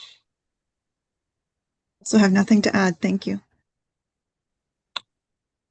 Excellent. So, Dr. Graham, you must have done a wonderful job. Nobody had any additional comments, so you captured everything. Let's move to the rest of the panel, to our committee, to see if there are any other questions or comments, I should say. Seeing none, let's go to EP. Dr. Wolf. I know there's always a concern about data from specific sources. Industry is required to do data to create data on chemicals, just like at FDA on drugs. I think there's ways that the agency could make at least summary data from those proprietary studies available. It's in the pesticide program, and it was mentioned earlier, there's the data evaluation records. So I think it would provide some comfort amongst the public and the committee if somehow in an appendix or whatever, the industry data that was used, and they have to use whatever data they have. So that's the data they have. And of course, the programs have access to all the data, the submitted data and the details of those studies. But I think they could be summarized in such a way that they provide at least some confidence of how the agency evaluated the data, and that the studies were done most likely under good laboratory practices and according to guidelines. And so I would encourage the agency to find a way to do that so that you can continue to use all the data that you have, because that's really what you want to be able to do is use it all. Thanks. Thank you, Dr. Wolf.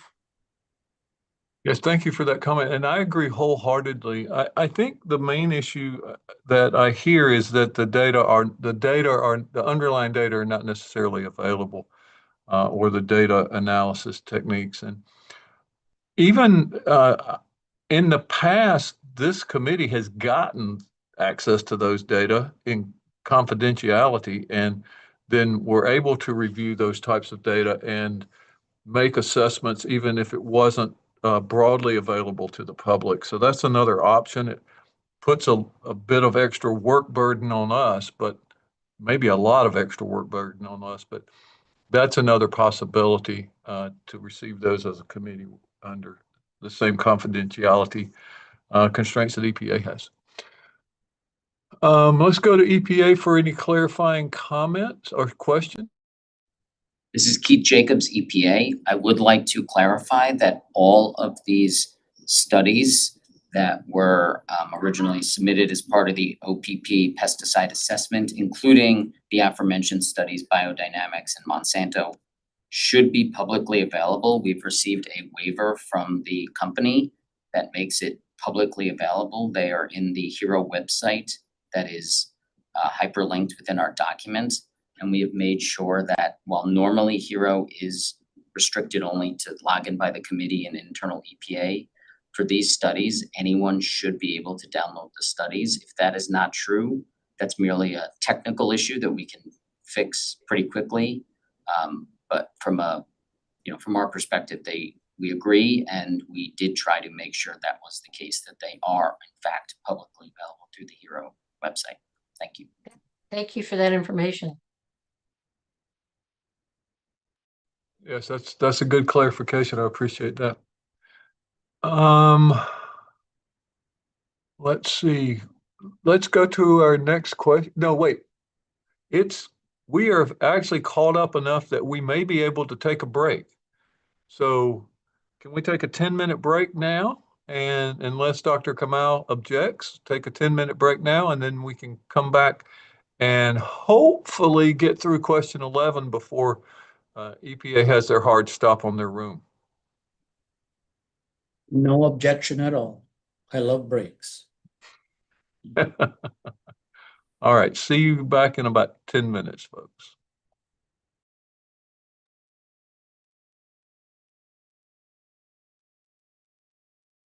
This is Anne Huang with EPA. Charge question 9B. Please comment on the strengths and the uncertainties of alternative approach using a route-specific thermal study. Biodynamics 1990. In a different species, rat, that did not identify adverse effects. NOAEL equals highest dose tested for repeated dose. Fractional absorption-based exposure scenarios. Extrapolation from oral studies would be applied for acute and flux-based scenarios. All right, thank you for getting that into the record for us. And we will return to Dr. Graham as our lead discussant. Yes. This is Dr. Cynthia Graham, and I will be reading the responses from the discussants for charge question 9B. The primary issue is whether an alternative hazard assessment framework using a route-specific repeated dose dermal toxicity study in rats, which identified no adverse effects at the highest dose tested, should be prioritized as the primary point of departure for short-term, intermediate, and chronic fractional absorption-based dermal exposure scenarios under TSCA. Selecting this alternative approach shifts the evaluation from an oral to dermal route extrapolated framework to a route concordant paradigm, presenting distinct biological strengths and distinct toxicological uncertainties. The first strength is the elimination of route-to-route extrapolation and first-pass hepatic inconsistency. The most compelling scientific advantage of the Biodynamics 1990 approach is that it achieves complete route concordance with the exposure scenarios under evaluation. Under the primary framework, extrapolating an oral POD introduces severe pharmacokinetic uncertainties due to first-pass hepatic metabolism. Oral gavage delivers paradichlorobenzene directly to the gastrointestinal tract and portal vein, forcing the liver to clear a massive influx of the parent compound and its reactive metabolites before systemic distribution occurs. And this is according to Hawkins 1980. In contrast, dermal exposure causes the chemical to bypass this initial hepatic clearance, entering the systemic bloodstream directly. By utilizing dermal data, the alternative approach eliminates the need to make unverified pharmacokinetic assumptions regarding route-specific internal doses delivered to target organs. This directly aligns with the scientific logic in the US EPA applied to block oral to inhalation extrapolation. The importance of liver metabolism for para-dichlorobenzene toxicity suggests that first pass metabolism could be significant. Consequently, the intermediate oral POD of 3.0 milligram per kilogram day will not be extrapolated to the inhalation route. And that it shows that it's preferring a route-specific dermal study would maintain internal scientific consistency with the hazard assessment.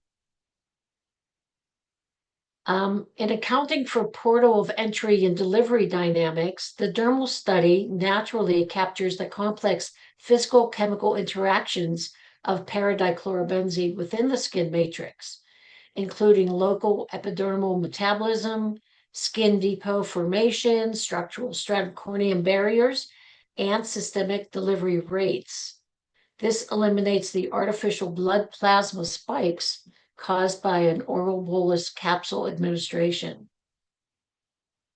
Addressing the inherent biological conservation of rodent skin permeability, in dermal toxicology, rat skin is well characterized as significantly more permeable to lipophilic organic compounds than human skin due to a thinner stratum corneum and higher density of hair follicles.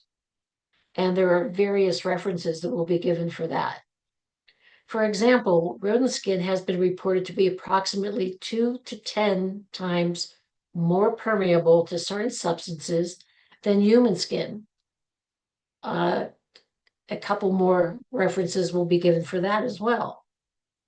This would indicate that the use of a rat model to predict dermal uptake through human skin is more likely to result in an overestimate rather than an underestimate of absorption, and could be appropriate for an upper bound estimate of exposure.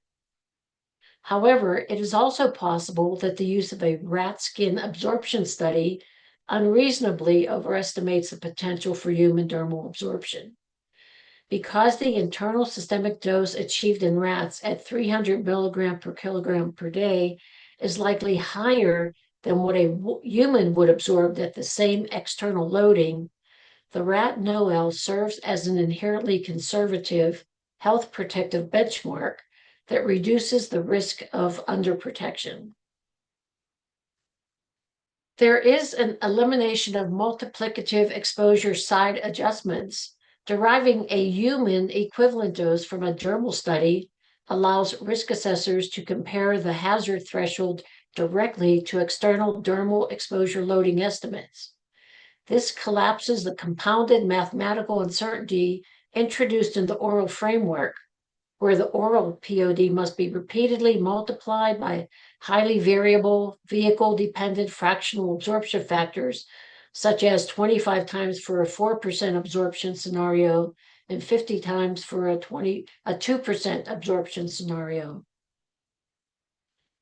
The regulatory standard compliance and numerical convergence shows that the biodynamic study was conducted in accordance with GLP under OPPTS guideline 870.3200, ensuring high procedural quality. Furthermore, as detailed in Appendix M of the EPA draft assessment, the final risk thresholds derived from both approaches are remarkably convergent for the critical high exposure 4% fractional absorption scenario. The biodynamics NOEL gives a 2.14 milligram per kilogram day POD, while the Monsanto study yielded a 2.5 milligram per kilogram day at 4%. These close numerical alignment demonstrates that the alternative framework provides an equally protective, cross-validated threshold for high concentration worker and consumer scenarios while utilizing a root concurrent data set. The uncertainties and limitations include a boundary restriction of the highest dose tested, NOEL. The most fundamental toxicological limitation of the Biodynamics 1990 study is that its NOEL is entirely bounded by the experimental ceiling of the study design, rather than being anchored by an observed toxic threshold, a low L. Because there are no adverse effects across any tested group, the biological threshold where systemic toxicity begins remains uncharacterized. Furthermore, due to chemical solubility limitations, the highest dose tested was restricted to 300 milligram per kilogram day, prepared by prolonged stirring at a maximum concentration of 150 milligram per ml, as detailed on page 13 and Appendix L2 of the study report. This is only 30% of the standard 1,000 milligram per kilogram day dose limit dose prescribed by regulatory guidelines. Without a true dose response curve or benchmark dose modeling, calculating margins of exposure against this artificial boundary creates lower statistical confidence regarding the steepness of the dose response slope. Another limitation is the lower systemic sensitivity of the rat model to hepatic injury. Beagle dogs are established as the most sensitive species for paradichlorobenzene-induced hepatotoxicity across all routes of exposure.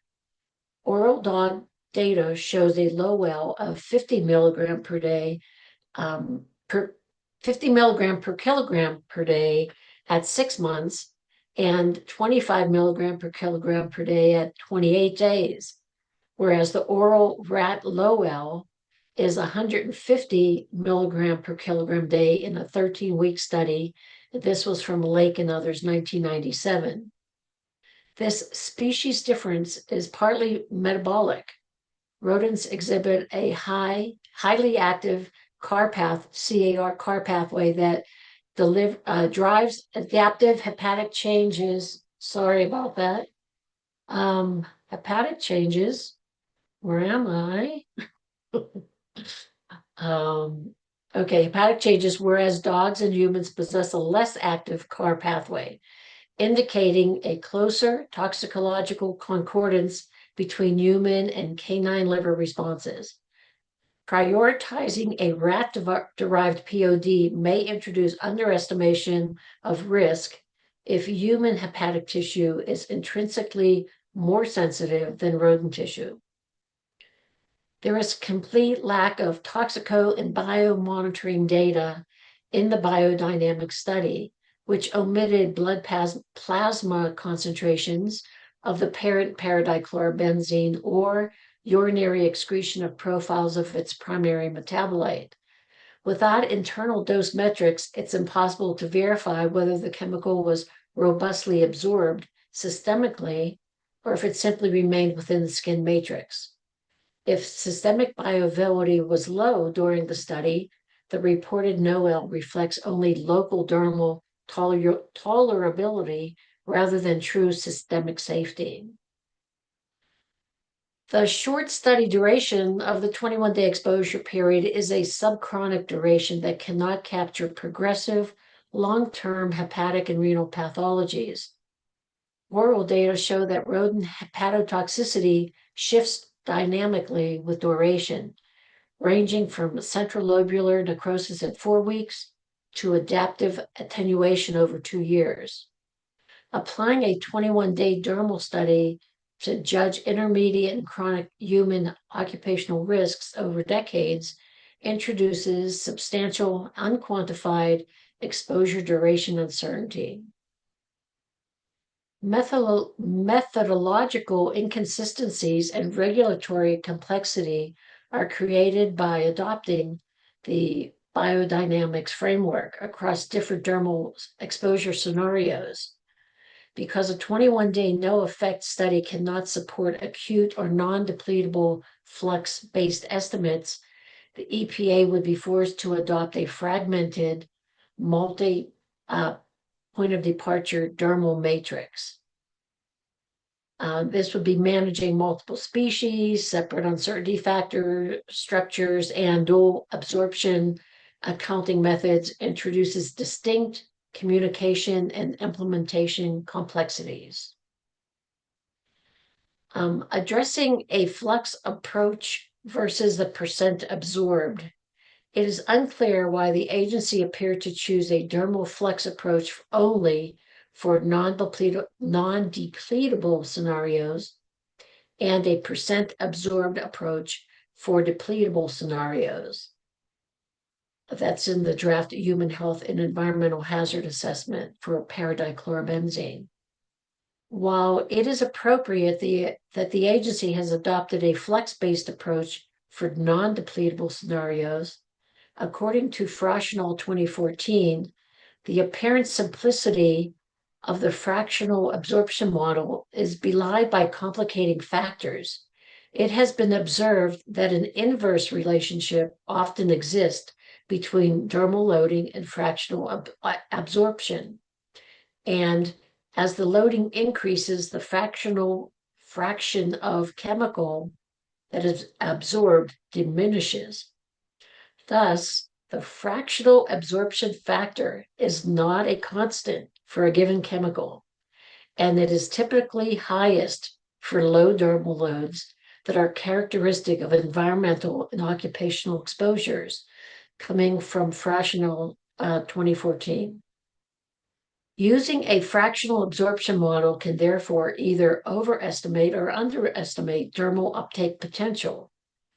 These types of screening level or tier 1 models can cause a substantial amount of uncertainty to be introduced into dermal exposure assessment.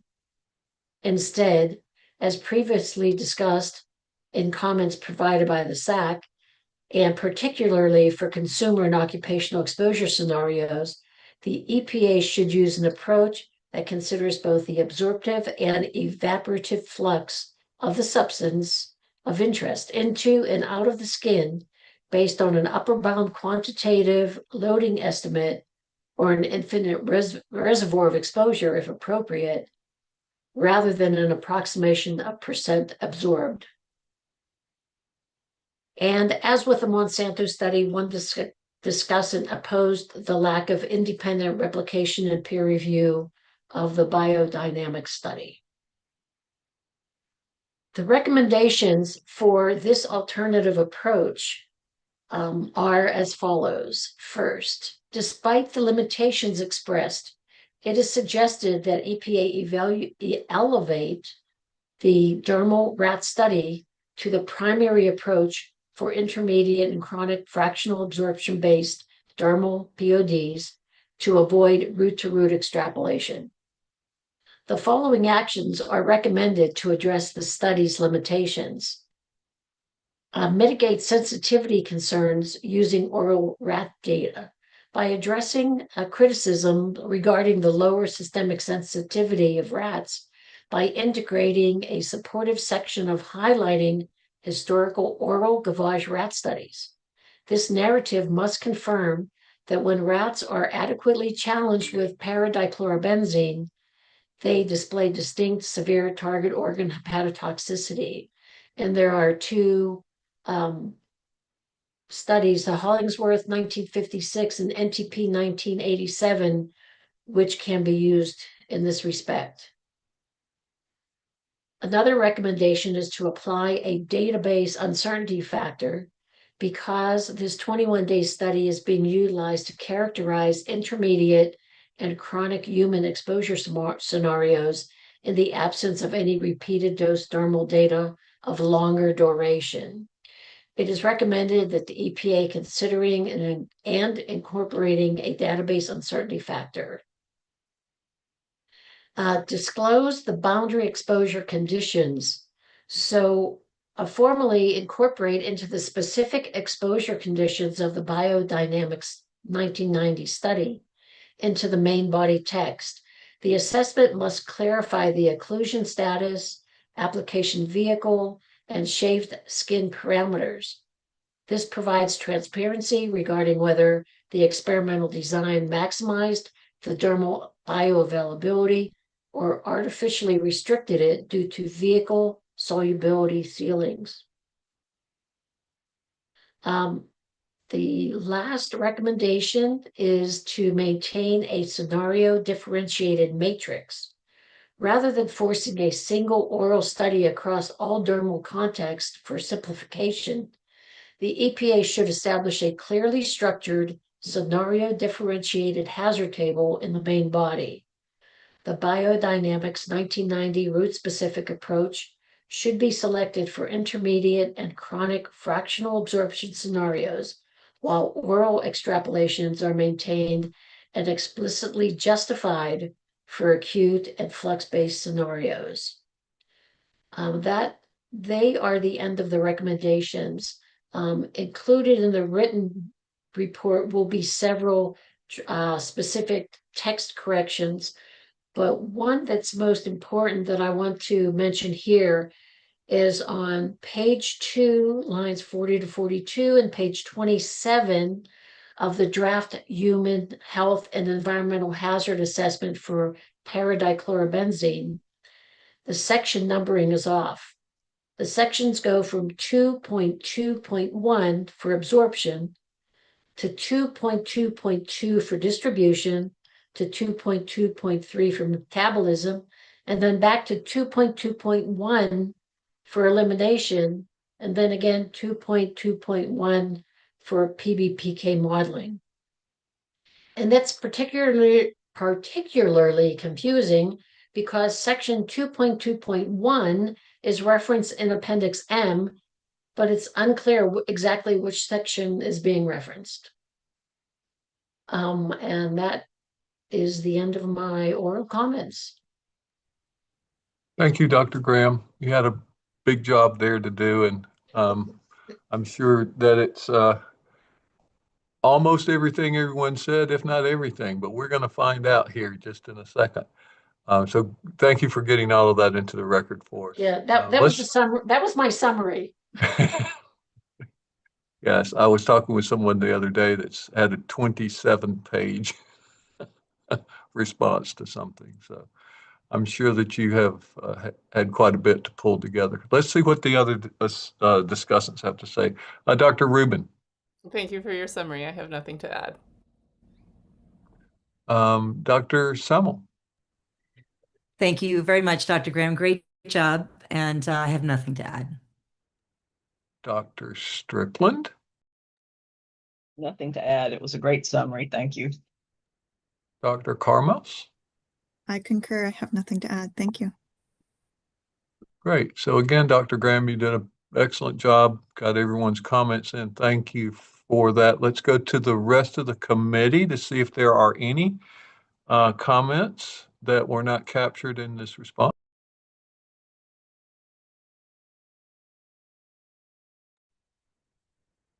If not, we can go to EPA to get charge question 10 into the record for us.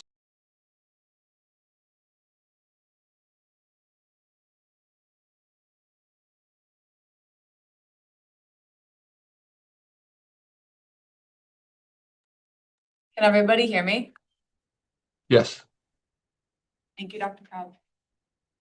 All right. Thank you. Ashley Pepperell, EPA. I'll be reading charge question 10. So the aquatic data included within section 2 of the draft environmental hazard assessment for phthalic anhydride contains 1 acute invertebrate, 1 acute, 1 subacute, and chronic fish, and 2 algal studies. While these studies have overall quality determinations of high or medium, There are uncertainties associated with the methodologies used to determine hazard thresholds, i.e. concentration reporting and endpoint estimation, as discussed in section 4.1, the aquatic species concentrations of concern, or COC. Given the paucity of aquatic data studies on phthalic anhydride, please comment on the appropriateness of this approach. Please review and comment on the strengths and uncertainties of the methodology and data used to derive acute and chronic concentrations of concern for aquatic thresholds, and the strength of the data to support a quantitative aquatic assessment. Thank you. Thank you for getting that into the record for us. Now we can turn to our lead discussion for charge question 10, Dr. Lovato. Okay, can you hear me? Yes? Yes. Okay, perfect. I had some problems with the audio before, so okay. Okay, so I'm gonna follow the same structure as everybody has done before. So I'm gonna be reading the comments and the summarize. So first of all, thank you to the reviewers who sent me the comments, and I try to do my best to summarize it all together. So I'm gonna be following this structure of summary, then scientific rationale with 8 points, and then some recommendations at the end. So I'm gonna start reading the summary. So the key question of this question number 10 is whether EPA's quantitative aquatic hazard assessment for phthalic anhydride is appropriate given the limited aquatic toxicity database. EPA derived aquatic concentrations of concern, COCs, using one acute aquatic invertebrate study, one acute fish study, one chronic fish study, and 2 algal studies. Although these studies were rated high or medium quality, uncertainties remain regarding concentration verification, endpoint estimation, taxonomic coverage, and database completeness. A major strength of the assessment is EPA's recognition that phthalic anhydride rapidly hydrolyzes to orthophthalic acid, the environmentally relevant form to which aquatic organisms are exposed. Accordingly, EPA based the hazard assessment on orthophthalic acid, consistent with accepted environmental fate principles.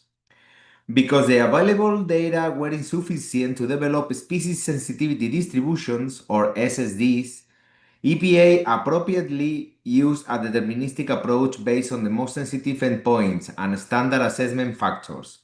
The resulting COC is 20.6 milligrams per liter for acute aquatic organisms, 3.2 milligrams per liter for chronic aquatic vertebrates, and 227 milligrams per liter for aquatic plants and algae are reasonable screening level benchmarks. However, confidence in these thresholds is limited by the small database, lack of representation of several aquatic taxa, and remaining methodological uncertainties. Thus, the derived COCs are appropriate for screening level hazard assessment, but should be interpreted cautiously until additional aquatic toxicity data become available.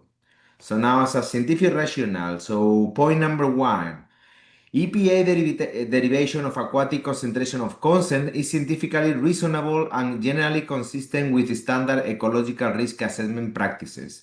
Because the available data were insufficient to develop SSDs, EPA appropriately relied on a deterministic approach using the most sensitive acceptable toxicity endpoints and assessment factors.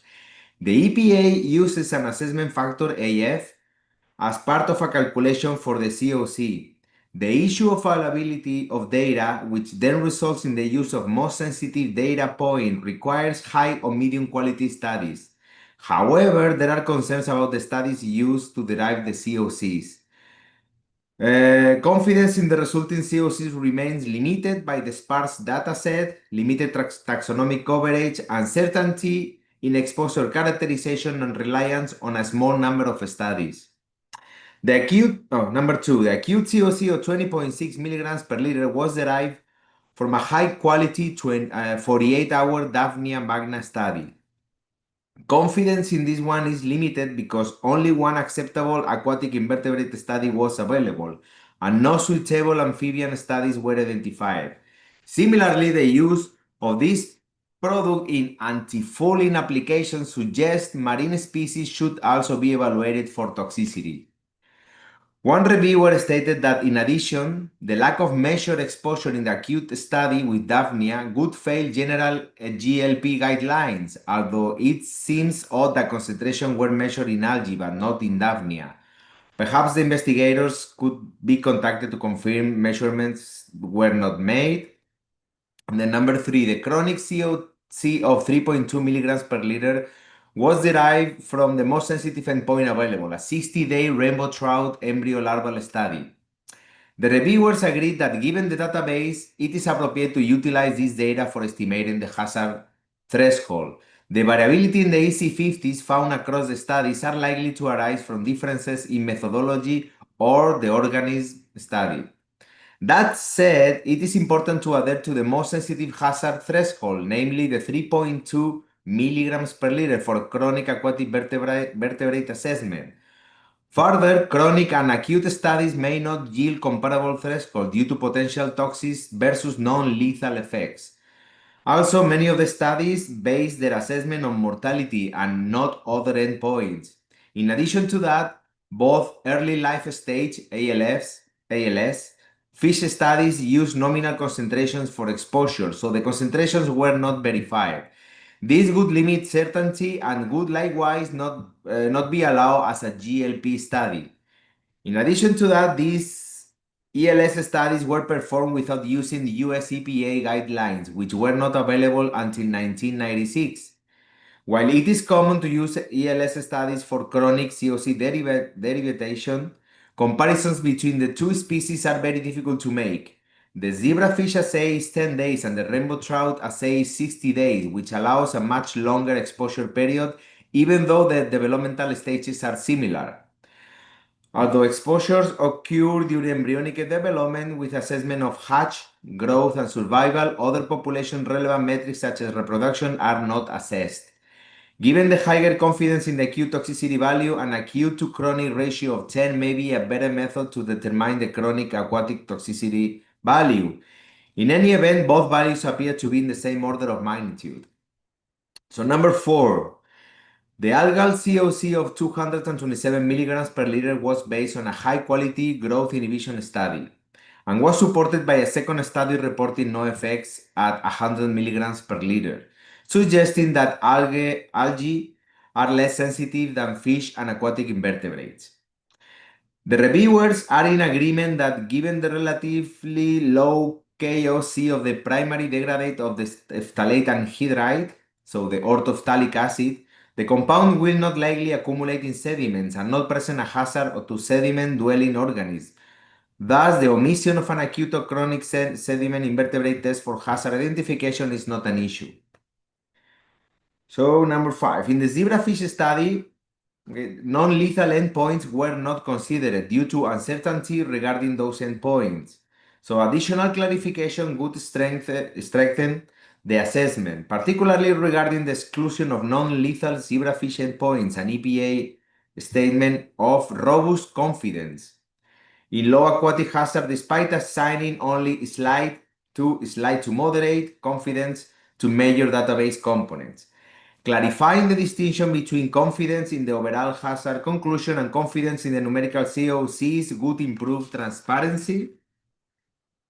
So number 6 now, the Ecotox database contained 936 phthalic acid records, including more than 40 algal studies, 26 aquatic invertebrate studies, and 6 fish studies with measured concentrations.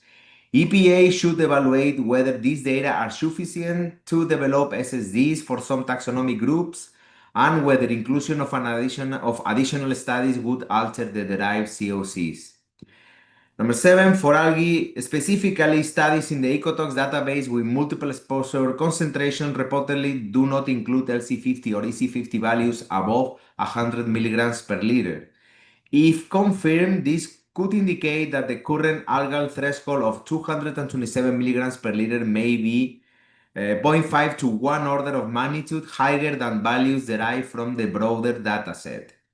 So as a main summary of the scientific rationale, so the primary limitation of the assessment is the limited aquatic toxicity database, including the absence of chronic aquatic invertebrate, marine organisms, and amphibian studies, as well as lack of analytical verified exposure concentrations in key chronic studies. These limitations support EPA's assignment of only slight to moderate confidence to most database components, and that the last summary is greater use of the available toxicity database combined with transparent weighting of study quality and uncertainty could improve confidence in hazard characterization and provide a stronger scientific basis for deriving aquatic thresholds.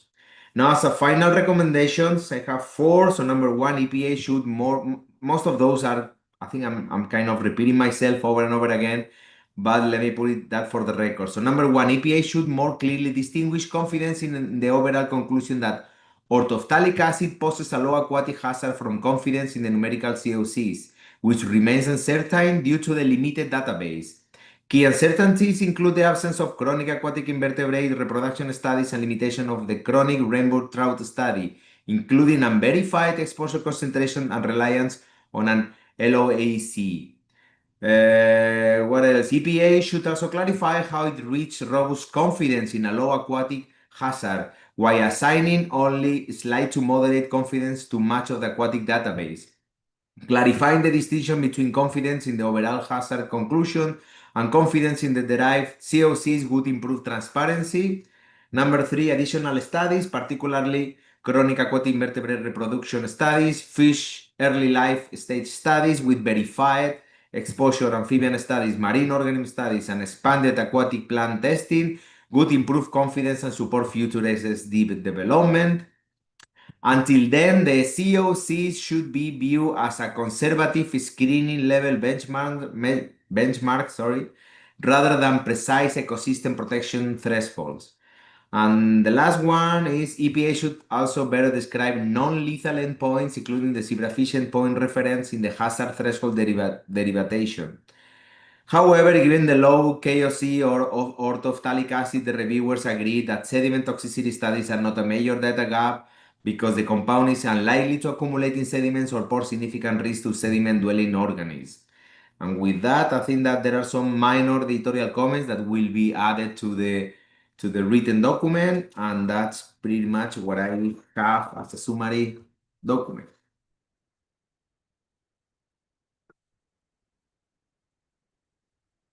Okay, I'm done. Dr. Kopp.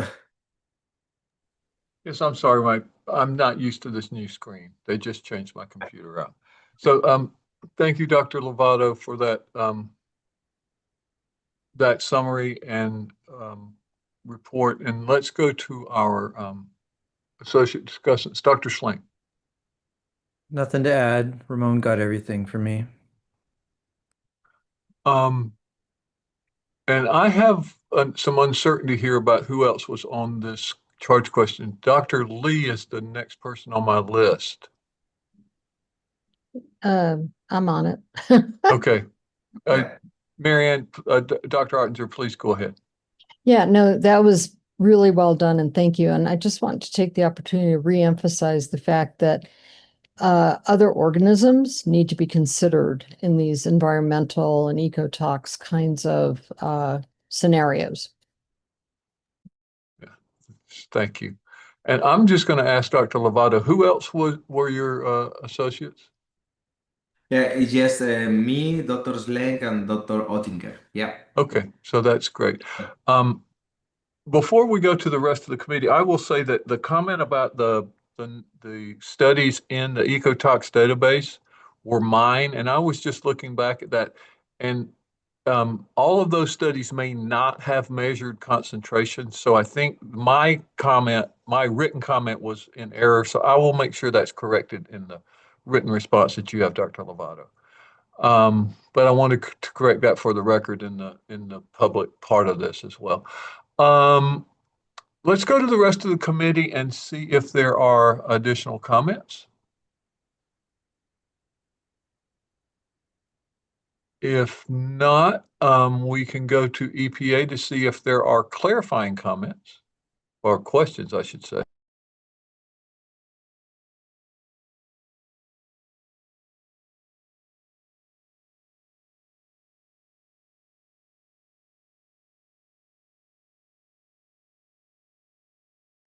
You folks are on mute.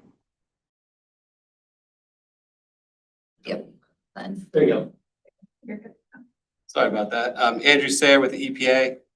We don't have any clarifying comments, only to ask the committee if they could submit any additional studies they're aware of in the report. Yes, we will do that. And Ramon, if there are new studies, Dr. Lovato, if there are new studies that are in the Ecotox database, if we can provide those kind of before this meeting wraps up, that would be helpful to EPA as well. Okay, yep, I work on that. Thank you. Okay, so I need to ask our DFO, Dr. Kamal, a question before we proceed. We may be able to get through charge question 11, but I want to make sure that EPA has the capability to stay in their conference room for another 20 minutes or so. Well, I'm not with them.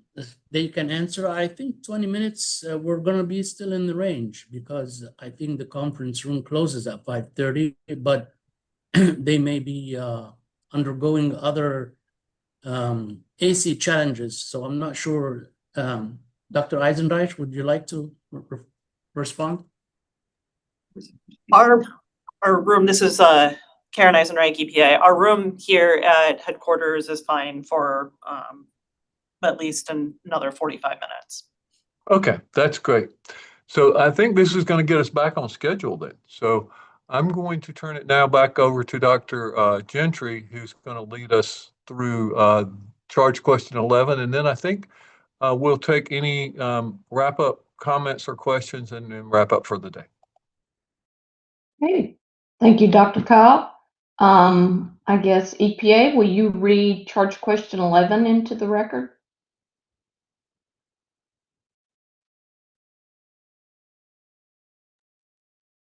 Hi, Dr. Gentry, Ashley Pepperell, EPA. I'm going to read charge question 11 into the record. In section 4.1 of the draft human health hazard assessment for phthalic anhydride, i.e. oral hazard assessment, EPA discusses the weight of scientific evidence for effects of phthalic anhydride and orthophthalic acid following oral exposure. The agency has preliminarily concluded that phthalic anhydride and orthophthalic acid have low systemic toxicity via the oral route of exposure. As discussed in section 4.1.4, the evidence integration and conclusion section of the draft human health hazard assessment, the only effects consistently observed following oral exposure to phthalic acid and phthalic anhydride and orthophthalic acid are decreased body weight gain and decreased terminal body weight.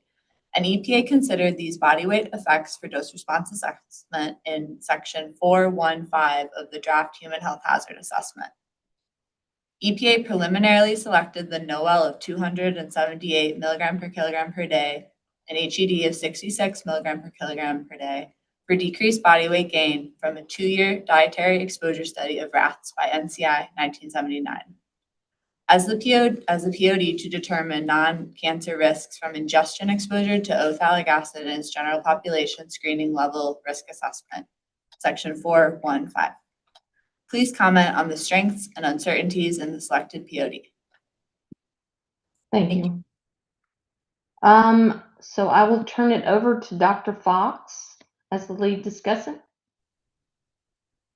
All right, thank you. This is Mary Fox reading in the responses for charge question 11.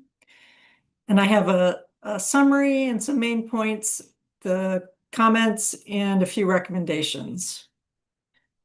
So starting with the main points, the committee supports the agency's preliminary conclusions on phthalic anhydride and orthophthalic acid.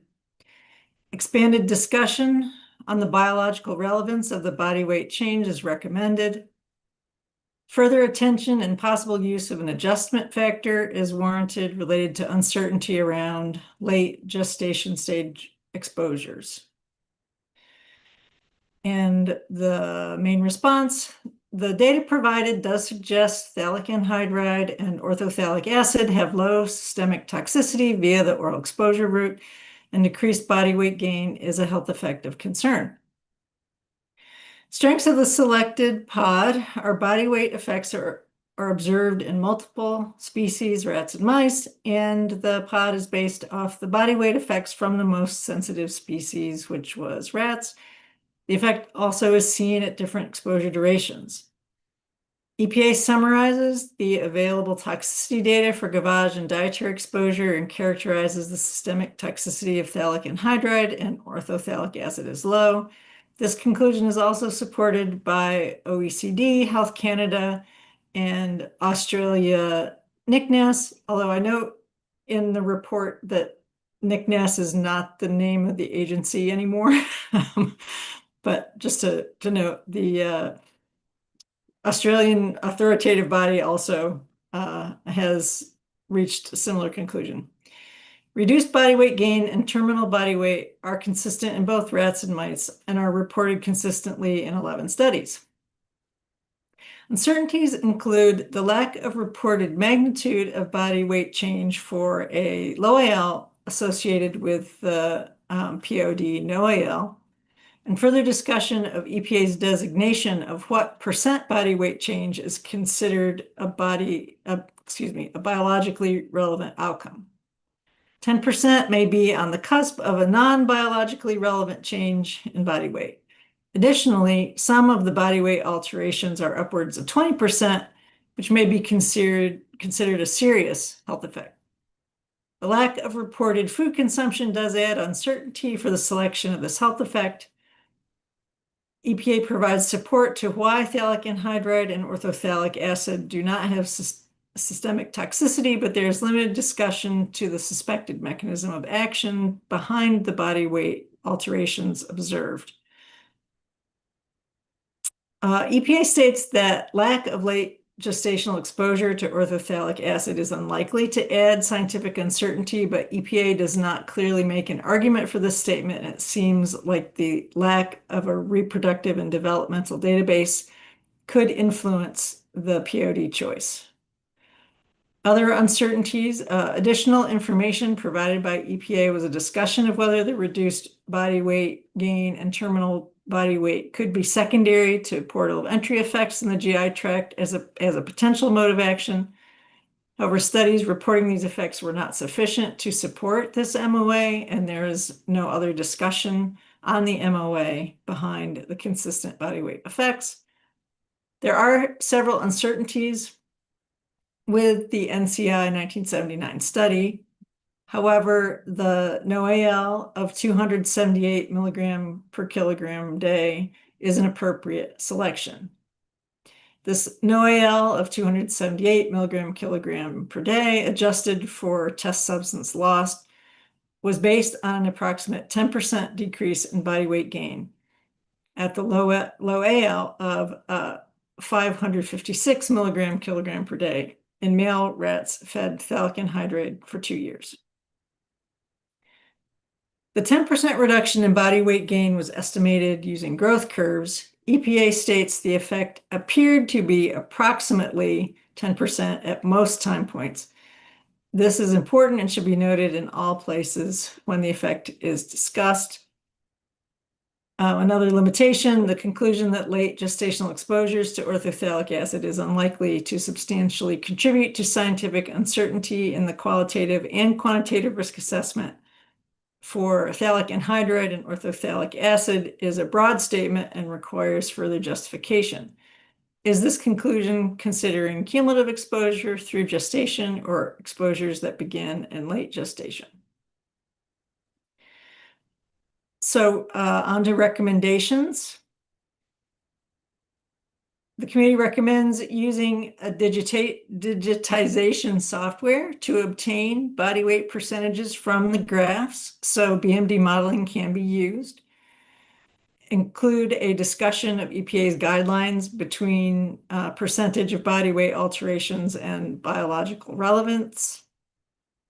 Further justification and rationale are needed for the agency's assertion that the lack of late gestational exposure to orthophthalic acid is unlikely to add to scientific uncertainty. And consider using an additional modifying factor to address the limited studies and limitations of the reproductive and developmental studies. We do have a couple of minor edits, and actually I'm going to at least call out the topic of the main one, which is that the text is unclear about the adjustment for the test substance loss. And so we have some recommendations about how to clarify that and make it more consistent across the relevant sections. And that's it. Okay, thank you, Dr. Fox. I will go to your associate discussants. Ms. Jenkins, do you have anything to add? No, I don't. Thank you. Captured all of my comments. Thank you. All right. Dr. Prisvilla? Nothing further to add. Thank you. Okay. Dr. Merced Nieves? I have nothing to add. Dr. Fox captured all of my comments. Thank you. Okay. Anybody else from the committee?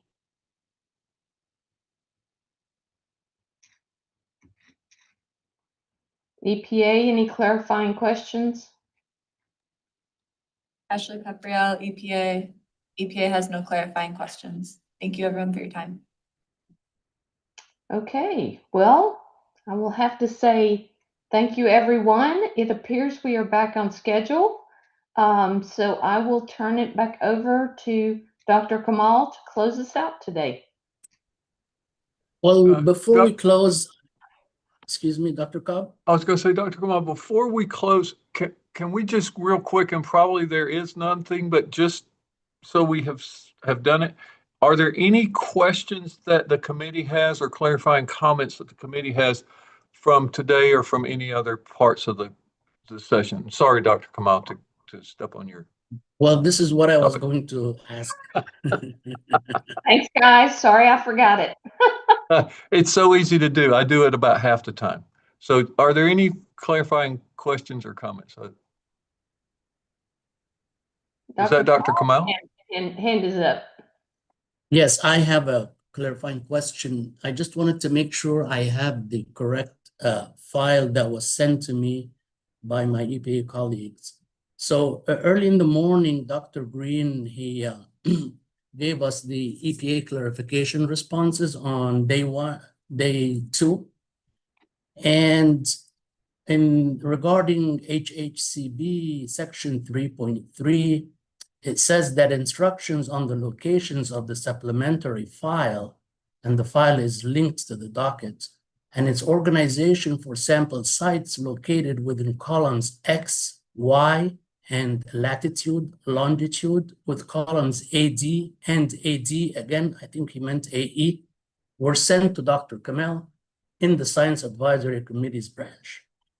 So when I checked this document, I got a spreadsheet, and I went to these columns Y and AD and AE that are supposed to list the file location, the latitude and longitude, but I found that they were blank, like there was no information in them. So I just want to make sure if this is the correct file, or if this file is going to be updated and another version will be uploaded in the docket. Just a clarification. Thank you.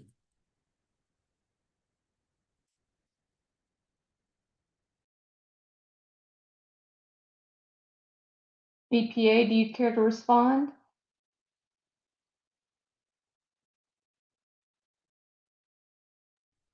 Yeah, I think we need a response to that question. Yes.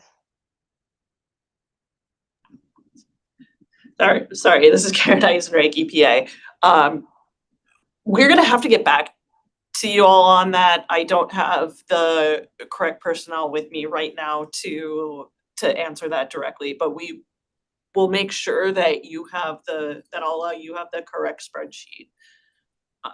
So should I postpone putting this in the docket, or? Yes, that makes sense for now. And okay, all right. I'll get an answer to you very shortly. All right, thank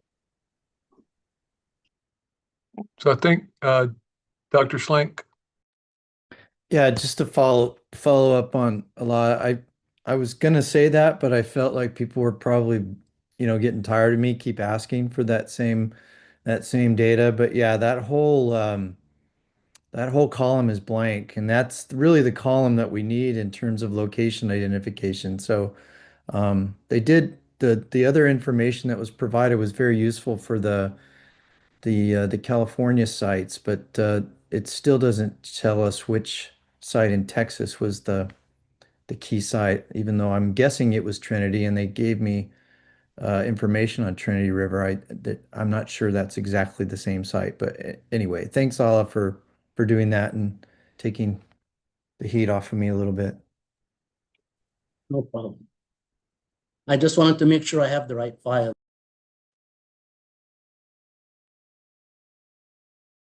Okay, anyone else with questions, comments from the last few days or today? Dr. Ottinger. This is just a housekeeping question. I wonder if Ala if you would send us the schedule for report prep and all that, so I can, get that on my calendar, please. I think actually it's on the SharePoint site. Were you on the call the other day when I was showing that? Yeah, the ones on the right-hand column. Oh, okay, it's already there. All right, I'll check it out.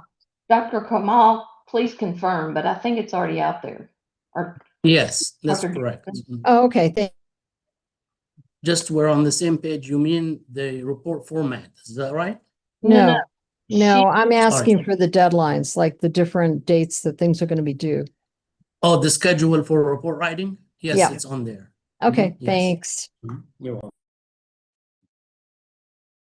Okay, anything else?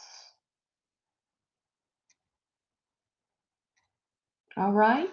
I thank you all for your hard work. We've caught up a lot today. We've had a lot to take care of. Very good discussions. So thank you again to all the committee and EPA, and I will turn it over to Dr. Kamal. All right, thank you. Just close us out, yeah. Yeah. Thank you all and everyone today for responding to all these charge questions and all these interesting discussions. And we will continue tomorrow at 10 o'clock. And this meeting today is adjourned.